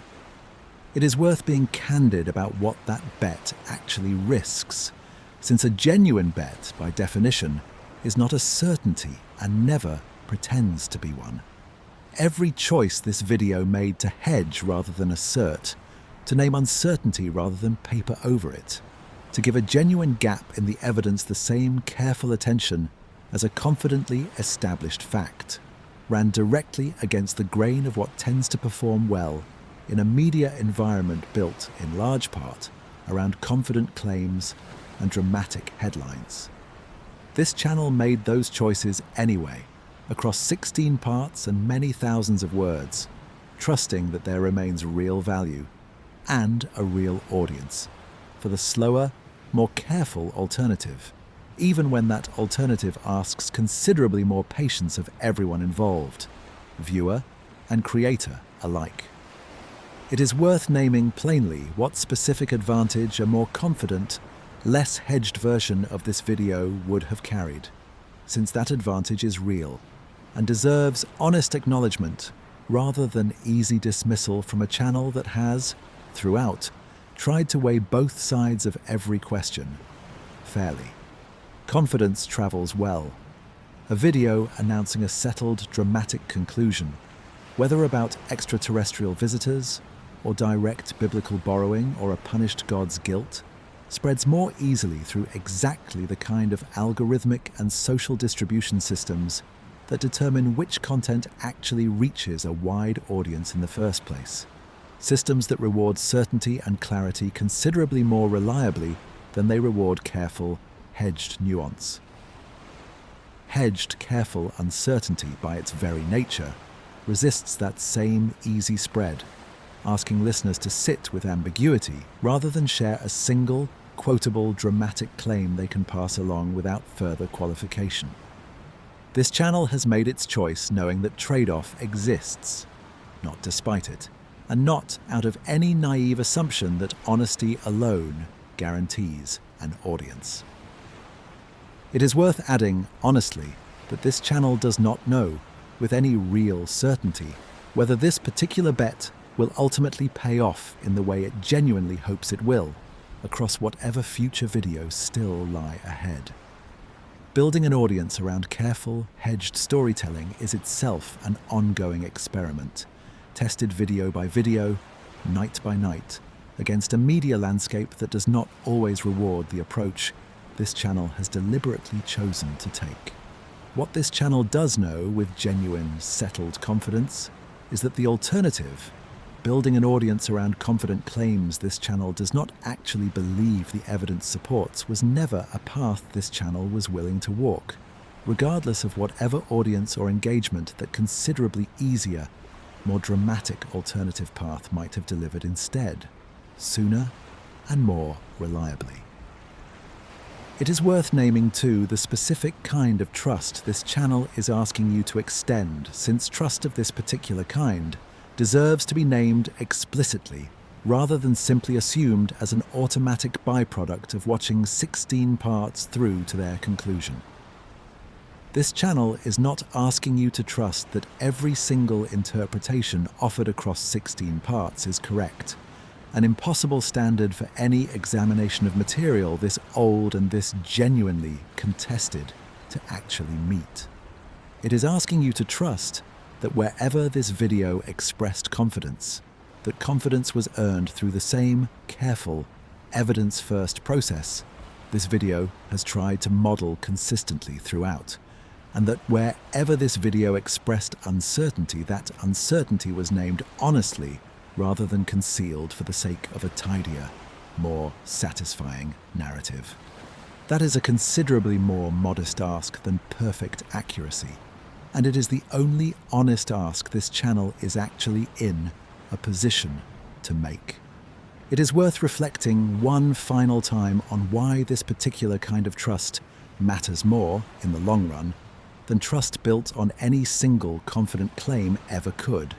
no matter how compelling that single claim might feel in the moment it is first offered. A channel that earns trust through confident, dramatic claims eventually has to answer for those claims when new evidence emerges, when scholarly consensus shifts, when a viewer eventually encounters a more careful treatment of the same material elsewhere, and notices the gap between what this channel presented and what the underlying evidence actually supports.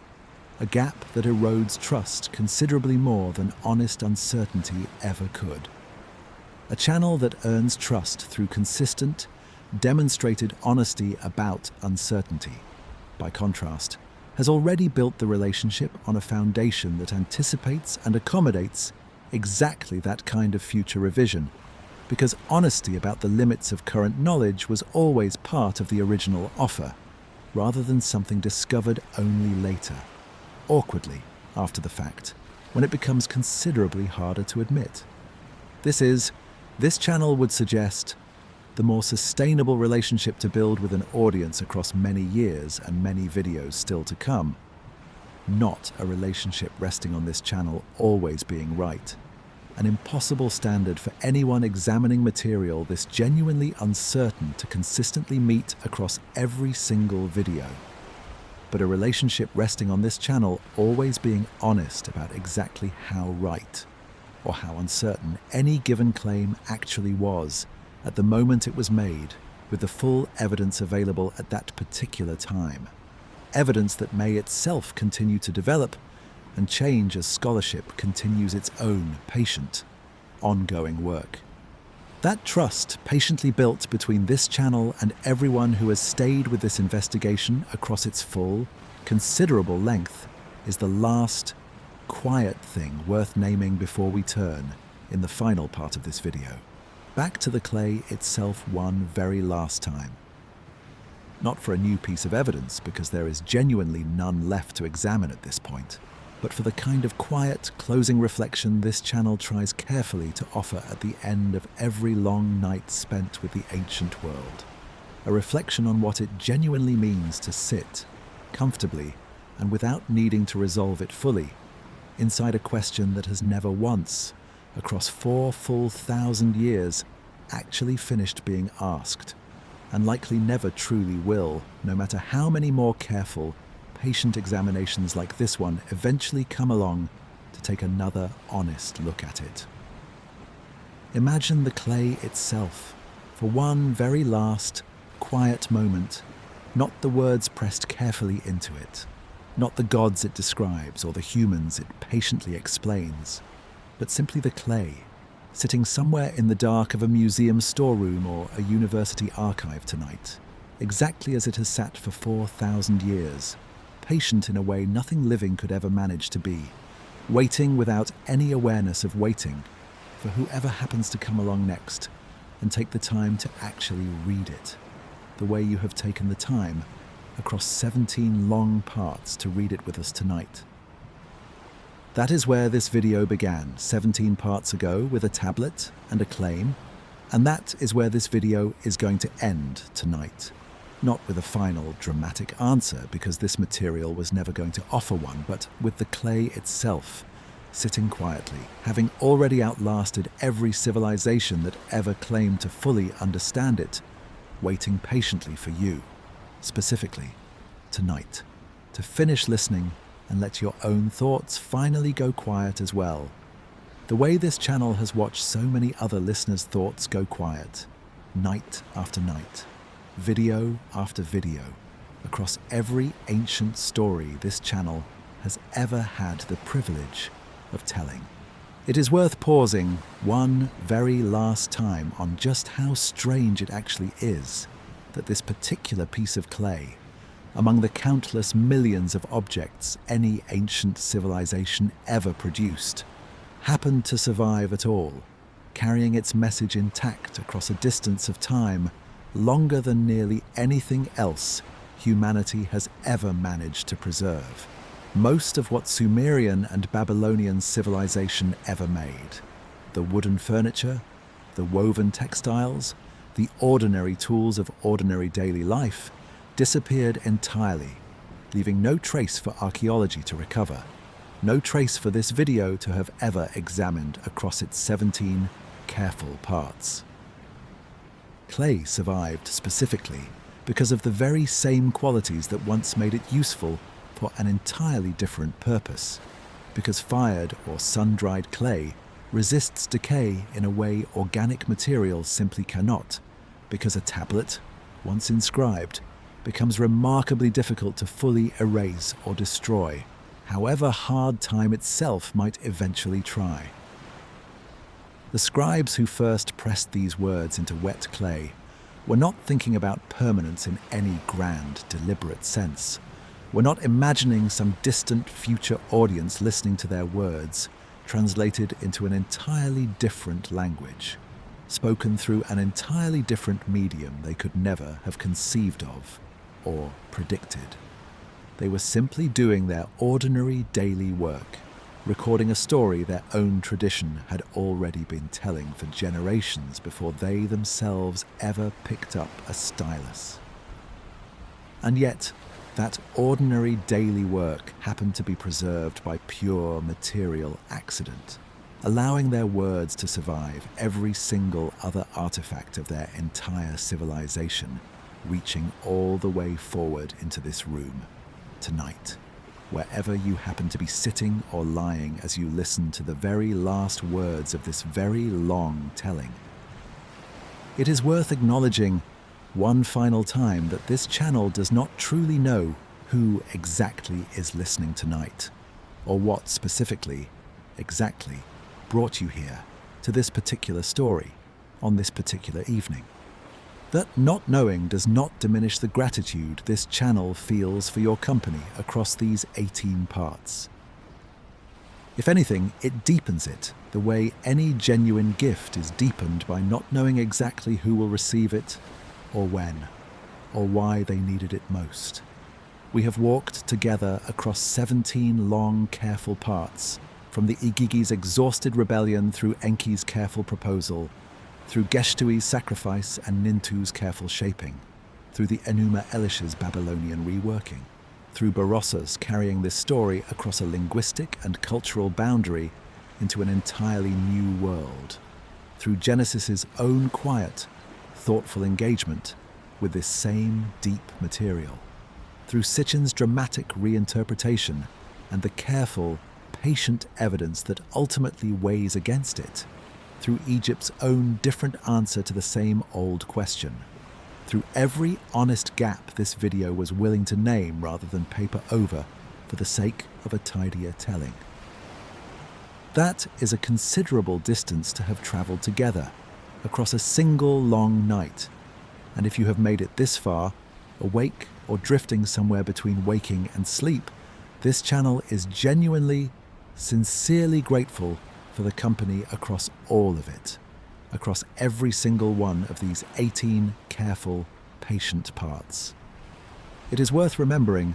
one final time, just how far this particular story actually traveled before it ever reached you tonight, across a distance considerably longer than any single human lifetime could ever hope to span. It began in Sumerian cities whose names most modern listeners have never had occasion to learn. Cities built along rivers that still flow today, carrying water past ruins that were already ancient by the time the pyramids at Giza were young. It passed through the hands of scribes trained for years in a script so complex that mastering it counted as one of the most respected achievements a person could claim in that entire civilization, a script this video's own earlier parts described in careful, patient detail. It survived the collapse of empires, the rise of new ones, the gradual replacement of one language by another, one religion by another, one entire way of understanding the world by another, all while somehow, against every reasonable expectation, still carrying its essential shape forward, clay and blood and labor, largely intact across all of it. It passed through Babylon at the height of its own imperial confidence, recited aloud each year as the whole city turned out to watch its own king, renew his authority through a story about a god defeating chaos itself, a ceremony this video described in careful detail several parts ago. It passed through the hands of a priest named Berossus, writing in a language that was not his own, for an audience that had already conquered his homeland, trying to make sure something of his own civilization's deep memory would survive into whatever came next, whatever form that survival ultimately took. It passed quietly and indirectly into the hands of exiled scribes living in that same Babylon centuries later, who took what they found there and reshaped it into something recognizably their own, carrying pieces of it forward into a tradition that would eventually reach around the entire world,